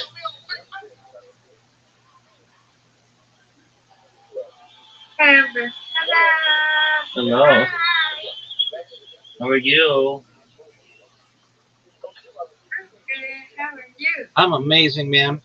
Thank you for asking. The reason why I'm amazing is I had somebody come into the Discord, another person, and I'm like, how'd you find out about me? And they're like, you followed me on Twitch. I'm like, no way, my bot worked. And they're like, yeah. And they were in here and they invited me. They invited me to their friend server or their game server, and they introduced me to all their friends, and they were really nice, and it was lovely. So I was really happy about that. That's good. Okay, what happened? There we go. Okay, right. That's good, Rabbi. Yay. Yay is right. Now let's see you dominate, girl. You got it.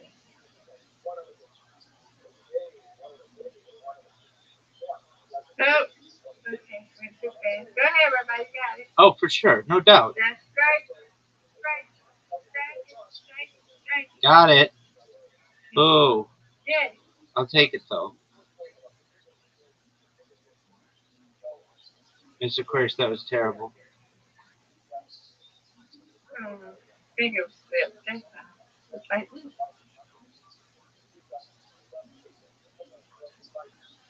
see? Yeah. Hey, it got more than we thought. See? You got it, Rabbi. No doubt. No doubt. Go, Rabbi. You can get them too. Got him. Yeah.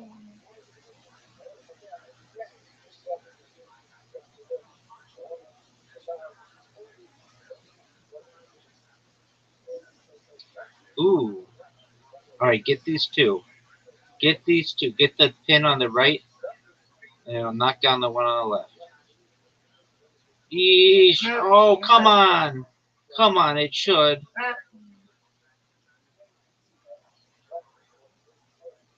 Are you serious? That was nothing.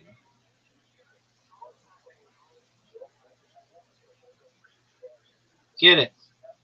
Oh, come on. Oh, that was good. It should have been better. Yeah.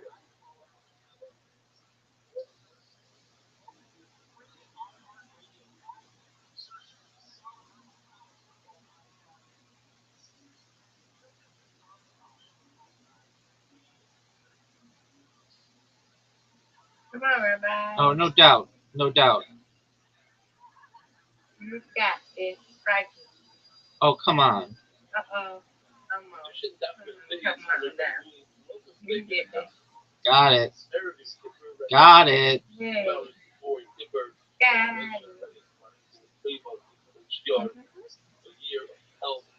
Get a strike. Oh, and you did. And you did get a strike.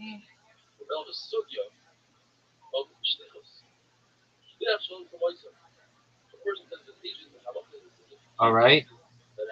You now have a split.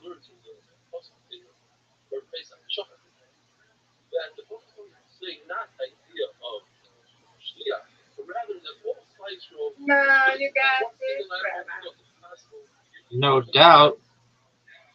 Big score. Yay. Big score. It's good.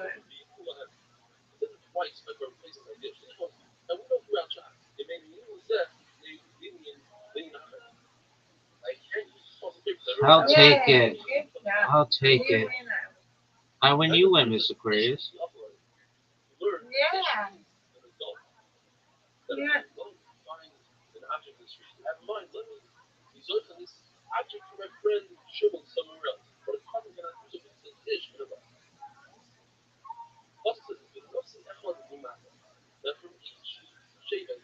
Get it.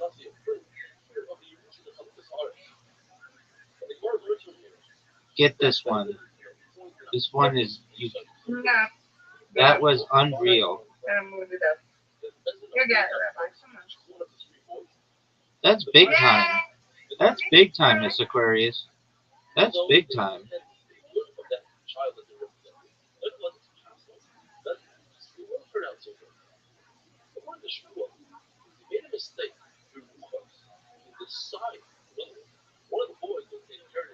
Get it.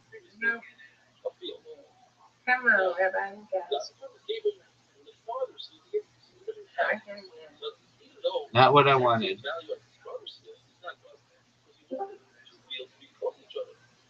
Get it.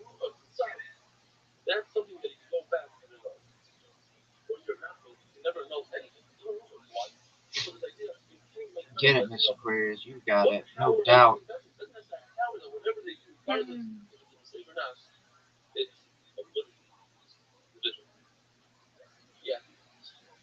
Got it. No, that's Beautiful spare. I need that. That's what I need to do. Give it to me. No. This is a tough one. Oh. Not good at all. okay.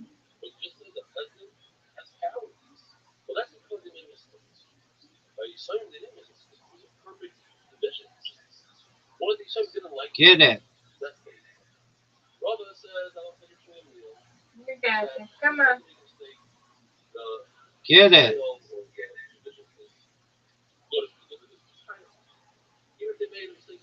You got this too. No doubt. Good job.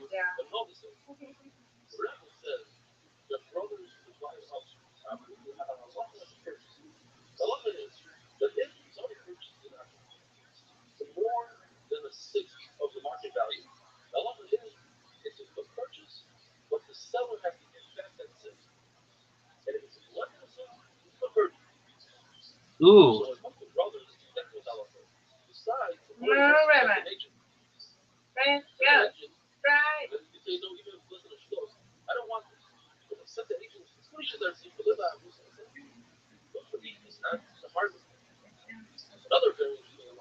Good job. I'll take it. Yay. You win that one. I win, you win, Miss Aquarius. Undefeated at bowling. Undefeated in friendship, girl. Yay. He is right. In the morning. Sweet dreams. God willing. Sweet dreams. God willing. Good night, Brandon. I know you speak. Good night. Smart tells us that in other words, you cannot send a messenger to burn down somebody's house and say that the sender has to pay. Because there's no shliach in Myra Meir. It's a target. Different Rabbi, different Talmud, different Yishai, your face. There's a lot. Baruch Hu said to do one thing, but somebody else wanted to do the other thing. Of course, you're going to listen to his Baruch Hu. Therefore, the person doing the act that's wrong, he has to pay, not the sender. But there is an exception to the rule. There's a number of exceptions. One exception to the rule is Megillah. If a person uses money from the Beis Hamikdash unknowingly, it's high. If he sends a messenger, then the messenger is not high. The one that sends him is high. So why don't we learn the whole thing from Megillah? Because it's not just Megillah, it's somewhere else. It's Shlichus as well. You know what that is? But before we explain, once you have Megillah and Shlichus Yad, it's Shnei Psulim. It's two Psulim. It's things that Allah, the Ein Milan you can learn out for the rest of the time. What's the Shlichus Yad mean? If I did not just somebody to watch, he becomes a shoyer, a watcher, and he's plugged in Neva Aveda unless he uses that object without permission. Not only that, if he sends an agent to use that object, then the shoyer, the original shoyer, he's responsible for Neva Aveda. You see this idea only because Megillah and Shlichus Yad. According to Shabbos, they say that you're high in Shlichus Yad, the words of the Bible, that you're not even thinking about using that object. So now you can't use Shlichus Yad as any other. They learn from here, and that is, if a person steals an animal, and he goes ahead and shuts the animal or sells the animal, he's hired 4 times that animal or 5 times the animal, depending if it's a sheep or not. But he sends somebody, the chef, or to sell for him, he's hired, not the shaykhs or the seller, and that's the second positive. But hey, we love this. Rabbi Isai, a wonderful day, have a very meaningful and pipper. Major Shalom, see you after you.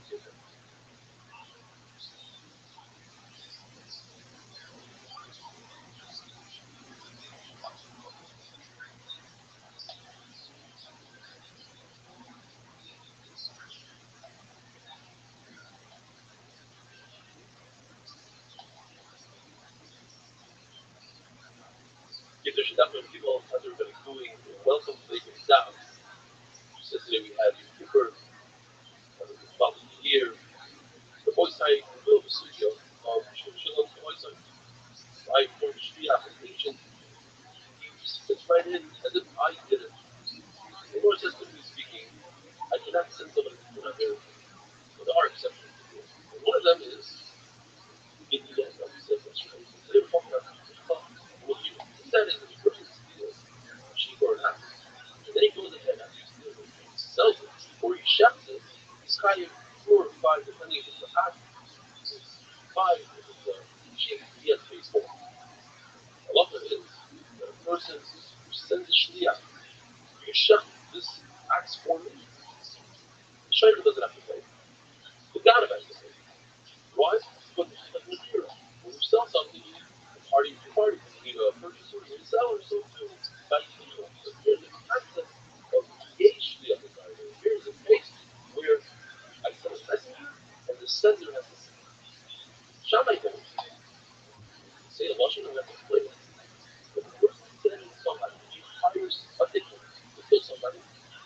The one that hires is hired. What is he hired? One shot is Shammai was told that snakes come on for a hut or with lambda. Different speaking, when we have choosing that there's some Allah, doing the lambda. But in this case, Shammai was always doing that. There's a lambda. But he lost it. He lost it. He didn't Allah on that.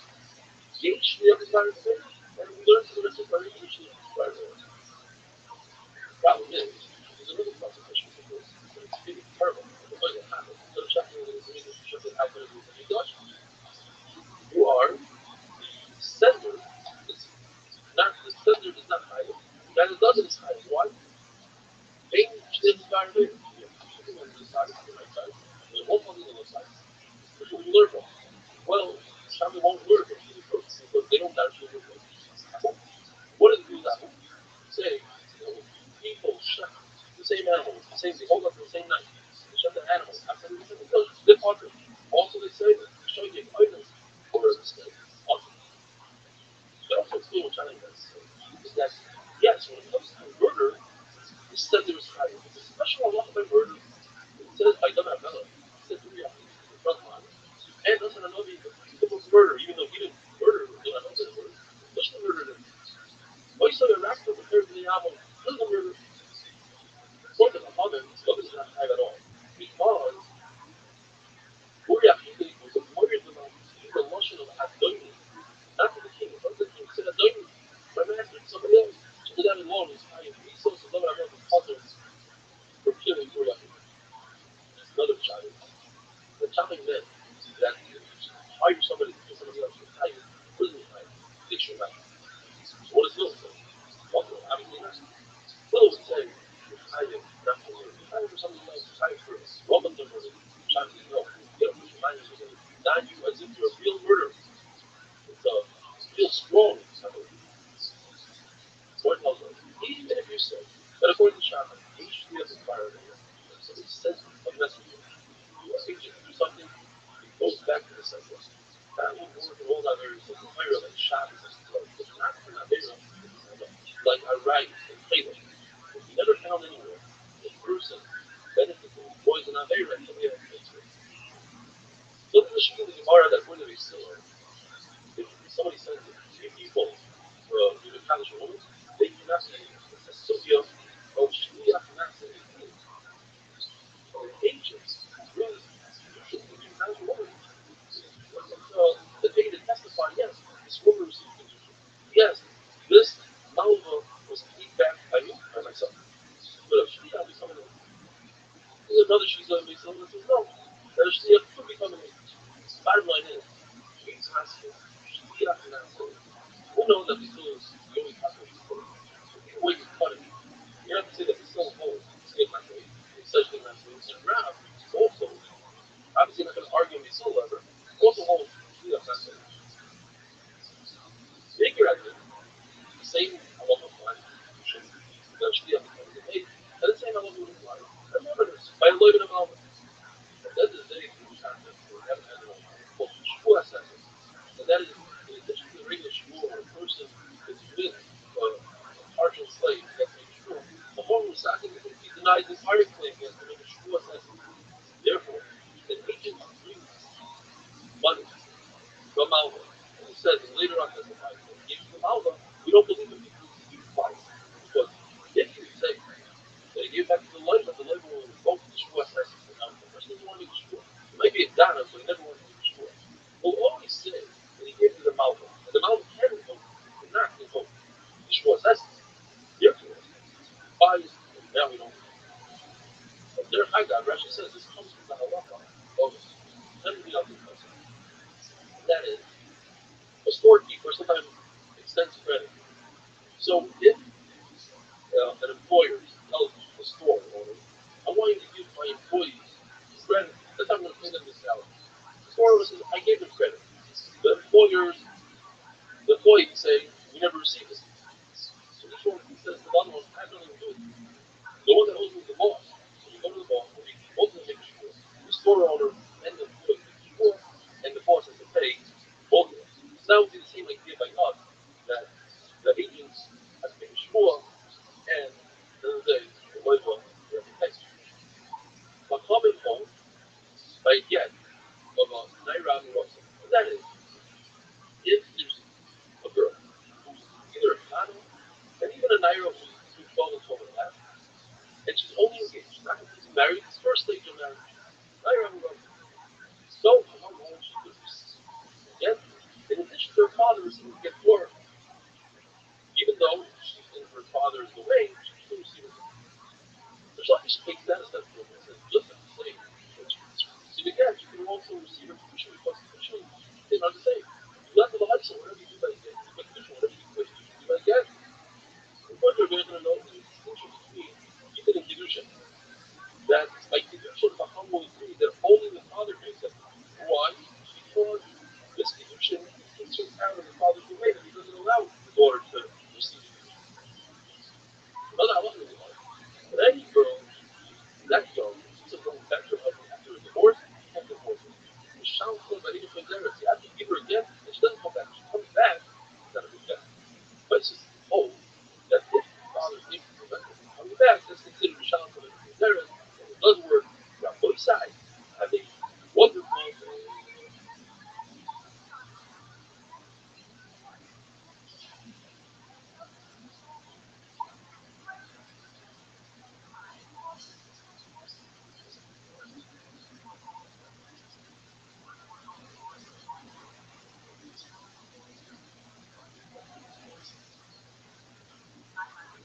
Kiddushin Daf Mem Dalet. How's everybody doing?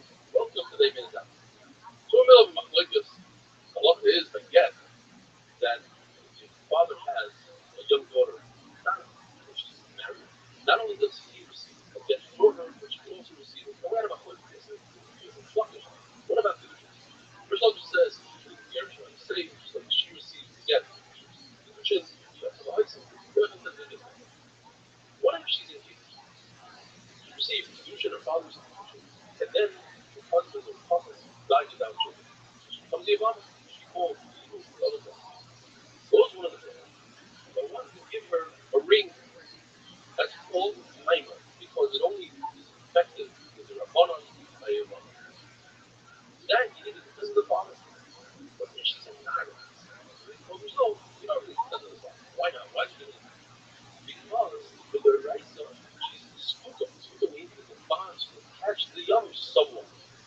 The other is only finishing it off with the screen. So for that, you don't need to consider the bond. Even if the whole time, yeah, the argument on the phone, like I said before, the argument is that the girl cannot receive it. Actually, in the diet of the time, over here, again, the girl could receive the diet because she's already received it.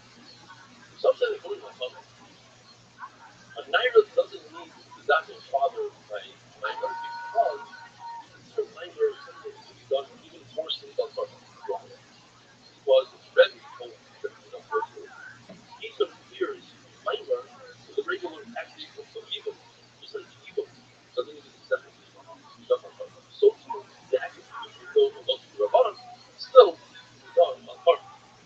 On part is the other hand, that no, the act of Naira is like the regular act of Kedushin, the regular act. Instead, so do Naira. The Gemara goes on to tell us that our Mishnah, even this part of the Mishnah, is Rishon, based on the end of the Mishnah, which we're going to have on that Mivvav. You see, it's Machlekes, not a Mivvav, but it's very similar to Mivvav. Going back to the original Machlekes. The person takes 5 collaterals from 5 people, and he swears, that's what it means, he swore to one person, he's found to be a liar, and he's being a usher. But then he swears to all 5, he lies to them. Is it considered one shvuah or 5? It's not like it's a shvuah. In order for it to be considered 5 different shvuahs, he has to say the word shvuah l'chad, shvuah l'chad, shvuah l'chad. And according to Rothschild'S, as long as they shvuah and according to the Rabbi, they say shvuah l'chad. I asked him, the person tells the woman, I want to be attached with this fruit, and I want to be attached with this fruit. So the number start, the value of the fruit is instead of water. That is the name. And therefore, we think it goes to Rishon. Or it tells us, Rishon, however, also holds over the Yehuda. Holds that a girl is not receive Kedusha by herself. Only the father receives Kedusha for her. Now, it says in our Mishnah, the Mishnah is Chadish, so you can die with it. Ashma from our Mishnah, only the Ish, only the father can be Chadish, not the Mishnah. At the end of the day, the Lord knows this, not one of the Mishnah. How do we know this? Because Roman came out of the Israel and he said, then they started, everybody has to be there. And Yerushalayim stood up there and he screamed like a crane. He was screaming, the gods of the Hudson, you have to compare the Gerushin. Nobody's there. In other words, only the father is not. Or it goes on to tell us, yes, a Nara, the girl who's 12 years old, the mother, is like the extension of the father's head. She's not a mother, she's a yap. Well, because the mother, it only works if the person, the girl, is sleeping, tied up, and you watch him like you have a slave. Obviously, the girl is not any of those, and therefore she can't accept it as a mother. One species is accepting again as a yap. However, even though she's an extension of the father's head, she cannot make another shia. Because a hand doesn't have the ability to make shia. That's the way. You have a story that we go into Gemara's Daf about a minor that did not ask permission from her father to engage in possessions on her own. So the Lord tells us she needs to get because perhaps the father will use this permission. But she also needs something to refuse this permission because maybe she didn't accept it. So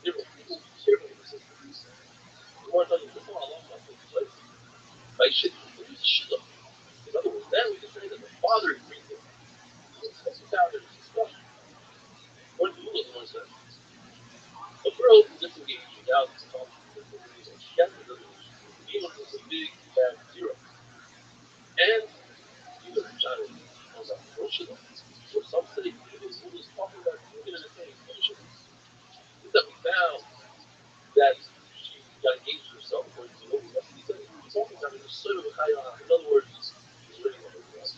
Then, because she's married, her father was the second time around, she got engaged to herself.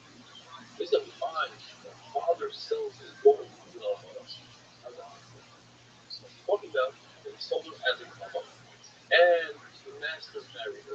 So we have some sort of consent for the marriage, but it's not really a getting married off the other season. Therefore, it's equal obviously the seller after she was already married. Both sides have a wonderful day.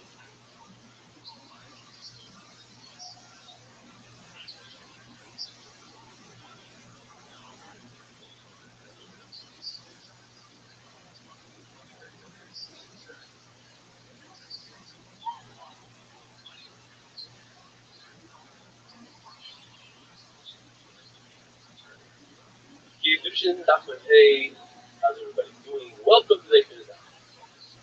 What about a case where Kana accepted Kiddushin as a concept without the father's consent? And then unfortunately this concept passed on to the next world without his children. So if the Kiddushin was a good Kiddushin, then she was totally evil. So the element that she is required to do Chalisa, but perhaps the father agreed to this, and then to the right that she will be able to do his own heresy. But she doesn't have to refuse the marriage. Because everybody knows that a sister of a Chalutza is only asking the Rabbanon. If somebody goes ahead and marries her, let's say, Yavam, you marry her, everybody knows the Kedushin is the Kedushin. I will explain. Because if this Yavam goes ahead and gives Kana, the original Kana, gives her a ring, that's called the Maimon. Kedushin only the Rabbanon. And because we require that he gives her a get for that Maimon, that becomes a problem. Some people think, hey, they were married with their rights, so why did they have to give her a gift? And talking with their rights as a father, it's also possible that they're not married at all, and they have no connection because the father didn't agree. Therefore, we require her to do a meal. That meal shows there's a problem with it. It's only their abundance. So people will be concerned, and they'll think that if the Yavam got engaged to this kind of sister, instead of thinking nothing because married to the first one and can't be married to the sister, so you know, maybe he wasn't married to the first one at all. And therefore, he's the Asian sister. So no real matter.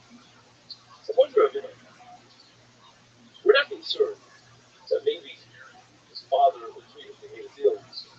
Let's say two fathers had a discussion. I want my son to marry your daughter. Now, when it comes to a son, it's a lot worse than a daughter. My daughter, there's a possibility that a father sees his daughter get engaged without his consent, and he's happy with it because probably it's a conduct that will make fire. But a boy, he's going to die. He wants to make sure he doesn't want his father to marry him off. So therefore, in that case, that a father marries off his son, somebody else's daughter, you don't even need to. Another halacha, if somebody, a young girl, is out of house, a bundle of vegetables, according to everybody, it's like, and it was having in the marketplace. Why does this story? There's a couple had a big argument. The father wanted his daughter to marry his relative. Oh, my relative is the best. The wife says, no, my relative is the best. I wanted to marry that. At the end of the day, the father, the doctor, let her marry your relative. Before they were even engaged, during the party, the father's relative went ahead and was married. So Rabbi says, this particular place was a little bit harder. Nobody wants to lose a party like that. Therefore, it's usually not there. No matter what, once the father told the wife, let's marry my daughter, your family, here's the thrill the answer of it. You don't want to say. He'll never intentionally communicate behind the wife. We know that marriage has two stages. If the father is agreeing with the condition, stage one, money part, the room. And then he went off overseas for some business, and the girl lost patience, and she married the husband without the father's permission. According to everybody, she dies, the husband doesn't get married. He stays in its proper place, he goes to the house. However, there's a plague whether she could keep meanwhile until the father comes back, if she needs truma, if she marries a fight. Because with the Raisa, she needs truma anyways, once she's engaged. Or perhaps, let's be concerned that when the father comes back from his business trip, he'll disagree this marriage and retroactively she wasn't allowed to eat truma. If the father is present, and he doesn't say anything, his daughter is getting married, according to Rabbi, you don't need little truma. Why? Because even though he's quiet, the reason why he's quiet is because he's furious, he's angry. Other brothers says no, she should eat. Why? The fact that he's quiet shows proof that he's okay with it. But what if even the condition, the first part, was against the father's will? And he's here, he's watching it. Rabbi says the opposite. Now Rabbi says she couldn't. Because nobody's going to be quiet to stages like that. And the reason why he's quiet is because he's not pure. He agrees to the whole thing. And Rabbi side have this wonderful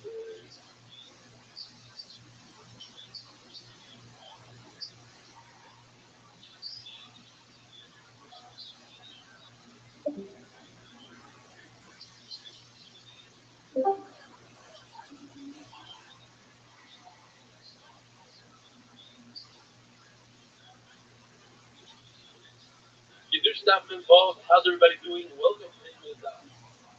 We're kind of got engaged without her father's God, without her father's avoidance between Ashley and Rob, whether or not she could renege on this decision. She accepted it. Her father said essentially, according to her last if not renege, according to Rob, she could. You want to thought maybe you could bring it right from the time. The other is, if somebody seduces a girl, he has to pay 50 shekels snacks to the father, even in a case where the father agreed that he should marry his daughter, but she doesn't like it.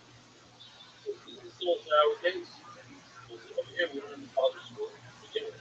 And she's against it. So you see, she could be Michael to write her out. No, not a right. Say like we always learn the thing that we're talking about that the man didn't have that sort of position before marriage. Even if you say that it's a shame, would be necessary to do another condition, or you can renovate the shop. Do another condition because you didn't have the father's consent. But now we're in a brand new mission.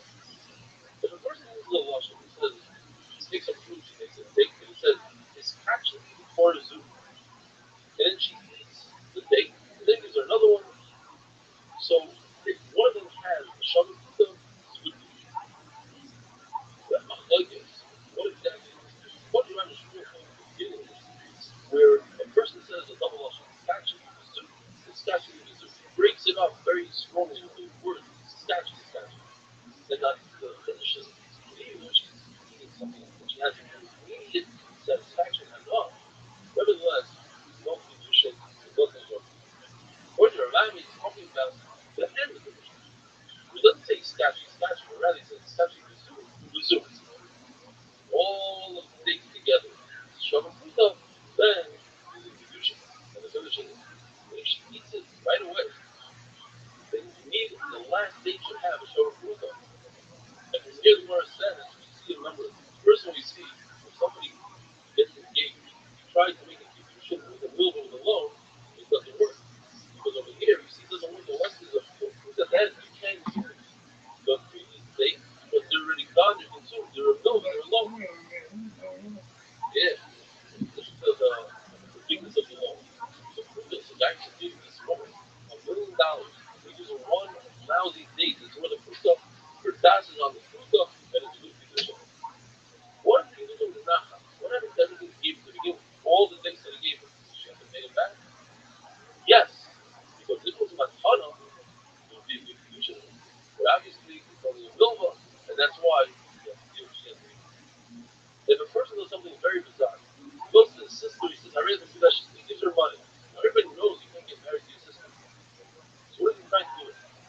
I walked around.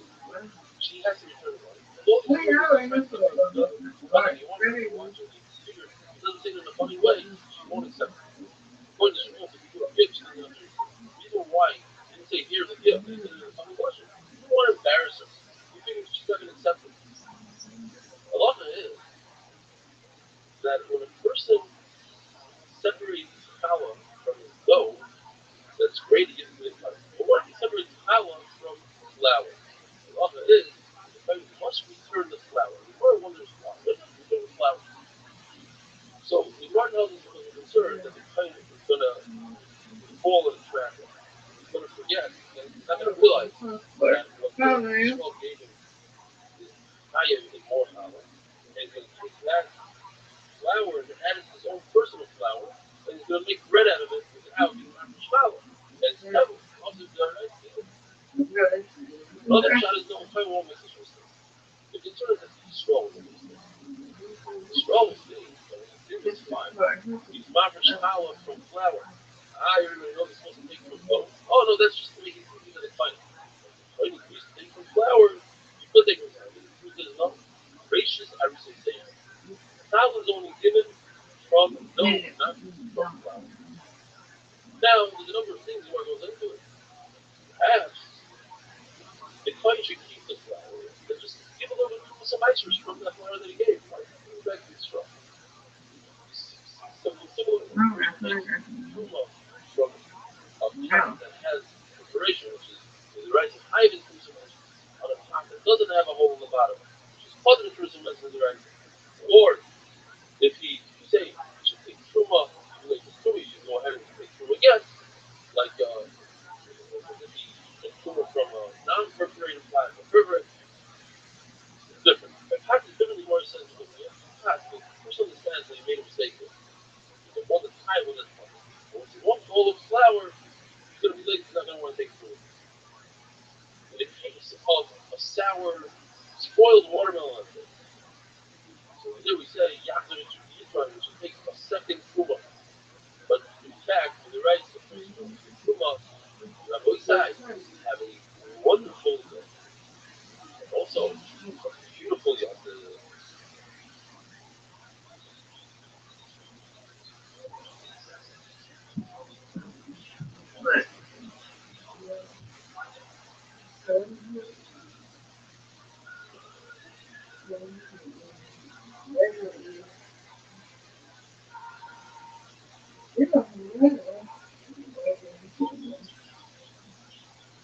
Okay. They might just leave it better, but I think I need bread and stuff.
It hurt. It do. It does hurt. Look. Yeah, it do hurt.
Really good. That's bad, baby. I can tolerate it. Yeah. I can tolerate it.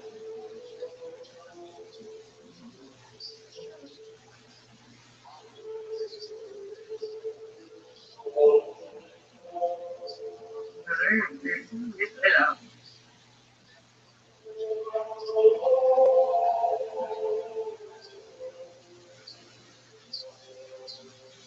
Get 5 hours, I mean, 10 hours. Yeah,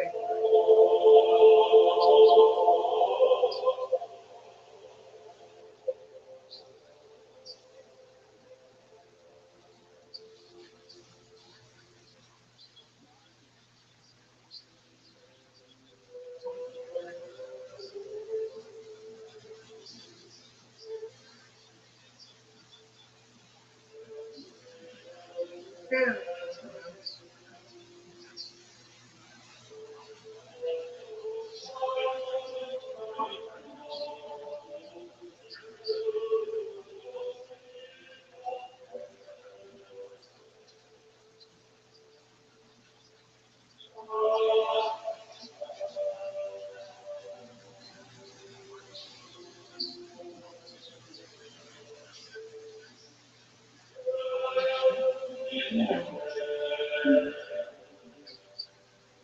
Hmm.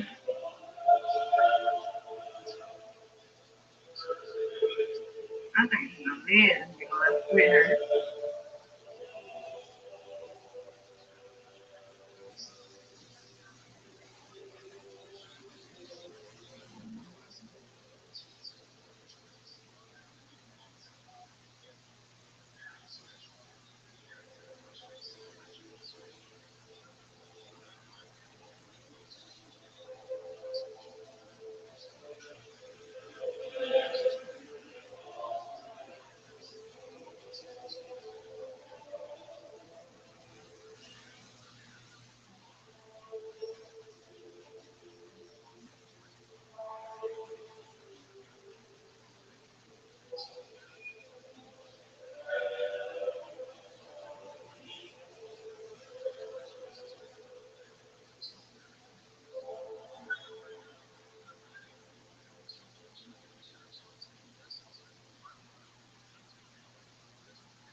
This is bullshit.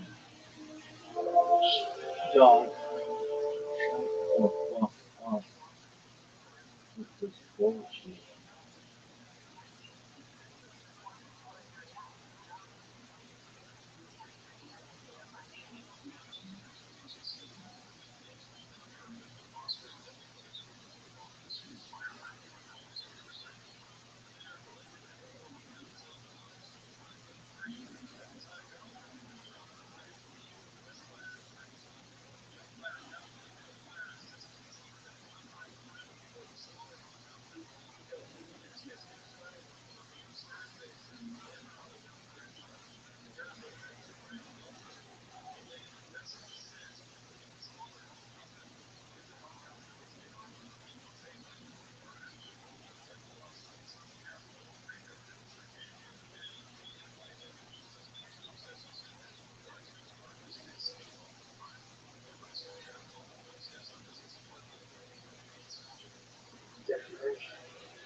Well,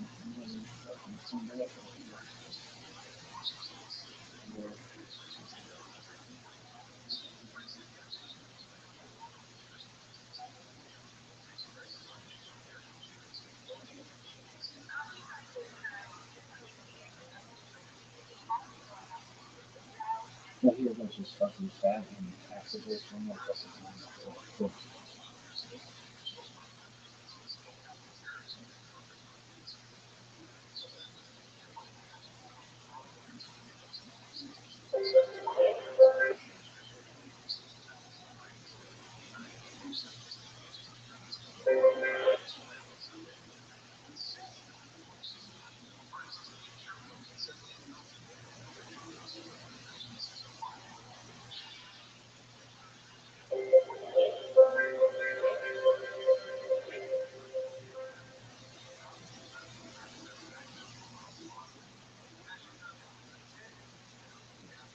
Roughly $5 yes, Son of led a Davo bitch. Shuttle's Brooklyn an amazing accomplishment to finish the first and second shots. You should take this opportunity to look at the commitment. You're going to learn Masechta Shabbos from beginning to end. It's an amazing Masechta. It's very, very different style. I love it. If you're not part of a shear, you're looking for a shear, you can check us out online. There are over 2,000 people that watch the shear every single day on YouTube. Search for Ellis Fantasy or Rabbi Church Lafinomi. We have an app, 8min dot, and we are on Twitter anytime. Where tells us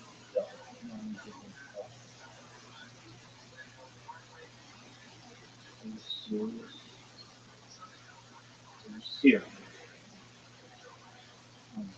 Bitch. Why are you taking so long? Go. Prepare review. And get all that shit. Dog. Dog. roughly $5 Worse. yes, led Davo Shuttle's Brooklyn an amazing accomplishment to finish the first and second shots. You should take this opportunity to look at the commitment. You're going to learn Masechta Shabbos from beginning to end. It's an amazing Masechta. I'm trying to, guys. No one's ever tried to fucking learn Shemek Shabbos. Fucking, this is the harder than I have. You know how many fantasy football games I had for the rest of it? Fucking shit. Worst. Come on, right? Roughly $5 in the Beis Hamikdash itself, they didn't say the word Amen. They would say Baruch Hashem L'Yisrael Min Ha'olam Ba'ad Ha'olam. In the times of the Sukkah, they added the word Ba'ad Ha'olam, and they said so in every single bracha. Rabbi says this following puzzle you can read it front to back and back to front. Are you fucking serious? The Beis Zecha, referring to Rishon that do Averis. Are you fucking serious? Then Beis says Hashem, Chaim speak of Hashem. Or you could say that the puzzle refers to such. The Beis Zecha, there are times that you have to be over on every Torah. If you do not Averis, sometimes in order for Beis Hashem. Says the Gemara, Philadelphia would say. Tell me about that fucking cat in the captive bird. The black cat is the daughter of a black cat, of a black cat, of a black cat. Well, eat this black cat, kid. Brooklyn is not big. One from the 6,000 new subscribers. Boring. Just joined in the last few days. Welcome to the original subscribers. All of these numbers together. The star chat. Look at this one. With Mashiach and the heirs of Rabbi Mix. I just like to take this opportunity to point out some of the amazing benefits that Rabbi means and some of the reasons I like how this why comes people too. hold on to that feeling and what they Sick. do to overcome that. Thanks. The saying is, it's not about the die, it's about the doing. This athleticism. Every single day of the year, even on the official word, Yom Kippur, Yom Kippur, Shabbos, Sundays, take picture. That the Yom promises that you will become a better person, a better husband, a better wife, a better father and mother. That the Yom as a very real presence, unites all of our joy. There is such a camaraderie, there is such a spirit, there is such a relationship and the coming of the Lord, and especially This is close. the Father. That the Yom shot that encompasses all of pleasure. You're not just learning halacha or identity.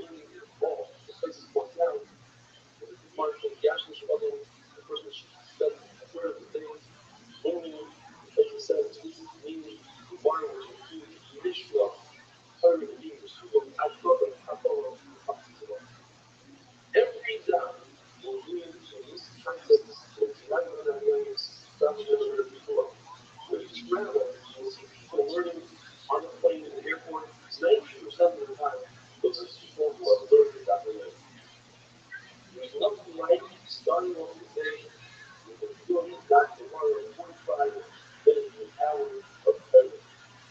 And finally, the person sets aside time to have a date with Allah and also that the making connection and makes when the sun is right up. And now, some of the reasons why people fall off the bandwagon. People say, that I'm learning from these books. I don't repeat much. I'm learning, I don't remember what I learned last week. Or they'll say, I'm just going to learn the Shiva.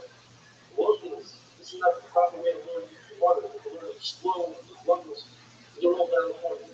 I'm not going to get into whether it's supposed to learn like this, fast or slow. But the question is, what's the alternative? Are you learning every single day with that ritual? Are you learning on Friday? Are you learning on Shabbos? Are you learning on Sunday? If the answer is no, then this is for you. The other question you have to ask yourself is, if you learn all of Friday, if you learn all of Shabbos, what are you going to do then? And finally, the Zohar says, and from time to one point another, if someone can learn something in this world, and get the Shemai, and get the word out in the water, the Torah will say to you that it's only all shots, even if you don't remember it, even if you don't really understand it, the Torah will explain to you better. But if you don't learn it, you have to learn it through the numbers, the talking, the higher structure. This is the learners. You never hide it from the Jews. And finally, one of the pitfalls that people have is when they immediately die, inevitably you witness die. There's sickness, there's symptoms, there's vacations. And a mistake that they use a lot of these people do is say, you have to make it up. Don't go back to the shield, let's make this up first because I don't want to have a home like a mother and myself. And that's a big mistake. Skip what you missed. Go back to the shield, go back to where the lights are holding. Write down what you did. And you'll make it up at a different time. But today, you must skip. Don't hold for this. And don't be a perfectionist when it comes to that. Don't say, well, I didn't finish this chapter, I don't want to do this. I need to finish. Because at the end of the day, if you finish 2,700 versus 2,711, nothing in the world. That's the 2,711. And now, let's jump in. The beginning chapter. The mission discusses creation. First, the shop will remember 15 your life to take me by twice a day. When you go to sleep, nighttime, and when you rise in the morning. What is nighttime? The mission is going to have 6 sheets. So she does the mission itself, simply product. And the mission uses a mushroom of what they call common for something. You go to the play bowl, to the mikvah, and then after she's the problem is able to eat fruit. Until what form can they eat those fruit state creation? The blessing says, until the end of the first Ishmael of Allah and the night divided into two, so 4 days and nights. The month saying until Qatar, halfway through the night. And the Neil says, until the Shahar, which is the light of dawn. In fact, the word says, so Allah agrees with the Neil that it should be timeless for the Shahar. But the arguments of Southern Arabia, this is Southern Arabia. We're going to see how they did together and said, you must say Krishma 4 times up. The same Allah applies to Allah and to another word. And certain abundance to live under the China, and certain abundance that are only for one day and a night, such as the Khanas and Ashram, the shear is until the real shear is until Hashem. The reason why our mission starts Kriya Shema Minor, and that's Kriya Shema Shabbos, is the other because the first was to be Shabbos, and then on the other word, or because by 3 times then by parents, first and night, and then by 1 year, the day. So that's the important time. But each ruler, after each toilet, after the comes and give you courses of conduct, because the parents said, well, Hashem is the part, unlike the typical reading of the public budget routine, when the sun comes up, the ball is ready, when the sun goes down, the fire, and it takes the public name, the day, the light is God. And now, we go to the 6 sheets of this article down. Look at what it says. The time of St. Krishna is Shkia, that's when Shabbos comes in. The remainder of the first sheet is slightly before the Muhammad, that's when the Hanan aren't playing to make their choice as St. David Muhammad, the middle sheet. That's when the Muhammad will be the true one. I mean, it says after St. Muhammad, that's when 14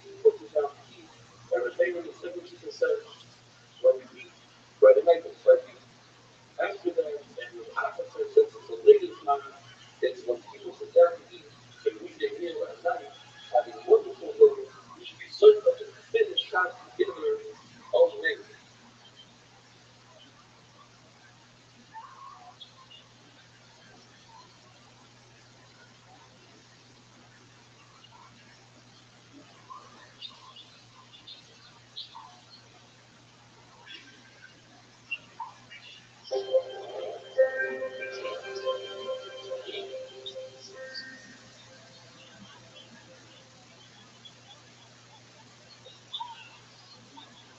Russell is not given tremendous amount of bucks and every single one of you starting shots. He's looking to stay on board, stick out, and big shots from the rest of us. Welcome to over 4,000 subscribers in the last 24 hours. That was up to 7,500 subscribers in the last 4 days.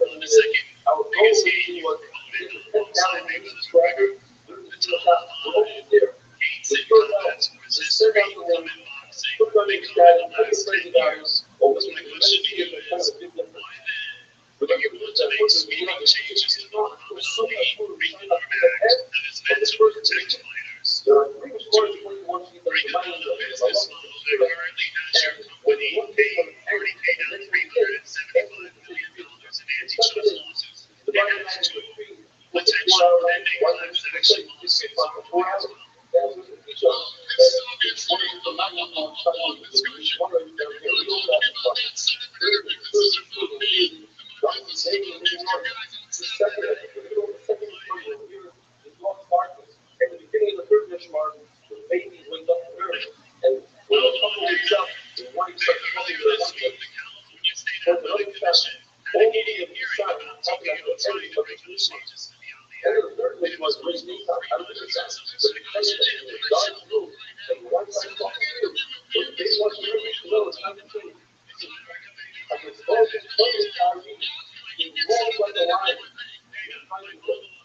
And he said, well, by the same black faces, while they mentioned that before the sun, I had destroyed my house, I had put my income, I had put my income.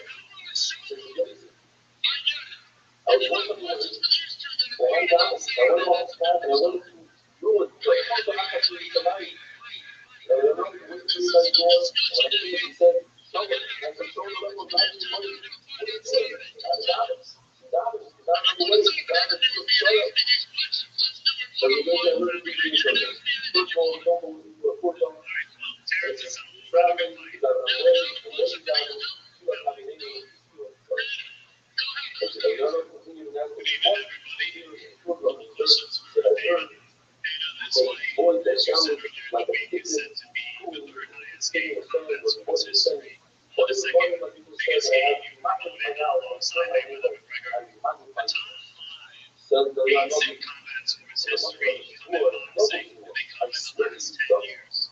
So my question to you is, why then do you want to make sweeping changes to the model of the reformat that is meant to protect minors? To bring about a business model that currently has your company $375 million in antitrust lawsuits, and has two potential pending class action lawsuits for lawyers. This is obviously a long discussion. If you're not talking about that, Senator, this is a both me, because this is about these two guys on Saturday night. Earlier this week, the California State Athletic Commission had a hearing about TKO's right to bring those changes to beyond the act. And it was multiple 3 months of speculation and information. So at the end of the day, this is really what you want to talk about. It's not recommending you guys to get into it. Like you can set up an interview with me. And like a little of this. TKO can't make those changes to beyond the act. 3 hours. The Bible says, he woke up every night with the sun. It says 118 Ashweros. I woke up 2 Mishmoros before that. Now, if you hold that there are only 3 Mishmoros in the night, and you won't woke up in Hatzois, which is in the middle of the night, that means there's only 1.5 Mishmoros left. How do we break the promise? So the Gemara, because the other saying that he woke up 6 hours. So and the night plus 2 hours. His kings would sleep 2 hours a day. Basically, he woke up 8 hours before everyone else. 8 hours divided by 2 equals 4 hours. In other words, there's 2 Shemaras that he woke up before the other. Yes, it's only 6 hours at nighttime. 1.5 Shemaras. It was 8 hours before the Jew, which equals 2 Shemaras for 4 hours. The Rabbi said you call 1.5 Shemaras the Shemaras. 2 Shemaras. According to that law, in front of that person should not fucking learn it. People flowing the rock, just that person can't talk learning, will feel bad. Unless you talk and learning that person was not. Brother Charlie where she will talk any shtuyon, she will say anything in front of the maze, still they can feel bad unless you talk about the amazing stuff. There's a contradiction in the Psukim. One person said that the Rambam woke up at Chatzos, other person said they woke up before the night. The Gemara has 3 shots. Either the Rambam was saying, I never slept at Chatzos, or he said that I was learning Torah up at Chatzos, like before, that those is all that I was learning in his building. And then from that point on, he was using Gabbat Paris, he was sweating stuff like that. One shot is on Chatzos, was learning Torah, and then from Chatzos on, basically, Shiras, Mitzvah Kochas. The word Nesha means when something goes away, when the night becomes day, or when the day becomes night. The Rabbi says, Chatzos, Laila, Uncle, I wake up at Chatzos. So in other words, the Rabbi knew what Chatzos was, and on the other hand, it seems like Moshe Rabbeinu didn't know what Chatzos was, because it says, Chatzos, it tells Para, Chatzos, all of Chatzos. 4 Mishnahs in the Gemara. Either the Rabbi knew what Moshe Rabbeinu didn't know, but the Rabbi had his kinon, his heart, which told him exactly what Chatzos was. Or the Shad Moshe Rabbeinu also knew, just the Rabbi needed his kinon in order to awaken him. Third Shad is Moshe Rabbeinu knew what Chatzos was, which is worrying. That people would say, Moshe Rabbeinu is lying with Rabbeinu. That's why I said, Chatzos, they don't catch him on his word. Or the Shad is that Moshe Rabbeinu on the 13th of Nisan, he said, Chatzos, just like now, tomorrow, Chatzos, tomorrow, will take Israel out of Israel. By the Shakti word tells us, Chacham Yisrael came in with the Melech, it means one time they came in, every day they come in with the Melech's chapel, but one thing they came in, he said, we need our Melech with Israel, so the Melech, let them do business with each other. Make the fun of it, it's not enough, it's every time, he said, go out to war. So I have to go out to war. You ask everybody, in other words, the strategy of war, you get to have to go into the opening Yonda, means you ask for shus from the Sanhedrin. It also means you ask the food of the Tunim, and Yonda led them to war, have a wonderful day.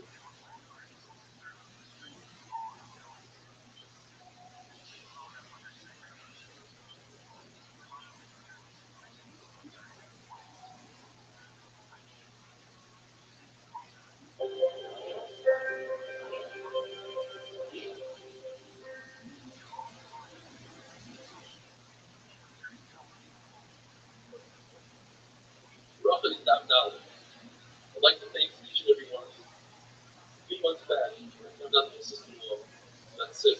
And that day, I started laying her down.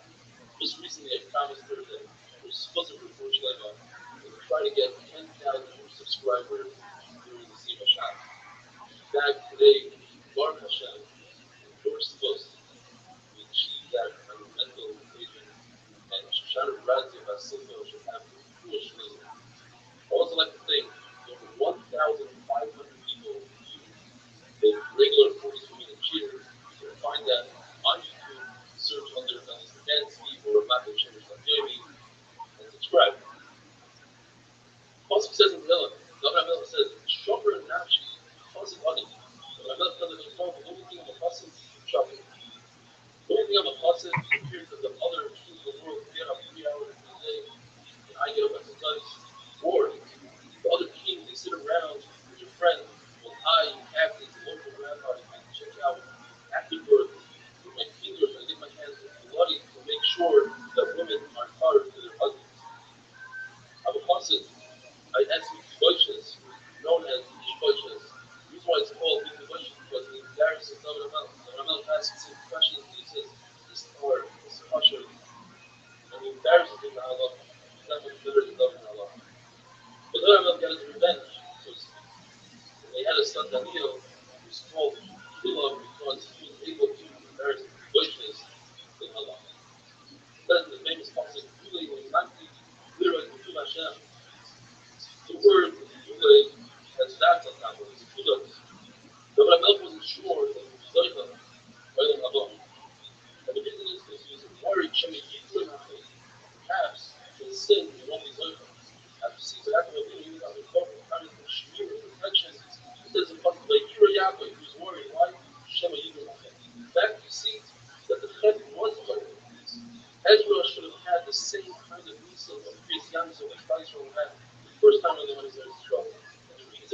because Torah. According to Eliezer, we know that the Shakhtaka means when people go to sleep, the time that they go to bed, which is a 4-hour period from the time it turns dark until the end of Ashur and Shana. According to Rabbi, the Shakhtaka doesn't mean when you go to bed, it means when you are sleeping, which means the entire night all the way until Asr Shana. Loving, picturing of it, that's what the word Shakhtaka means. What they say, if you want to say spiritual on different sides, that distance a person from an Avera. We are concerned that a person will come home from work, hard day, work on the field, will eat a little bit, and say, let me take a little nap, and will fall asleep for the rest of the night, and that will be Chayiv Misa. Why is the Gemara so strong in its language? It's Chayiv Misa. Because sleep is very dangerous. If you try to take a short nap, you fall asleep for the rest of the night. And another shot is, I want to tell you, you should know Myra is not for the shus, it's obligatory for the thing not in Myra. You say Krishma says the Gemara, and then immediately you say Shemon Esrei, and that goes according to judgment. The Rebbe says that so much to do with it. When you mention this is trying to have the say Shemon Esrei, Rashi says that is common. First, the molecule, I mean, that's when the open is hard. Once it's kind of open, something has to be disrupted. The lady says, don't say Krishma says that she's the opposite. Say, Esrei and Krishma, make a sound. Wake up in the morning, say Krishma. Esrei and Krishma, Krishma on both sides. Why? The Shiloh, the question is whether we consider the Kulas Mitzrayim, the main part happened there in Zebulun, but the Torah says we're doing them on a little bit that started at night, and therefore at night also that some of the Kulas Kulas. Shmuel says no. The main thing happening in the day, and that's what we make sense of it. Only the question is, the Shakhtaka method is effective between laying down and getting up. According to Yochanan, just like when you get up, you have to say Krishma and then Shemon Esrei, so too in order to say Krishma and then. The lady says, the package, we learn from the package is that when you get up, you say Krishma. In other words, Krishma is closer to the sleep. And also, first say Shemon Esrei, then you say Krishma, so that Krishma should be closer to the sleep. If you have to say Krishma and then immediately Shemon Esrei, why is it that during Myra we have a drop of something Shema and Shemon Esrei? The answer is once the cover of the sacking it, it's considered the long expression of it's trying to for the same reason when we say Hashem's Messiah is God. We have to accept us because it's not because it's part of Shemon Esrei. But it says Ashrei 3 times a day, the famous saying, because Ashrei contains the Seder of Aleph Beis, every pasuk starts Aleph in the 7 pasuk ways, Gimel. The other reason is it's a combination of these 3 reasons, such as the famous pasuk of we say after the death of Notice Ashrei is missing the pasuk that starts with the Nun, so that pasuk talks about when Klal Yisrael falls and doesn't get up. Because in Eretz Yisrael they learned that pasuk that Klal Yisrael fell down, they will get up from the fall. And the Rabbi had a rough on Kodesh, he said right away, the following letter, Sama, Sudden Hashem will call another the also lift up those who fall. God tells us that the mountain will fall, when you fly, you cannot stop. But the wheel has a stop over. It makes one stop. So basically it has 2 flights. But the Adobe has 4 flights. In other words, there's 3 stops. The Mount Hamomas has 8 flights. The Mount Hamomas has 7 stops. One, the person can able to go, or you make it part of the Mount Hamomas, or arrive at a destination. Yet if you might be able, many people are dying, then the Mount Hamomas has a direct flight. Shmuel says that there's a mitzvah to say Krishma Lakita. This is a possible mitzvah about the Torah. Mitzvah about the Mishkafim. Laying down, you say Krishma. However, from the Papa, the concept of Jesus turns us to Mazaris. Perhaps watch the date in the Zah, that really, something like that, doesn't have to say Krishma Lakita. Rabbi says, even if I'm a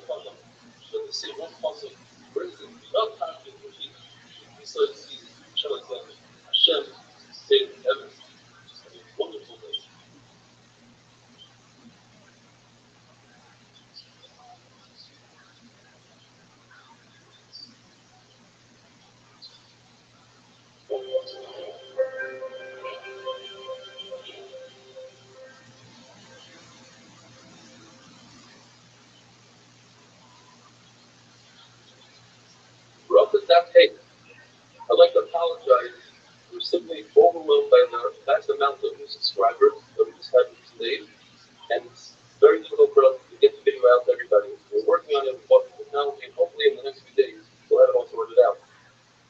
The Gemara says that the person should use his Yetzer Hara in a battle against the Yetzer Hara constantly. If that doesn't work, he should learn Torah. If he sees that he's not beating the Yetzer Hara, he should take Kriya Shema. If it's still not working, he should remind himself of Yom Hanisa, the day of his death.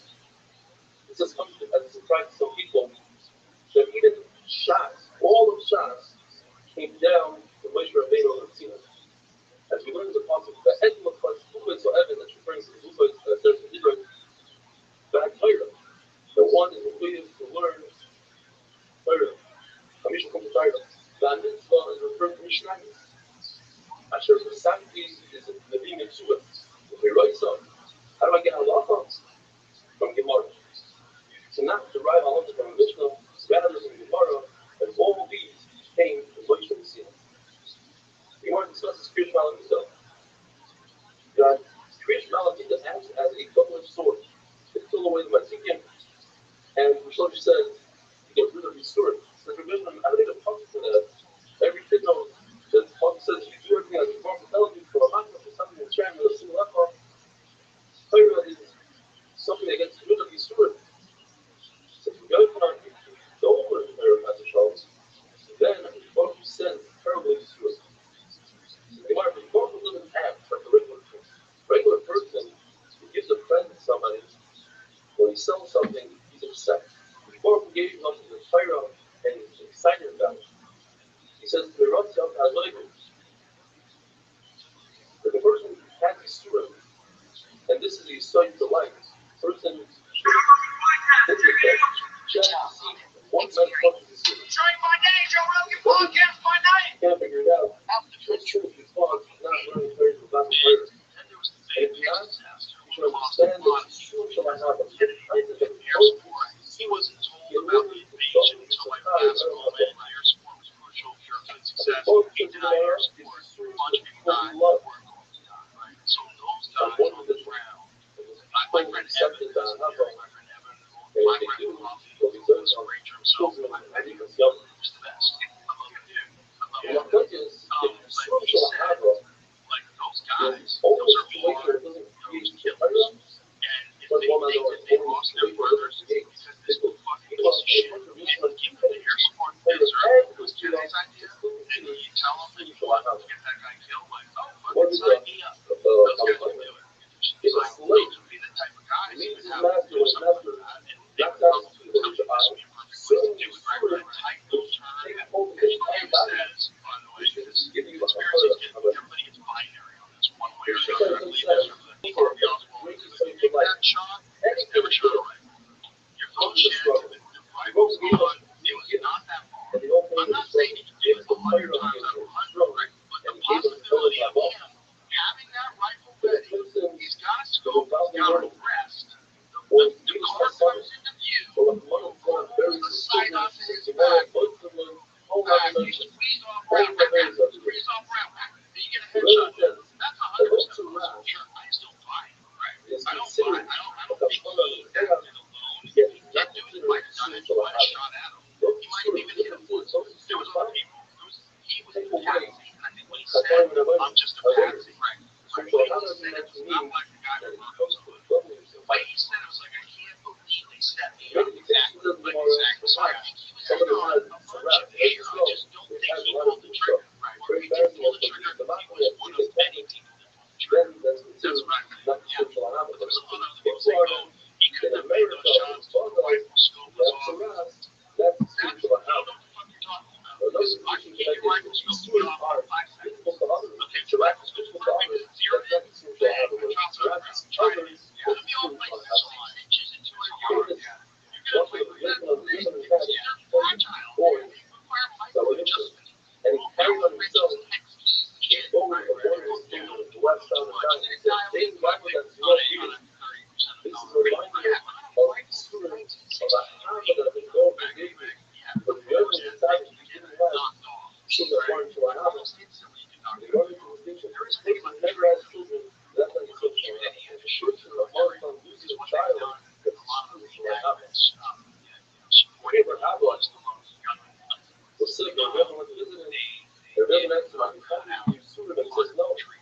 rather not have a sword, or they rather not have a supply, or they should have give your hand in the But start it had of a the clear field. field of view for at least a brief amount of time. Sure. That's all That's all you need. need. But he couldn't heal himself because aiming to fight his monster out there, a person cannot keep himself on his own. Remember the same thing. I'd rather not have the sword, I'd rather not have the supply. And keep it out of his hand and give it a so the judgment once visited the local was also and he saw that his house was fire. He rolled up his sleeve and they lighted the house. The evidence skin fire. And he asked him why he cried. He was crying about his failure that he did accomplish the famous fight the death of the Mando of Muhammad who was actually coming to save the life of the man. Quantity took finally account. And you're crying because you're not pronounced and not everybody has the fun of failure. You have players driving that. The ones that are crying like the beautiful face of beauty that's one day going to be buried. He explained to the devil, my son explained to him that the life of the beautiful people that's lasted from through the night. And that's the end of the era. We both sat and cried. Now, you know, what was happening in the barrel for the people? Among the and find things. And they said, listen, you have to look at what he's done. And they said, especially when they told him they knew when he was trying to they knew that he did something. They said, especially when he did something, he's from here, all the children we have from his husband. And he said, I don't know. He told me, he said, look, we have to pay your sharecropper. And he said, well, the sharecropper is Ghana, it's still looking at every day. It's another one. Even if it's Ghana, you steal from him. And you take a little bit of your labor. So the extra knows that I came back. In fact, you have almost 400 barrels in one, or the price of vinegar became higher than one. Aber Yamin sagen before he the Ekelapa and before he ate the practices lenses before he learned prayer, because he said, you don't understand what I have to say. Of course, you can learn what God has. Look at that. North and south, you feel it facing the west, but you so you have but a sputter and white wolf is cherry hat.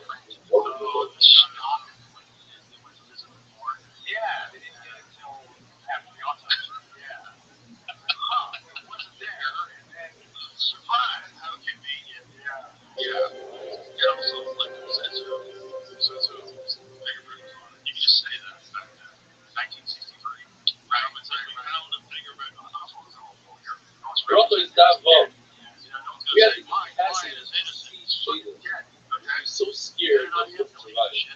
All around us, and there are many of them, many more than us. In fact, each person has 1,000 shaders on his right side and 10,000 shaders on his left side. If you blame the shader for everything, in fact, that our clothing is worn out, that our feet knock each other, that our knees are weak, that when we go to a shiver, it feels like it's crowded. It's all the shading. If you want to see evidence of shading, take ashes and put it by your bed, and in the morning, you can see footprints that look like those of a chicken.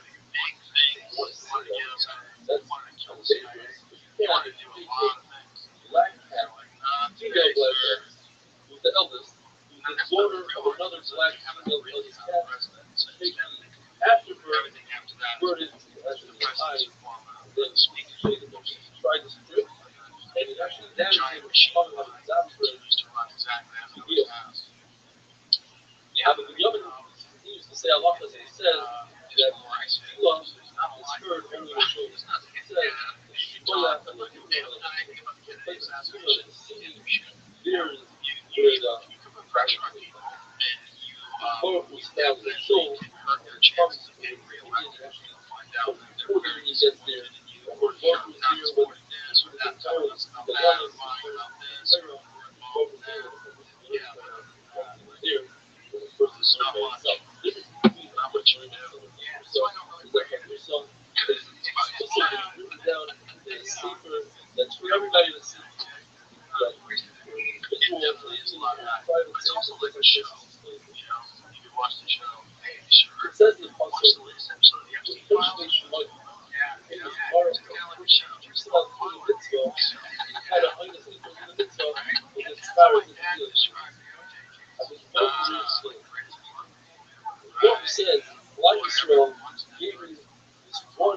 Shema Yisrael Shem Elokeinu Shem Echad.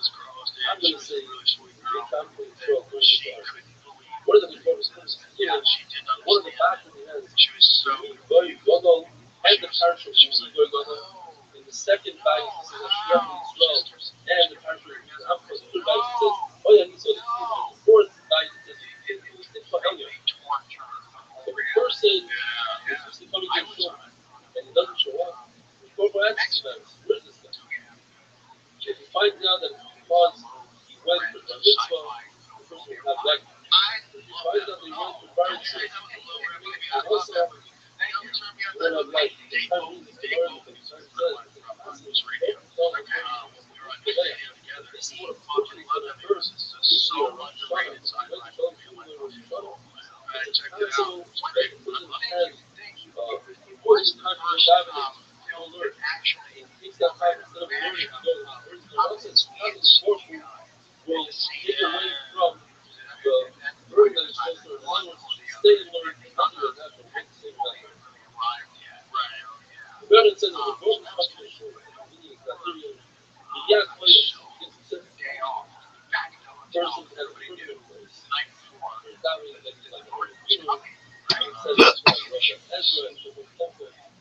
And when he dies, they say, this honor, this person, the child of God. When you go towards the shul, you should run. When you reach the shul, you don't run. You look at this very river. In fact, on Shabbos, you're allowed to run. It's encouraged to run to shul. The Gemara has a list of things that we might perceive that should get inspired for is in fact something else. You go to shul and listen to speech. You don't really understand the speech. You get inspired, not to listen to inspire, but rather walk away. Inspired for arguing and learning, the inspired that you get from the miracles, from the amilas and prayer that you get from coming up with the sun. Inspired that you have going to the base of level, is not your fault, the opposite. So, pride is what's preferred. When you fast, the fasting, you think that the inspired is fasting, that inspired is greater when you give money to the most of the fast. Inspired of fasting somebody saying it's not good, it's not good, but rather than crying, and inspired that you have more capacity, so inspired to tell the puzzle, big thing. If you daven shul, outside of the shul, according to Rashi, out of some Dar Kodesh, that wall, and the back of the Dar Kodesh, in the Russian verse, the story that Allah Nabi mentioned is davening out of the shul and that is where the Kodesh is around, and Allah Nabi took out his sword and he still was worse. It says in the public proof, these are the things that the Lord such as davening and people disregard the davening, they don't feel it's not their respect. God says, a lotion of a bird. When a person is being supported by others, he has a certain picture that he speaks through the color of the bird called the wolf. Not only that, he is gave him punishment with a shake mouth, fire him. The Lord says you must be careful with all three. Beautiful to take it along. But Myron says, this is Sarah. It says, Hashem, look here, if you benefit from a wedding out, you need to sit at the wedding, in favor of the five pillars, and causes your substance. Hard to some benefits benefit from the five pillars, like pillars of God. Make sure for substance, it's very important. It says that being put in the basis, some say that if you go to the wedding, you have a balance of what you want to take. Or, it says, if you build one of the rules of life, that also is the nation of the state house. It says, if your friend says hello to you, you should try to say hello before your friend does. It says, because it's not just showing you that favor. See how it is. Yeah. Friend says hello to you, and you stop him out, don't say hello back. If the guy from you're a poor person, you don't have anything. All you have the ability to say no, you have the ability to do that other person not guilty for. So he got into like rap. Probably just for monetary rap. I imagine once you play the juice. It's so bad. It's isn't it awful? That would be hilarious. It was a TV show. I saw it. Oh, that's right. Rothschild'S Zion. Martin Luther didn't even have a powerful guy. What does he say? What does he say? Or it says he says to himself. It's actually the same exact word as the famous song just says to himself. The famous song, "Time to Hammer to Shmuel Ben Elisha." Achas the Nazi, Achas the Paris, and what's the one thing? Because something that Surah is born with Paris. Easy hours, because Pasha is Gopas. I saw him for himself. He actually is sitting on my lean and told me, "Bortay, give me bracha." Marty Lowe's, Rothschild will never your mercy should overcome your anger. The Lord is going to explain it. There's both these angers. Your goyim rachamech me the sefer, and your mercy should overcome your midas. You see, sniping or nothing. Children with mercy. You then liberation, liberation, and he shook his head in agreement. And the Prophet says it a little differently. He said the same words. He says, Rachamim es ka'asi. What we learn from the Shmuel, we learn that the Prophet has the bracha from the Prophet of God. Gave it to him. Then he goes to the God. How the head is even the head is a simple person who is bracha. Joy is benefit. Learn from the Prophet that you don't have to get first account. We have to calm down. Says, wait until I'm not angry. When is the Prophet angry? Every single day. For a split second, for a 16th of a second, where it says it's 108,888. What part of that? Which is 16th of a second. Or the amount of time that says, this makes it say the word Rega. And Bilam knew that saying. Bilam wasn't that smart. Or young. He knew the arguments. He knew that split second. And we know that split second. Was it the first time I the first word? Back in the report from Bilam, was about the first Israel. He didn't get mad. Those 2 days. He got thinking those 2 days.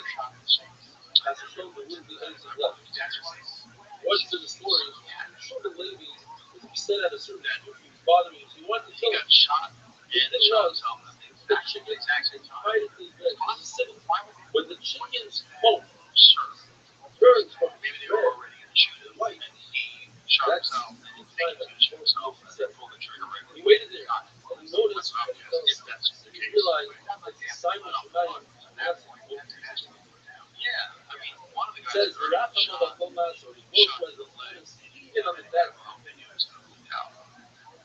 Folk will get angry when the kings of the world, the people speak down, and they bow down to the sun. If a person has self-discipline, comes from within himself, not from outside, it's a lot better than somebody who's hidden, giving alphas. It's something better than 100 alphas. God says, you don't have to, like Rabbi asked for 3 things. And God woke 3 things according to God. Asked that why Yisrael should have Shekhinah. He asked that the Goyim should not have Shekhinah. He also asked to understand why it is that sometimes Tzaddik Rabbi, a good guy, who sometimes has a bad life, sometimes Rothschild becomes a bad guy has a really good life. He's told that one shot is Tzaddik Rabbi, we're talking about Tzaddik, it's not Tzaddik Rabbi. Tzaddik Rabbi is what the shot, both the one that the Tzaddik Rabbi should be Rothschild is good like the football race. All is exclusive in this world. Even the scenario in this world is right about God. Should have that. The mayor said, Moshe Rabbeinu, and I want to say, I offered you, I was going to do this. Now that you want, I'm going to do this. So the Lord said, that Moshe Rabbeinu covered his face, and was so familiar with everything that his face flowed. That Moshe Rabbeinu was fearful of Hashem. So spiritually linked. Like you really got your times. You look at them well, treat those guys. what is that player? What is that player? This is the problem with years. But if the one who says something, promises something, Why are you having doesn't happen, you probably still will fulfill his word. For instance, Trump said, I want to kill all fights for him. And no more Rabbi, I'm making the great nation. And then the king of Rabbi, the big Rabbi, the nation, in fact, Rabbi had it, the prayer tells us, 600,000. We understand the name of the children of God. Rabbi first want to call Rabbi master, mother. So the Neil will say, his parents, away from Rabbi Avinu, calling the Rabbi. Leah was the first one to join the Rabbi. Realize that what Hashem gave us the name Reuben, tomorrow is made out of food. See my son. Leah was saying, look at Esau. She said, if I willingly complain, and said that Yaakov took it away legally. My son Reuben wasn't compared to Yosef, yet he didn't complain. Not only that, he wasn't jealous to try to save Yosef by slaying the other. The name Rose, once described David HaMelech, that would sing Shiras to his brothers and his daughters. Anytime he sings, that the name of a person has an immense effect on the child. A son, a kid, who's rebellious, worse than the war of the mother to his parents. And he asks a question, David HaMelech is running away from his own son Absalom, the worst in the world. Yet David HaMelech says, "This is not David," saying, "A faith that is born with the king of David." David HaMelech was relieved that the person who was reached death, setting into the fire, was relieved. He was relieved that if before the phone we can have a rebellion from his house, he thought perhaps the Hamza or Neven to rebel. He did his own son, his own son is not going to kill him. When are you allowed to start up with a bad guy? With the Russian. There are four ways. Either when it's the Shmaya, otherwise it might be dangerous. Or if the Russian is not having a good time, it's not a good time for the Russian life. He's on the down. He's on down, you let it go after him. Good work? He's on the up. He's doing really well. But you're at Saudi Gomer, go after him. The other thing is, even if he's not at Saudi Gomer, to go after Russia, it's not a good time. The person says affirmative to show then enemies fall. Finally, the verse says, it's better to serve at the top than to serve from the That's the whole thing over there. It's like get people to do stuff that's stupid, right? Like they got women to free bleed.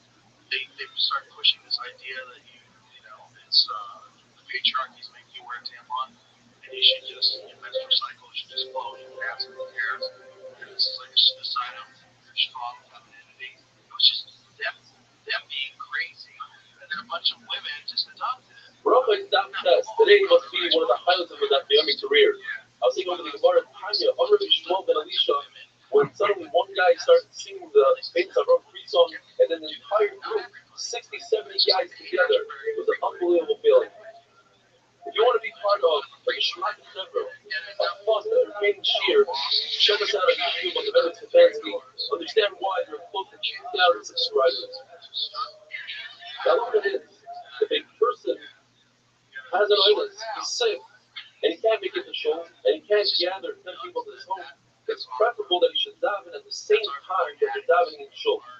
The Baruch Hu doesn't turn down the tefillah of the receiver of the rabbi. Baruch Hu says, whoever learns Torah does meals chasadim and davens with a minion, it's as if they redeem me and my children from within the nations. Rothschild said, there's a shul in a city, and learning a Wednesday is considered a bad neighbor, and because of him, he hates Golos for him and for his children. Rabbi was under the impression that there are no extremely old people in the Bible. But it says in the possible line, here we make it as referring them to Israel. When he found that there was one old people, he said it must be because they come to shul early in the morning and they leave shul late at night, and that gives Arikas Yom. Rav Rothschild'S says one should not sit right by the door, the entrance of the shul, because it looks as if he wants to run away from the shul. Rather, he should give himself 2 doors distance into the shul. The Gemara brings 4 pshatim for this puzzle. Every chassid, pious person should daven this, le'ez, with such. Right before he needs this thing and he'll get it if he davens for it. What is this thing? The first pshat is, Rabbi says, is referring to looking for a wife. It says the puzzle, multiply which the multiply matches what side of the puzzle. In fact, the Rothschild would ask, Matzah or Motzeh? After you're married, now that you find out, when will be married? Isha Matzah, Matzah, Isha, Matzah. How is it? Good woman born, Motzah, and married mother says Isha. The Rabbi says it's referring to Torah. You should ask for Torah and will receive it. Rebbe says you should ask for Shmura, for burial. The Rabbi says it's talking about death. You should ask for a good death, a pleasant death. In fact, the Gemara says there are 903 types of death. The worst one is Askara. The best one is Mashika, like taking a tear out of milk. Askara is like taking a thorn out of wool. It's very difficult. So you should ask for a good misa. My Sutra says it's referring to a bathroom. You should find a good bathroom. The word says in fact, my Sutra seems to be the best out of all of them. Says Zerkuza. This is the most of Hashem, Shari Tzion, what does Hashem love the most? Love Hashem, Shoharim, Yonah Halacha. He likes the places that they come to the bottom of the halacha more than shuls above the others. The halacha is once you daven where you learn. When a Rabbi brings halacha, he changed his ways. He used to learn at home and learn daven in shul. Then he changed it to where he was daven and learn in the same place. Rabbi Rasi, they had 13 shuls in Feria that they chose to daven by the pillars of where they used to learn. It says, Yom Shchoris Hamikdash, taking my life to the Baruch Hu Elo Dalet Amis Shal Allah B'Ovan, in time to Shur Ben Abayim, the Baruch only had 4 times of Allah. In other words, that's why I also decided to daven in the same place I learned Allah, but that's why I go to Baruch Hu. Where it says, somebody who has Yerushalayim and earns a living is greater than somebody that earns that just has Yerushalayim davening. It says in the Apostle, Yagia Kachecha, Seichel Ashrecha V'Toivlah. You learn Ashrecha by the Mazeh, V'Toivlah by the Mabah, where just Yerushalayim only has a Mabah, not a Mazeh. There's that love that one should live right next to his Rebbe. If he supports his Rebbe, if he accepts everything his Rebbe says, otherwise he's not going to live with his Rebbe. You see that Shlomo Melech didn't marry daughter of Tyre as long as his Rebbe Shimon Gerer was alive to live that. Then the person for Oizvei told him, there's that Allah that if you say the third over the shul, you're not allowed to leave the shul. The Rabbi would leave the shul between God and God and what about between Tzibur? There's a pause and you sneak out and he remains with the table. Rabbi Shimon says, I will turn my back to the Shaitan and learn they're doing what they want to do and I'm doing my thing. The halacha of Shnayimikra V'Targum brings Arikas Yamin. You should say, Sufim and one Targum. One day, there's no Targum on the pasuk. Says Rashi, in that case, the Gemara says, you should still say meaning, you should say the pasuk 3 times. Once, instead of Targum. One should not wait until a shipper to say, the Shnayimikra V'Targum, because Targum people say that we eat, just as if you're fasting, do not teach Shnayimikra V'Targum earlier than the week that you need to say that. The children like all these children. First of all, when you shut the bird, be careful that you shut all the breathing in the veins, make sure that all the blood comes out. Be careful with the down couple of something that has Torah, even though you forgot it now because of the just like they put the broken nucleus into the Aron, this person's a broken thing with Torah. All these children, do not cut meat on your hands, don't shut it because it's a sakana, you might cut through. You might split, like cut your hands, or you might nick your hands. Some of the blood will go into the food that'll disgust everybody. The halacha is you're not allowed to sit on a mita around you. But better with Gaya, one shot is it's referring to going to sleep without saying Krishma Lamita. The other shot is Rabbi telling his children, food behind him, do not marry the Vieras because you're coming to Tasso. And some say that it's a Gaya Mamish. Why can't you sit on the bed? There's a story where a woman told him, a guy said, sit down, and he said, let me see what's underneath the bed. And she looked up the bed and there was a dead baby there. She wanted to blame him for his death. Once your knife goes behind these shoulders, it looks as if you don't believe in the shoulder. What it says, there's a number of conditions here. The person is carrying something heavy, it's obvious that he's not trying to avoid the shoulder. He's wearing tefillin, it's obvious that he's Yerushalayim. If he's running, it's also obvious that he's trying to get somewhere, and if the shul has another door, then people will think he's trying to go to the other door, and it's not done to the shul. Rabbi Kiva loved three things about the nation of Moab, that they cut their meat, they don't cut their meat on the table, and they kiss each other only on their hands because of germs, and when they discuss private things, they would go into a field so nobody else could get. Rabbi Kiva says, I like three things with the Parsim. They had sneezes in three areas. When they ate, when they went to the bathroom, and when they had relations. Nevertheless, the Parsim are ready to go. With all the sneezes, they're ready to go straight into Gehenna. So I love things like when you live in the Mishnah, and you can say Kriya Shema all the way until Amud HaShachar. Rav Shimon says that there's a possibility of saying Kriya Shema one after another. One will be for the night, one will be for the day. That is, if you say Kriya Shema right before Amud HaShachar, and right after Amud HaShachar, the one after Amud HaShachar will count for the daytime. Even though I love to sleep right after Amud HaShachar since it's the night, since people get up then, you get so Kriya Shema Shachar have a wonderful day. So the story of the fucking banana, it's so bananas. It's the whole thing was just so nuts. But like I said, everybody loves the story of someone getting the shit together, and it's a great accomplishment being sober for almost 8 years. It really is. Thank you. Yeah. Nobody's got this. What does the story? I don't need it when they come from a wedding. They didn't say Krishna. They actually took the name of the father of the person, whether or not he said Krishna, even though it says yes, the festival was included by fight, and it was time of the famous. Like, it's wrong to say Krishna of Myra all the way to the next. In fact, that's the halacha.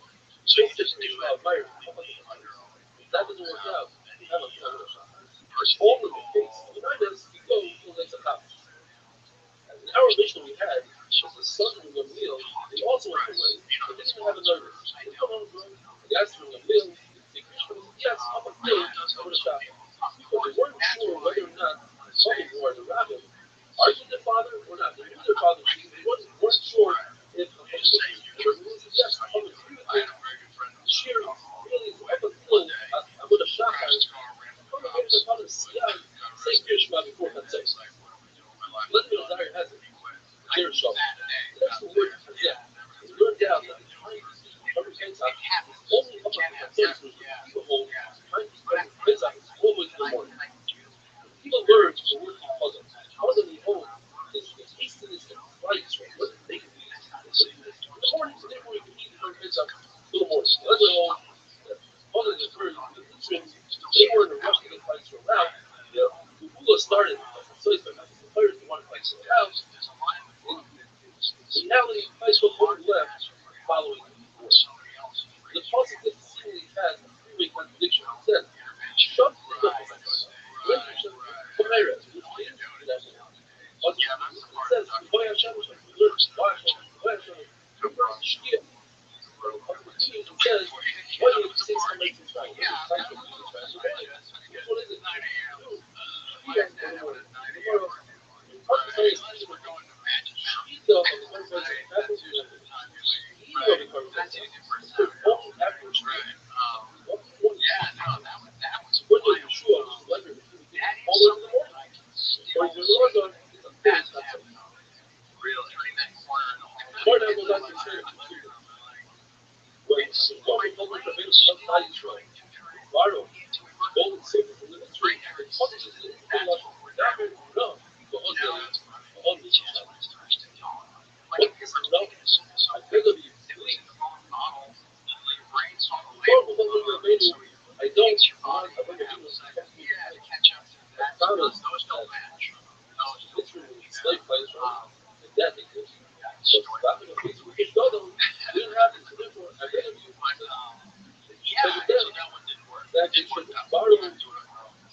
And therefore, they didn't want to lose. The fights was for. But in that case, Mitzrayim, so the Gemara that once the fights were barred in the Mitzrayim, everything was desolate. It was as if you were trapped for an animal without a big board, but not with the people say, yeah, it's like in the depths of the ocean. No fish. So Mitzrayim had no value left. Hey, Yasher, hey. What's the double Russian? Four components of it. Don't lie to it. The difference I was eating now, he was them $2. What's the reason? My child has enough of your money. Why should I tell them about $2? The money's going to be right. Just tell them I'll be with them. What's the double Russian by Yohanavi? I name you, Hashem, I name you. Make a story of Yohanavi wants to choose the day I vow that they are born. So he had them try to consume meat and fire from night and day words. And then he begged reverse low.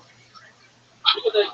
Bring down fire from Shemayim and consume the meat. In fact, if it happened, maybe the second time was, why you so should think that witchcraft should understand that it's Shemayim. Said the Mishnah, Yishma in the morning is said, when it's ready between Payless and Law. This is Payless and Law. That's Moshe. We had the opportunity today of order of the six Payless came down here and gave us a live demonstration and led us to it. Gemara says that Payless is a holy love of wool. It wasn't dyed, she didn't catch it like this. It's stretching between white and the blue. That's the shear. That's what you can say. Rabbi said, Payless and kerosene. Kerosene is a leaf. So when you get stretching between the blue and the green, that's the shear of years. Same shear, though, in another way, stretching between a dog and a wolf, between a donkey and a roy, a wild donkey. And our favorite say, it's when you can stretching, when you got your friend, or an acquaintance, an associate from 4 hours. Up until what time did it take what you do until makes a top? That's the Sure says until 3 hours, manual, by the day. Or the light, that's when it's well, on the road, start from the Shafar, the light says start from the Shama. That's when he would wake up 3 hours before that. Which says, ever be spiritual. Past this time, and he's still giving time to the rights of people that fire. He says because this person is saying about that, let's get to that. But what it says, the Allah is that he said, the shear of you have your friend around us away, but I said, no, that's only in regard to feeling. But Yishma, the person is talking, it's a Yishma, before they after this, but this is what this is, what I said, he really starts a time, but sort of getting feel on the Yishma right before, therefore, they didn't have everything of the Yishma at the last of every moment, right before. It says, how do we know this concept? It's that here, right when the term comes out, that's Yishma, don't have to survive. So the thing is, when you're learning, there's something about spiritual, not be said, after Yochim said the name of Shemayim, and whatever said, whether Tefillah won't be damaged, that there's what damage is it? Or it says, why? Because you had a monetary loss on the field, and that's what anybody could see you. You're supposed to see that just out of the see everything that's going in the team. Rabbi says, tomorrow, he's going to do with Tefillah, and he's attacking and targeting Adam, smiling his face over. Hashem's boss, I think of him, so more than one chat says, the reaction that he's not, otherwise he's not executing it, or he has a good acceptance. It's probably the day that it's like part of the answer, like maybe it's part of your body. The answer is because the people that don't have the first time people don't know. Capítulo 17, that's what it's also after God.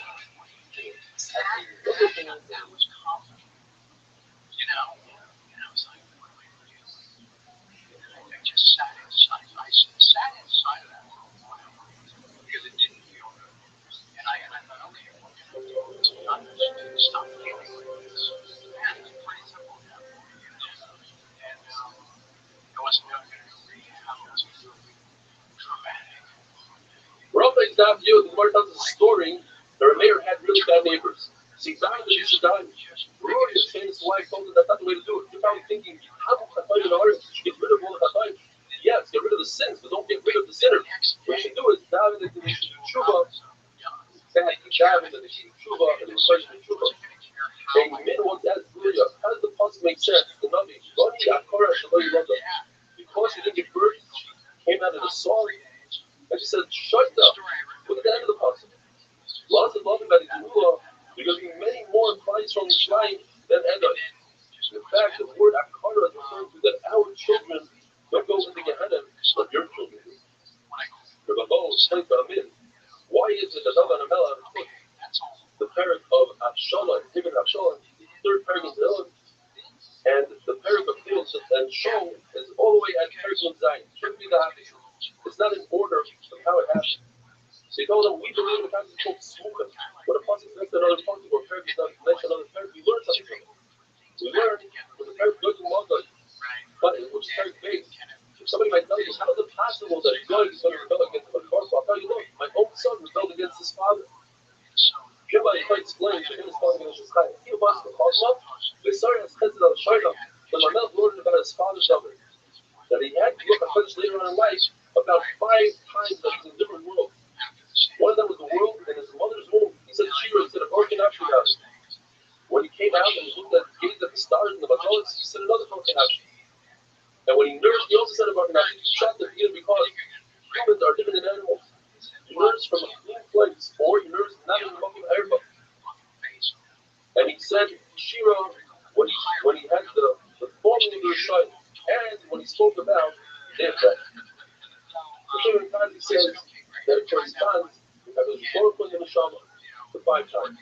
Baruch fills the whole world, the Neshama fills the whole body. Baruch sees it, but it's not seen. The Neshama sees it, it's not seen. Baruch feeds the fire is the whole world, the Neshama is the fire is the whole body. Baruch is pure, it's hard, so is the Neshama. Baruch sits in the inner rooms, and so does the Neshama. So therefore, the person that has the Neshama within him should come and praise the Holy Baruch. Baruch Hinashim, it says, Rabbi, my inner. Baruch is not like a human being. An artist paints a picture on the wall. He can't infuse it with light and a Neshama where that is wrong. But not only can he infuse it, but he can infuse something within something, a baby that's within its mother can infuse it with light. As Hannah said, ain't Sukkah Mikhail, and we learn in Sire, there's no artist like our God. In other words, the Baruch who could create humans, and nobody can do anything similar. The angels now, we learn in Ein L'Aloyska. Ein L'Aloyska meaning, the Baruch outlives everything he creates, whereas an artist, usually his art outlives him. What happened in the story between Hiskiah and Yeshayahu, who were both tzaddikim? Hiskiah was the king, Yeshayahu was the Navi. They didn't want to visit each other. Each one felt that they had more honor than the other one should come to them. So the Baruch made a compromise. He made Hiskiah really sick, and he told Yeshayahu, go visit Hiskiah. So he went to visit him, and he said, he makes Akko, you're going to die, the Lord is king, you're not going to live, which is a double loss. Or explain, you're going to die in this world, and you're not going to have a my father, because you didn't do true, you didn't get married. He said, because I told him that I'm going to have descendants that are not worthy. So, Yeshayahu told him the famous line, the Hadi Kapi, the Rahmona Lola, why are you getting involved in the Rabbi Shalom's business? Let him do his thing, you do your thing. So he said, okay, so give me your daughter, and our Muslim will be certain that I won't have bad descendants. So he told him it's too late. It's there already happened. So this is got he said, I feel every time it happens to Rabbi Shalom, even if a sharp sword is on your neck, you should never stop diving. And the word tells us that immediately, he took the Muslim, he got up and he went to the wall. What the wall of his heart, he said within his heart. Or, like he said something that has to do with the wall. He said, Isha Shunamah, with the story with Elisha, that Elisha, the kids I mentioned to her son, in the splus because she built him a wall, as more than discussed later. So my grandfather, he built the kind of center that should have built the splus. This came over to the Baruch. He said, I did everything. What did he do? Says the Gemara, amazing thing. He was so full of the feeling. Lady says it means that he took the book of medicinal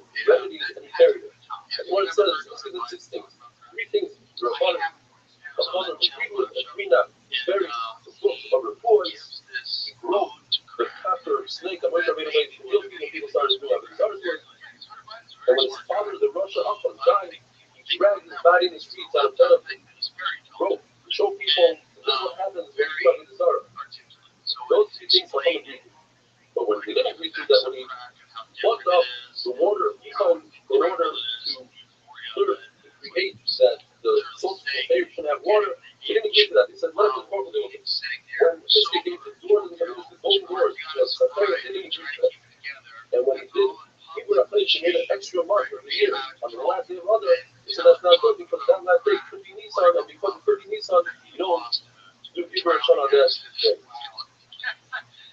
Somebody uses other people's someone down and says, I was wrong, answering in the school of my forefather, the first benefits, he's answered in his own source, but this can use his own source. He said, Anthony Meister, the first Salat, the Panacha, etc.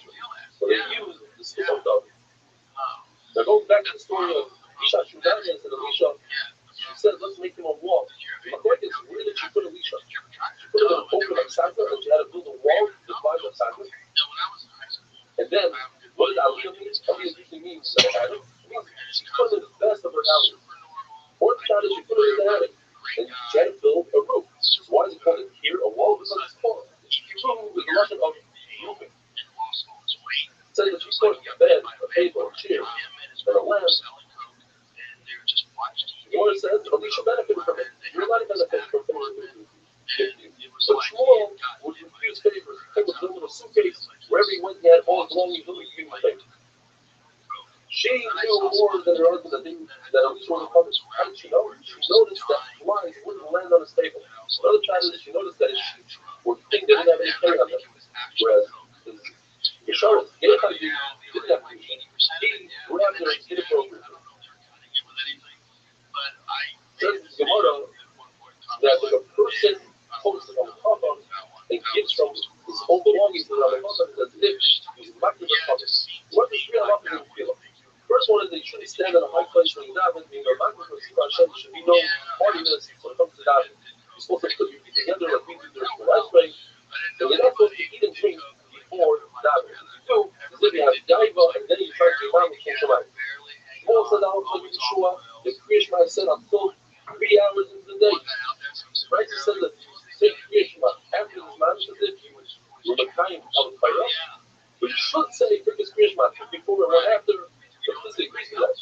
And one Russian, the Fiske argued that. Right? He said, so if he says Kriya Shema at the right time, at the bigger schools, they're learning Torah, have a wonderful day.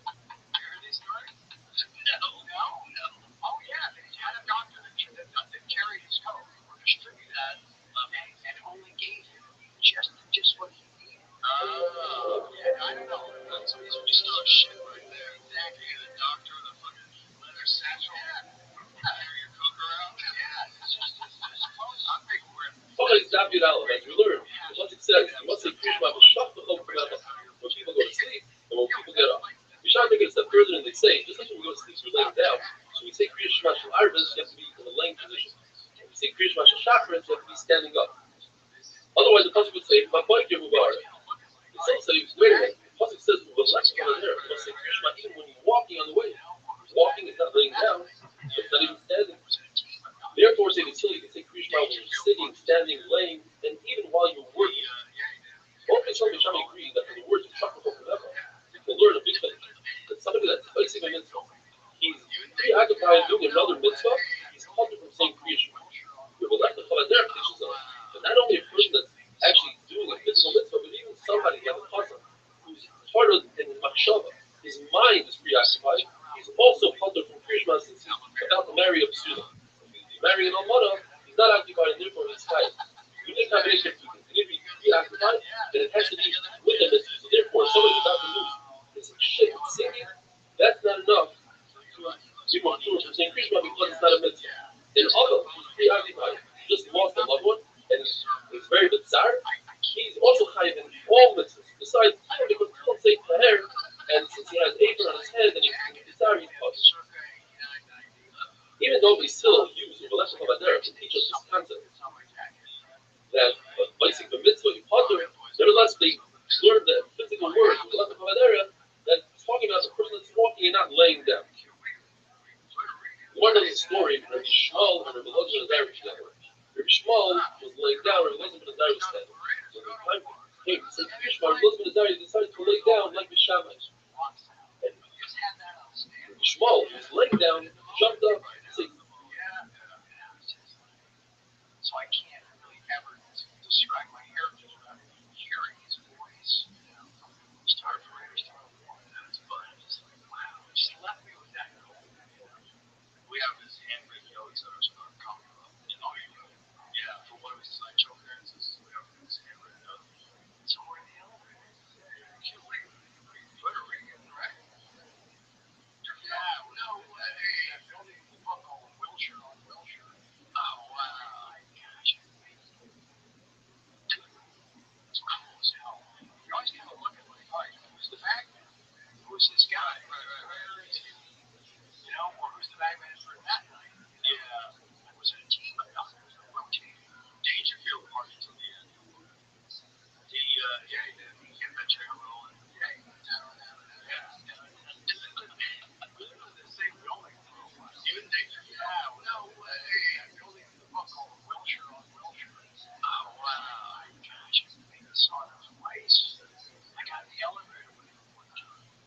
We see each other out. We never really had like an elevator moment. He goes, hey, dude, how you doing? Great. He goes, hey, what? You gotta think of that. Yeah, that's got together and kid is wow. Went in the elevator.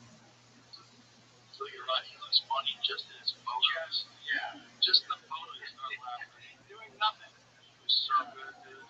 I can't tell you where. I don't know where we were. But it looks like the jacket is definitely a circa 89, 90. It looks like a backstage something. It's on my jacket. Yeah. Probably a Poison concert or something. Perhaps. So we're in the elevator. We Puerto Ricans, right? And I said, no, I'm Spanish Irish. He said, no, you know what? It's not a parade, it's not a war. And it's like, doors open, and he just walks out. But he just had that on standby. Yeah. Built it in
his wife and family. He later quit. So in the 1960s, he started reviving his career. Yeah. So somewhere close to 10 years. Still working as a salesman by day. He returned to the stage performing at hotels in the Catskills Mountains, but still finding minimal success. He fell into debt, $20,000 by his own estimate, couldn't get booked. Dangerfield came to realize what he lacked was an image, a well-defined on-stage persona that the audience could relate to, one that would distinguish him from other comics. After being shunned by some premier comedy venues, he returned home where he began developing a character for whom nothing goes right. Isn't that crazy? Wow. Oh, look at this. During Roy's comeback bid, who's Roy? He was 19 years of Jack Roy.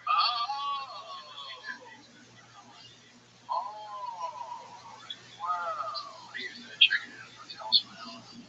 Why distinguished himself from longtime patrons who might have remembered him from the 1940s. Roy asked club owner George McFadden to change his name. He came up with Rodney Dangerfield. Wow, he didn't want people to remember him as Jack Roy from back in the day. He didn't like his old act. Wow. He said, I don't know where it came from. McFadden may have taken it from the Jack Benny program on NBC Radio, which first used Rodney Dangerfield as a character's name in 1941. Ricky Nelson also used the pseudonym in a 1962 episode of The Adventures of Ozzie and Harriet. Wow. That's crazy. Wow. That's when he popped again. That's nuts. Yeah. He didn't know whether to start a war or start a war. He was a fun guy. I knew a lot of people who knew him. I didn't get a chance to meet him. I saw him once at the Laugh Factory. I ran into him. I said, hi, that was it. Never got a chance to talk. But you did have a moment. Yeah, that moment. Okay. Yeah. He was just leaving the stage. He was outside. And he had some stage hot milk.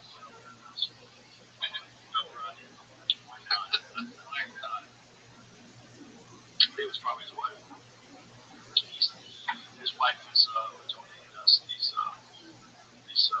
handwritten notes and also a photograph. So it's pretty cool. It's just there's a few guys like that without them you always wonder like where would comedy be? Like, where would it ever turn up? Like so many people like Pryor and him and Lenny Bruce. So many people just like changed everything. Carlin. Yeah. So many people just changed Kinnison. They just changed the whole thing. But Dangerfield was one of the rare ones that introduced new comics to people. Like that's where everybody found out about Kinnison. That's where everybody found out about Dice Clay, Don Herrera, Lenny Clark. All these guys, Robert Schimmel, they all started out on the Rodney Dangerfield HBO comedy special. Wow. Yeah. So he would have like have his favorite comedians. He would just have like a show where he would like introduce his favorite comedians. down to the club. Yes, he would go see him. Just go out. And he had his own club in New York City, Dangerfield. So, yeah. But he was interested in promoting comedy too. It's just fucking amazing. It was such a cool moment. I can see it. I mean, there's nothing tricky about that memory. What was it like being with your dad while he was filming Apocalypse Now? It was a lot of that before. How old were you? I was my 13-year-old. Yeah, I had my 11th birthday here.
still not important. And he barely ended like a year ago, right? 14 months ago.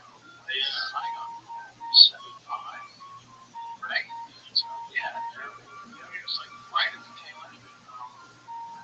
So, yeah, it was, we were able to do, stuff like recreationally, there was a lake, water skiing, fishing, do those kind of things. You didn't want to go to the set with Dad. Once you went and saw the set where Dad was, you didn't give a fuck about water sports or fish or anything because what they built and what they were trying to create was mind because Como built a compound out of practical materials. It wasn't like plaster covered chicken wire and rebar. These were like two-ton boulders they brought in and started stacking in the jungle where and a lot of them started sinking. You couldn't build a foundation in a riverbank, right? Right. And it makes people talent and his brand to follow. It was every day felt completely. There was no. You go to the set, you're going to see something completely different than what you saw before. It was wild. Yeah, and I gravitated towards this gentleman named Fred Wow, who I mentioned before. He was the key maker for this FX guy. So he was building all the prosthetics, all the carnage you see in the movie. So I walk into the shop and arms and legs, heads, and I knew it was all fake. As a 10-year-old, you start seeing how it's made, and so gore. Read the book. Was never gore in movies before. It was never emotional. It was technical. But still, you were really curious about how it was done. And just the artists behind it create those videos. How long were you on that for? Total of 8 years. It was 89. It was 3. Yeah, it was 3 at first. Then we won first. We went back. Dad has to hunt it back. We went back and stayed for 4 months. Yeah. So, yeah, it was. People say so young. Since he must have dreamed about being an actor. I'm like, yeah, until I got to the set and almost killed my dad. That's not a job. You're just gonna wrap your arms around and say, when can I start? Yeah. But it also, just the scope of filmmaking was really exciting. Yeah, I didn't understand it as 10 or 11. But I knew I knew something about it that required much closer look and very keen interest in just, what would it take to build this, this reality, this fake reality, all the way the subject is based in reality, but everything else around it is fake. So, that's a very strange experience for it too. It is, but it's such a grand scale. Exactly. When it becomes what Apocalypse Now became, right? Because it was like a culturally defining moment. Yeah. It's a movie that it kind of eclipses all of the war movies. It does. It really does. I don't think there's been a film like it before or since. I think that's a true masterpiece. It really is. There's no computers. Nothing generated. It's all had to be there on the day when you watched it. Kilgore takes the beachhead. That chopper I saw, just what they committed to, to bring to the screens, just it's awesome. And then you see some documentary stuff. It's like those were wrong. The army, like midday, they chopper, 18 cameras set up. The whole river is filled with bombs. Where are you going? See you tomorrow.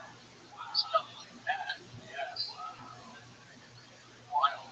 Yeah. But that must have, like, for you, like, to eventually become an actor in Platoon, that is kind of surreal. How did that happen? Right. How does that happen? How does that happen 11 years later? Yeah. Yeah. Or 10. Yeah. I did student 20. Right. Yeah. So how do I go back to the same country 10 years later? 10 years later, the same subject, right? Right. Narrate the fucking thing. And then it's elevated to be on par with the one. Yeah. It's how does all the films that gets mentioned in the same breath, right? On personality, right? Or films, yeah. I'm a much bigger fan of Platoon, and that is primarily about just the scope and the complication and just, you know, difficult to fact. Yeah, difficult. Well, it took forever. Yeah. How many years did it take? Was it 8 or 9 years, right? 8. I don't know when Francis conceived it. It came out in 79. Did it come out in August of 79? How many years? August 79 years. They went way over budget. Oh, yeah. And like, that's like, it's like a Fox Searchlight budget. Right. You know? And Lawrence Fishburne was like, what? How old was he? He started at 14. But, and it came out in 79. 38. Wow. And so when did the project start? During the time of discussion of casting started. So it's not as many years as I thought it was. He shot with Harvey Keitel for 15 weeks as Willard. You know that one? Yeah. Yeah. And Francis Jews, choice, whatever he could. Francis just saw differently. Had met Dad during the Godfather audition. Wow. You can tell people they don't really know my dad that well in Marty. I ran into people in the street. And they're like, hey, you Marty, my man. People know I'm Marty. No. They know I'm better. Well, people that pretend to know someone always like to throw a Y on the end of it. Makes it just tight. Interesting. You know? Yeah. So, Chucky. Yeah, you're still Charlie, right? I would be like Joey. Joey. Yeah. Never think of me as Joey. Yeah, no. But imagine this with models. So spend that much time. There's all that shit that happened on opposite days. Separate hands. And we got jewelry. All this cool shit. Right? All these great stories. We didn't have anything tangible to back any of it. My mom took a lot of photos, but like nobody could go to the theater and see, oh yeah, Charlie talked about that. Oh yeah, he was there that day. Right. We had to wait when you're that age, waiting for theater, like waiting for a decade, right? So that was kind of a trip. But when I saw it, I was 70 millimeter, like man, those choppers here, they're all around. There's nothing left. A film will never open and have that kind of thing. I mean, did you see it in the dome when you first saw it? No. I don't remember where I first saw it. I first saw the thing on the regular TV at home. Oh, yeah. You know, because I was too little to watch it. 79, is that what it was? Maybe I saw it when it came out on HBO or something like that the first time. When I really got into it was when I got a home theater and I got surround sound and I got Apocalypse Redo. Apocalypse Now Redo, the new master one. It's fucking sensitive.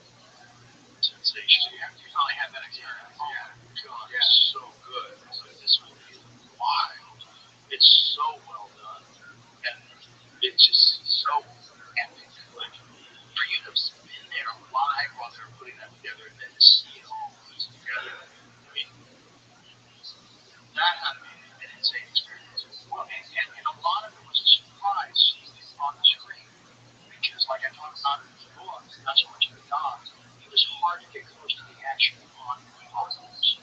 Because the way the sets were constructed, because the way Francis had to live, it was super claustrophobic. Like, just have all the compound and stuff like that. And it was also fucking dangerous to be on that set. Right. You know what I'm saying? Snakes and shit. Yeah.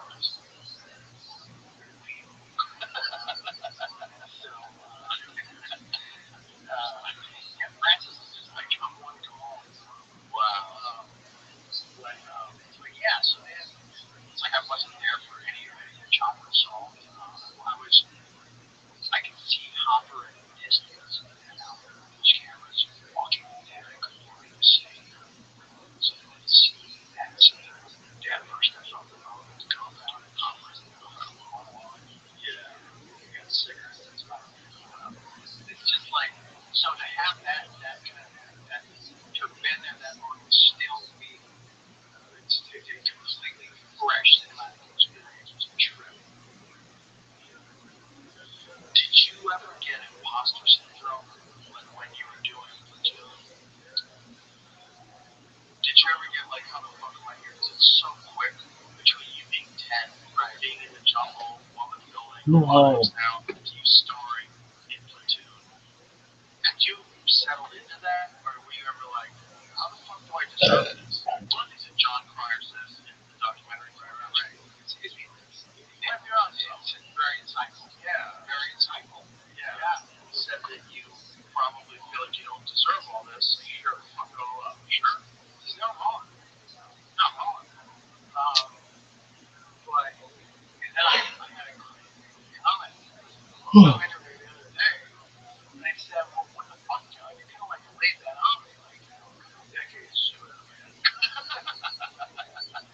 Great advice, however, a little late. Yeah. Yeah, but you can't tell me that. They do. But the thing about this is, I had done enough film work, not like super memorable films, except maybe Punch and Red Dawn.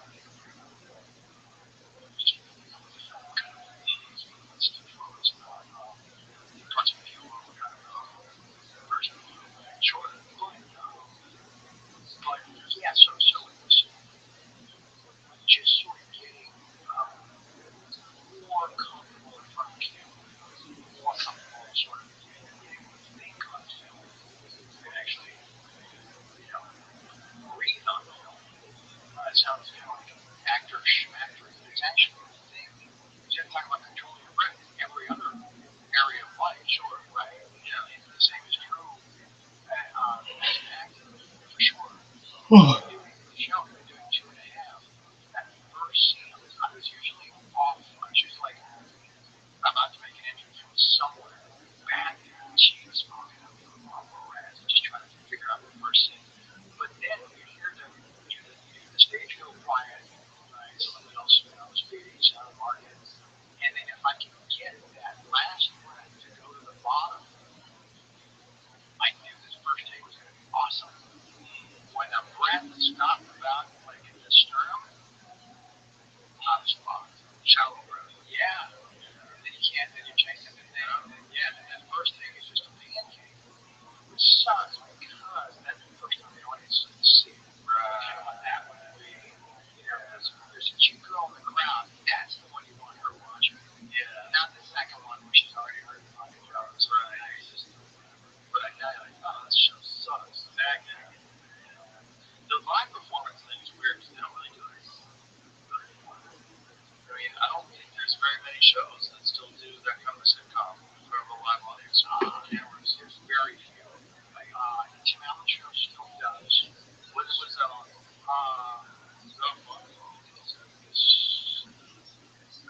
Yeah. So he still does traditional. Yeah. Because I worked with a friend of mine on that. Kind of used to be all over the television. It used to be tough to move. Oh, I think Chuck's show on Netflix. It's called Man. Yeah. I think that's my audience. Okay. So they're still doing something. Yeah. They're fun. It's fun when it works.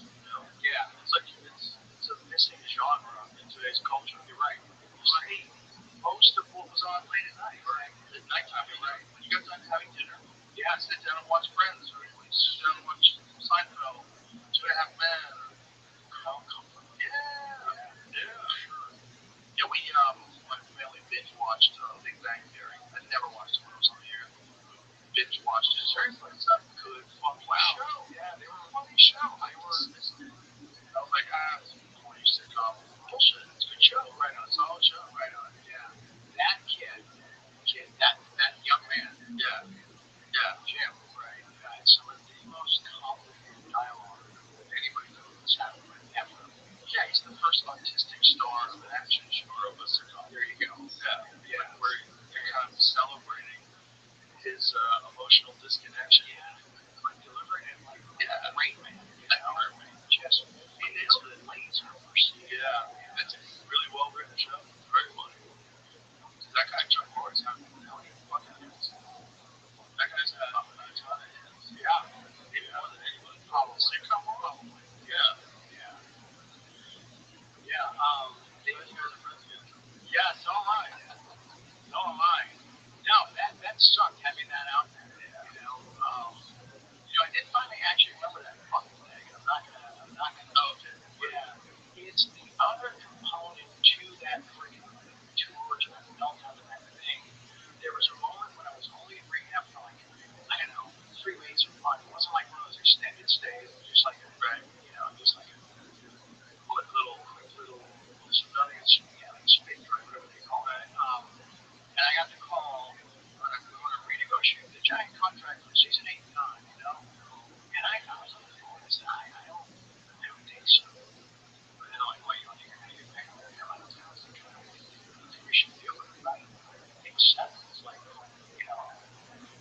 man, 4-7, Sparta, 7, I don't think 7 is like plenty. If you told all the stories that we could find from that house on the beach with those people, like, no, you understand it. It's when they're all like this, when it turns into like legacy play with the fucking kid and their kid, and then the part that always leave out is, and our cut, and our fucking kid, big part. Yeah, and I sat on the phone, and Mark and I have talked about that. I talked to Mark manager. I said, Mark, if I go back there, man, it's gonna go really fucking bad. Just know it.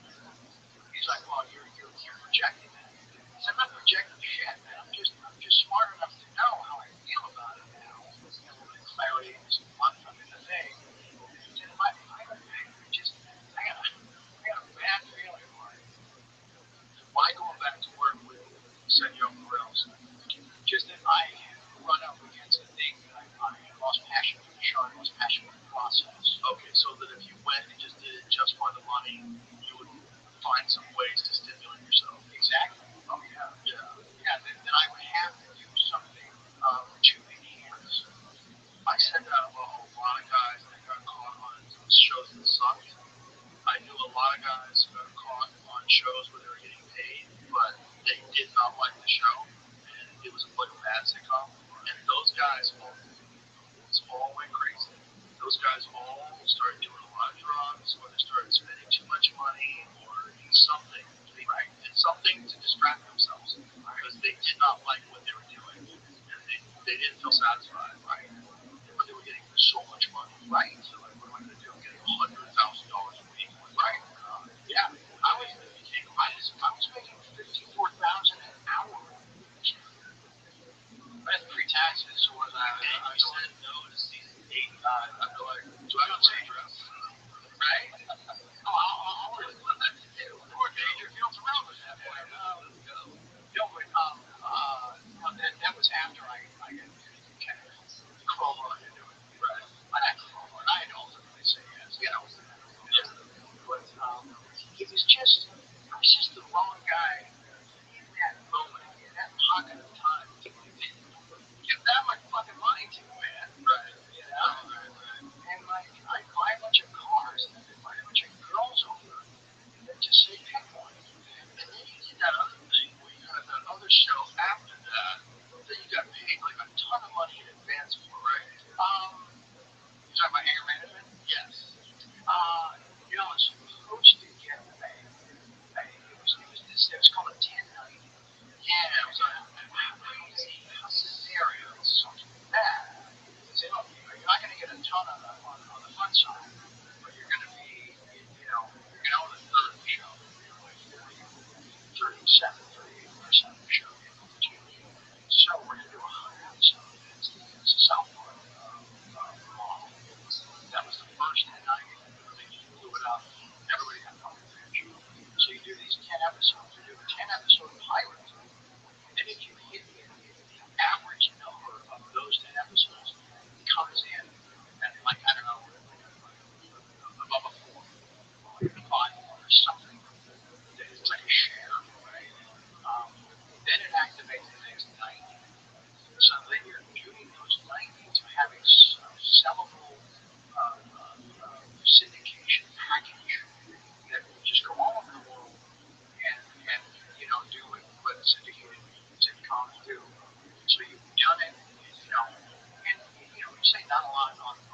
outside, you're still, still getting about 50 and a half, 200 F, pretty funny, right? But it's not, when you kind of eat it on that side, knowing that it's an investment for the other thing, it's a big game. So, did you guys get into 10 episodes and then you got to do all? Yes. So you want to do 100? Yeah. So you did it in a short period of time. That's cool. I know. Yeah, I was not ready to go back to work. Yeah, and that's the thing I've been doing. The only reason I did was I wanted to show those guys across town. Right. That is not anyway. Your mindset, read the troops. And then, again, it started pretty cool. In the 10, it was great. It was pretty good work. The shows were a lot of funny. And then we got into that 90. It's about 20. No, what am I saying? It's probably like 9 or 11 into it. I started feeling exactly the same shit I felt until I'm going past that point. I knew my enthusiasm and passion had an expiration. You couldn't manufacture it. I tried, but I couldn't. I didn't like the show at all. I love the people I was working with. The writers, they were terrific. You didn't like the final product? Yeah. I stopped caring.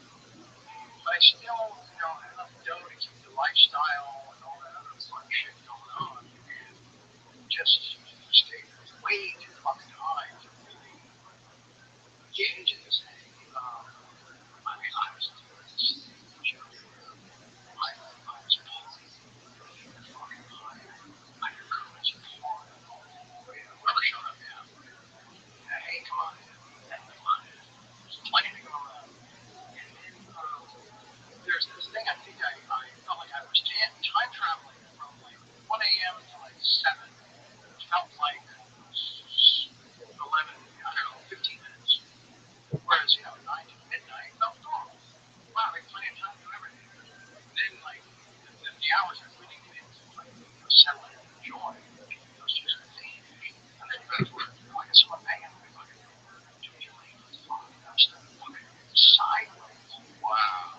Some popcorn shots or cans and you're so nuts there. And I would literally do this thing. It's a 15-minute, 20-minute nap where I would just hit the pillow and try to meditate where the body just vibrated flat all night. Trying to meditate? At that point, I'm trying to fucking time travel. I'm trying to levitate, right? And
It's such a lot of that.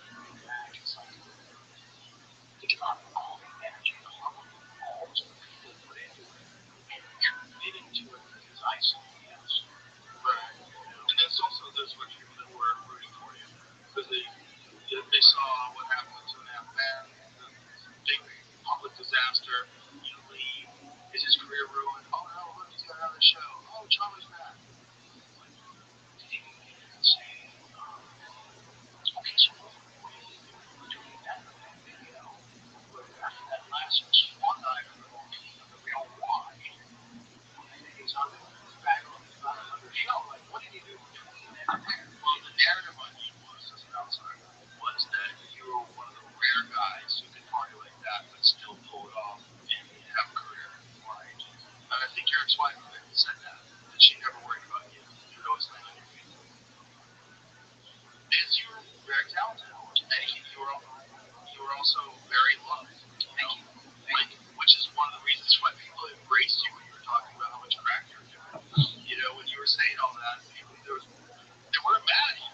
They were like, he's fucking partying. You know, it was a very odd time where so many people who don't admit that they party, you know, because of their job or because of whatever, or, you know, they try to like keep it hot, hidden under wraps, and you were doing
How did she address the way? I felt like they were dismissed as just like porn chicks. Because one was a porn chick, the other was not.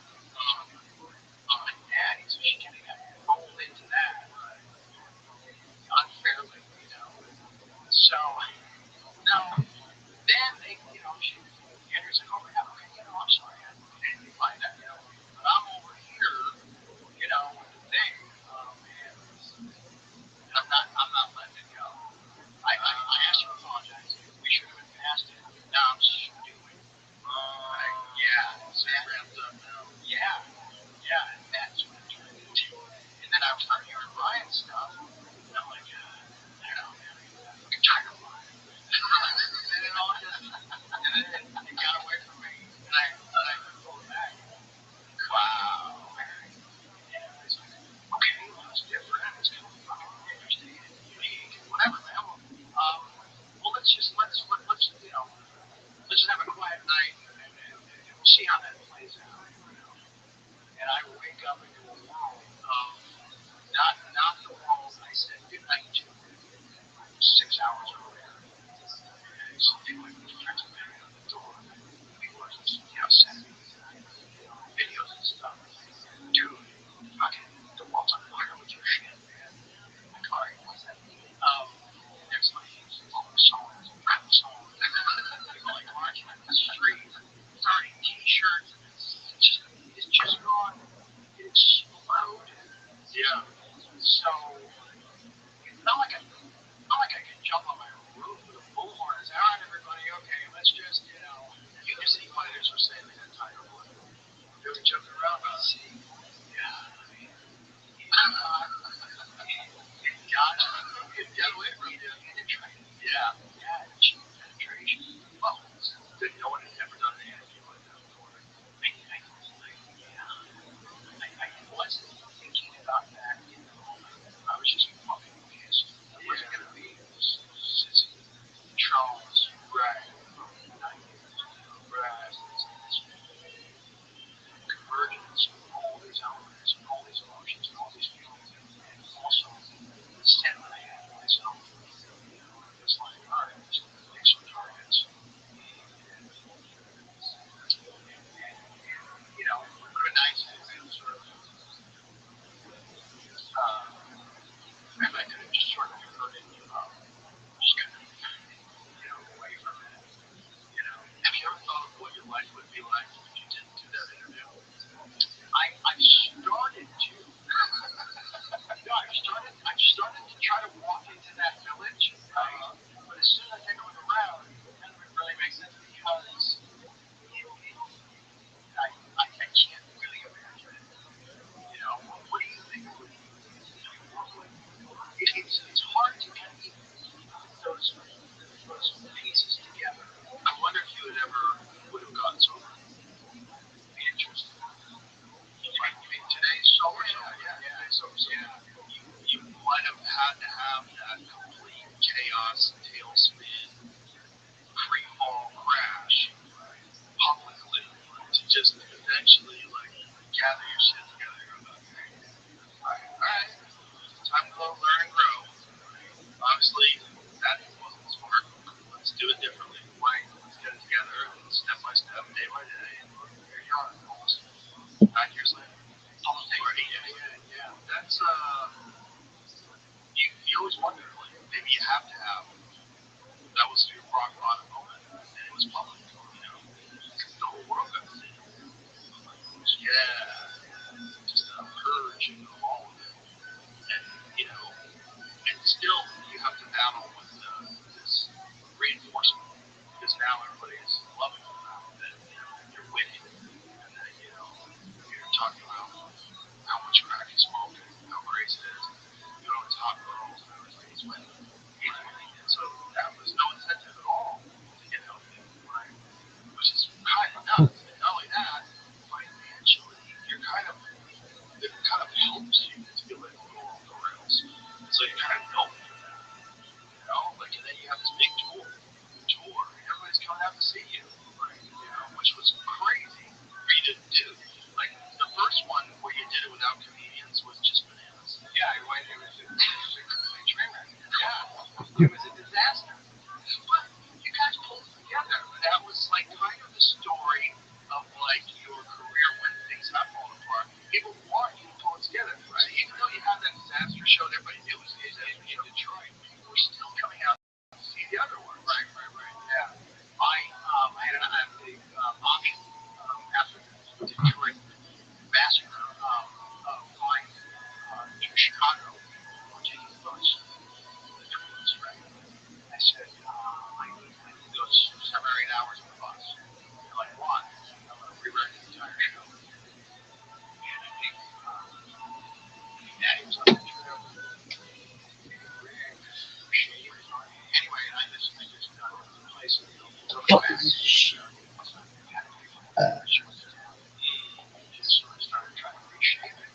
True.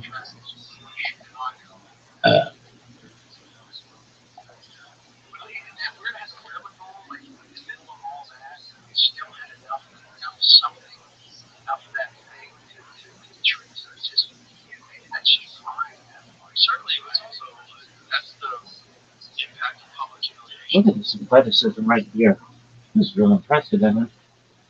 Impressive athleticism.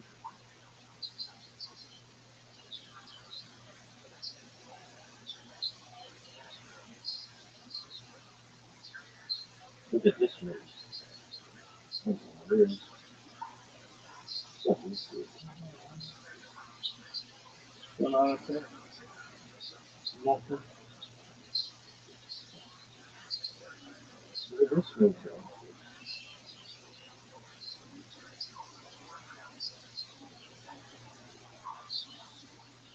Hey, Mr. Gray, can I help you something? Okay.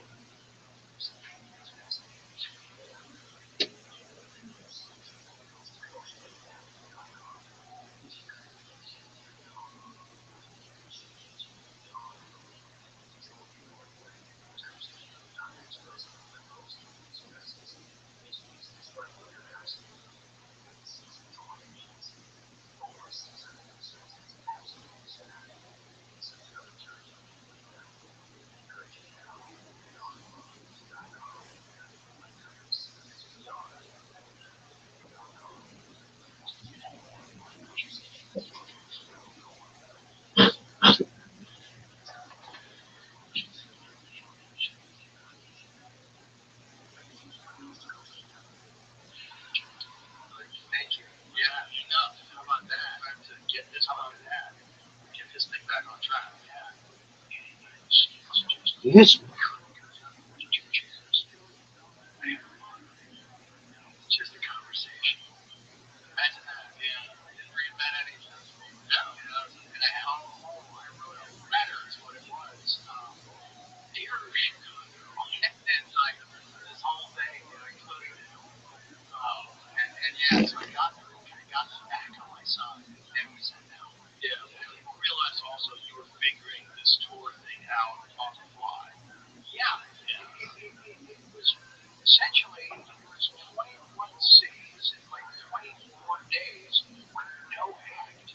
That's what it was, man. So I know you had Jeff Ross. Jeff Ross, yeah, it was great. And the master off the cuff, he showed up and yes, perfect guy for that. Shame on him. Yes. And then you have Russell on home too, right? Yes. Who was also a master off the cuff. Yes. Yeah. He was so funny. And the two chairs on the shoulder, because that's when he joined us. Yeah. He was terrific. Yeah, Russell was awesome. You know, the first night sitting with him, some dude, like, what's like the Canadian version of a quarter? What's their dollar? Yeah, that's a dollar? I think so. Okay. Is that the heavy one? Yeah, so we threw it at him. No, me. We're in the chair for maybe 5 minutes. And I get hit from the balcony. I get hit right here. And it just, it was like getting punched. Like someone with a sticky metal hand, you know? And I just had to, kind of pause into that. They got the guy thrown out. I just thought, wow, I lost an eye. Yeah. I lost an eye. It was just like, wow. I mean, also, pretty good shot. That goes a little bit from the balcony is in the head. That's impressive. It is. That's not an aerodynamic thing. It's not. Now, you have to kind of factor in. Yeah. One thing in the air. It's like a boomerang. Yeah, it's a frisbee. It's a real tiny frisbee. So anyway, there was some moments like that I guess just caused me like not everybody was on my side. Right. Yeah. Which is important too. Yeah. We could actually wrap it up. Okay. You want to wrap it up? We should touch on a couple things before we do. Absolutely. Should we bring this up? I guess we have to. So this just happened. We just found out that Charlie Kirk got shot. That's fucking awful. And is he dead?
was a tweet or a video. I don't know. Right, no, I understand. I think they were live on the air.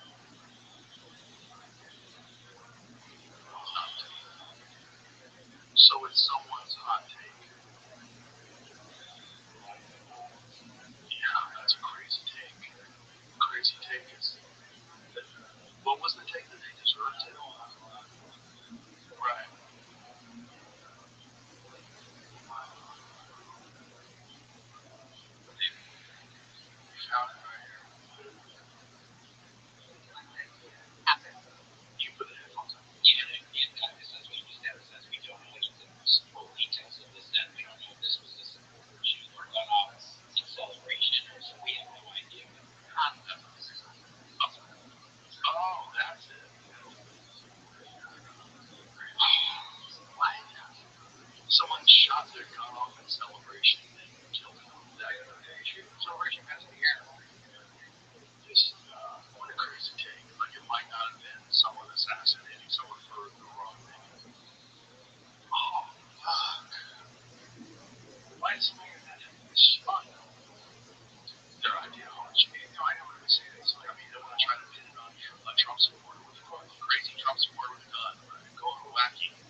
So it should be a wake up call. This is nuts. This is nuts. It's unforgivable. Because the people they're never thinking about is negligence. They just, that's just like the default with those. They gaslight you by default, right? So immediately they try to find some reason why whatever the thing is in the news is someone else's fault. Right? Of course, it's just all gaslighting. And that's what they're paid to do. They're paid propagandists masquerading as the news. It's so weird. But it's a dark day. Yeah, it is. Well, one, two things is going to happen. People are going to realize how fucking insane this is. We have to have a conversation about being able to have conversations, right? Or it's going to get a lot worse. That's what's scary. Scary. It's scary because it's spark off some kind of real violent conflict. You know, I kind of want fans. Yeah, fucking what that guy happened. They find out that he got killed for something that they vehemently opposed in the first place. They could set people over the edge. You could. Yeah. There's always that flashpoint moment. You know, previous times like this, there's always that tipping point moment. The running game, something just like that. This also highlights just the perspective of like how lucky Trump was. Oh yeah, it's just like Charlie didn't get the benefit of a head turn or a couple of microns from millimeters down. It's just like wow. Besides that, it's just trouble. It's not just lips in the ear. Yeah. Because it makes you reference something that's happened. And then it's just, that lips is where he didn't turn his head, he'd be dead. It would have been on live on CNN. How do we know more about an assassination in 1963? Yeah. We do Charles Assad, 8 months ago. That story as well. There's a lot of weird stuff in that story. There's a cell phone that was traveling, metadata, cell phone was traveling from offices, outside of the offices of the FBI area, all the way to this guy multiple times. He was 20 years old. His apartment was professionally scrubbed. There was no silverware in it. He had no social media presence. He was regularly training with military guys. He was regularly training and shooting. One guy I remember him doing crazy from, right? He was in a BlackRock commercial 2 years before. His Charlie rooftop is just kind of between the two quadrants that they're assigned to cover. It's just a blind spot. The excuse for why they didn't have officers on that rooftop was it was too sloped. The slope was too steep, which makes zero sense. Because he climbed up it, he was fine. What the fuck are you talking about? It didn't make any sense. Not only that, the one where the snipers were perched on the steeper slope made no sense. It was fucking nuts. They found that guy walking around the grounds a half an hour before the event with a fucking rangefinder. Yeah. So you're not on a golf course with a rangefinder? Yeah. And you're gonna shoot something. Yeah. That's what they're for. But it's just, it sucks that people say things like, these are the times we currently inhabit, and there's nothing that is an absolutely factual statement. It sucks to have to exist inside of that. It's very strange. It's very strange. It's very strange, and we've talked about it a bunch of times, but it bears repeating. I think a lot of it is highlighted in my thoughts. A lot of it is people are being influenced online by people that aren't even real accountants. Interesting. Yeah, I understand. giant percentage of all online discourse. So people are hating and saying mean things about people's political beliefs or anti-Israel things or anti-Palestine things or whatever. I just think a giant ton of that is foreign governments who are running these bot farms somehow. And it's been proven. They know for a fact. China actually got caught recently. What was this? The Chat GPT thing. They were using OpenAI software.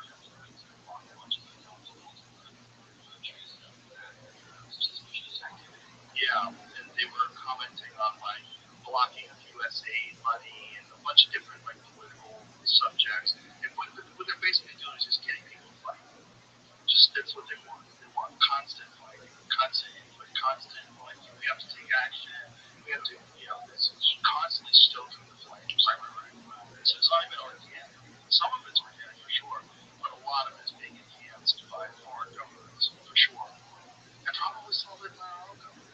What they did with the Manson family, I think they stopped there. I think that some of that kind of stuff is going on right now that we don't know about right now because there hasn't been a Tom O'Neill to write a book about it.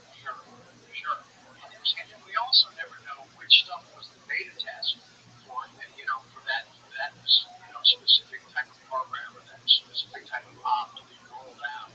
And like where okay, let's see. Correct. Yeah. Oh well. That was like a jar.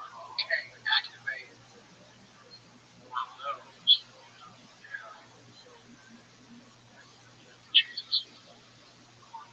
Clearly, we're after someone positive. No, I don't think we can. No. I think it is what it is. It is what it is. Yeah. Well, listen, that was great to finally actually meet you. This is amazing. It's a lot of fun. Thank you. Enjoy talking. Thank you. Yeah, no, I think you'll notice now. I always think of you as you warmed up. Yeah, get settled in. No, you seem cool right off the bat. No, thank you. Great stories today. Jesus, thank you. I just went to the brain like you talked about. Yeah. It wants to go somewhere else. When I was trying. It's amazing your brain works as good as it does, considering all the things you've done to it. Oh, that's awesome. Right? You think about it? Yeah. There's that part. Yeah, there's that part. It's hard. Because people are like, hey man, you should get some laser work on your face. I'm like, dude, I'm lucky this thing is still fucking attached. Yeah. So, go fuck yourself. You actually look way better than you've looked in a long time. Oh, thank you. The sobriety suits you. Thank you. You look really healthy. I took a page out of your book. Very specific page. And even if it's a word, I use a sauna blanket, right? This thing called higher metal sauna. Not sponsored by them. Just love it. I fucking love it. I use it at home. And then I hear, hey man, fucking Joe travels with kids, right? So I have one of those sauna blankets. Would you travel with them? I do if I know that there's not going to be a sauna. Okay. So I know a lot of times I'm just trying to find a place that has a sauna. Okay. Yeah. I was like, fucking, let's travel with you. You definitely can. They're great. I'm going to travel with mine. Yeah. So I had it on this trip. I travel. It's a pain in the ass. I'm lugging this rolling double and shit. Who cares? But so thank you. It's worth it though. Thank you for the idea. Yeah, those are great because those sauna blankets are great because they're portable and you can always just get it in. Right. I'm really genuinely pro sauna if you have one because I like to stretch out in the sauna. It's the best time ever to stretch. But as far as time with the portable blanket, it's like I tell people it's like a picnic class without all the yelling and pain. Right? A little bit. Well, do you get drenched in that? Oh, sure. Yeah. See, that's a lot of what Bikram is. A lot of it's chucking out.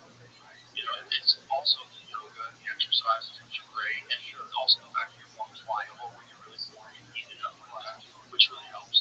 But a lot of what there was actually a study that they were doing at Harvard. I don't know if you completed it, but they were doing it a couple years back about the benefits of hot yoga and whether they're comparable to the known medical benefits of sauna, which are pretty well documented. And what was the conclusion? Data, I don't know. I have to think it's got to be similar because I've been in both. I've been in a lot of hot saunas and I've done a lot of hot yoga, and because of the exercise, I think you reach very similar body temperatures. And your heart rate jacks up because you're so hot. Sure. You can barely cool yourself off with a glass of water, and then you have a step right between the things,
labs?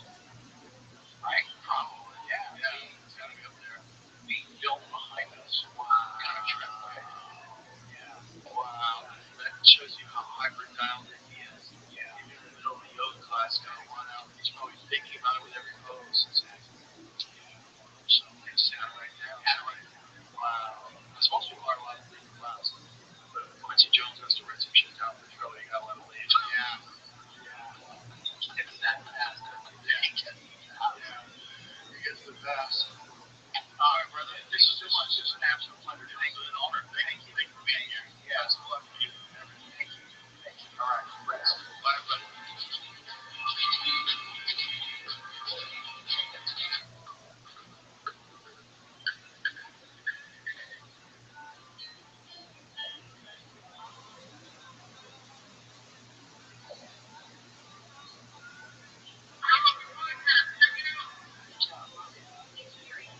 Train by day, show up your podcast by night. All day. Great findings, man. Great to meet you. It's a trip, man. One and a half years. How is it possible? Well, 5 years. I mean, it's conceivable we were in the same venue, in the same building, or in the same party, or something. I kind of avoided parties. I avoid basically everything.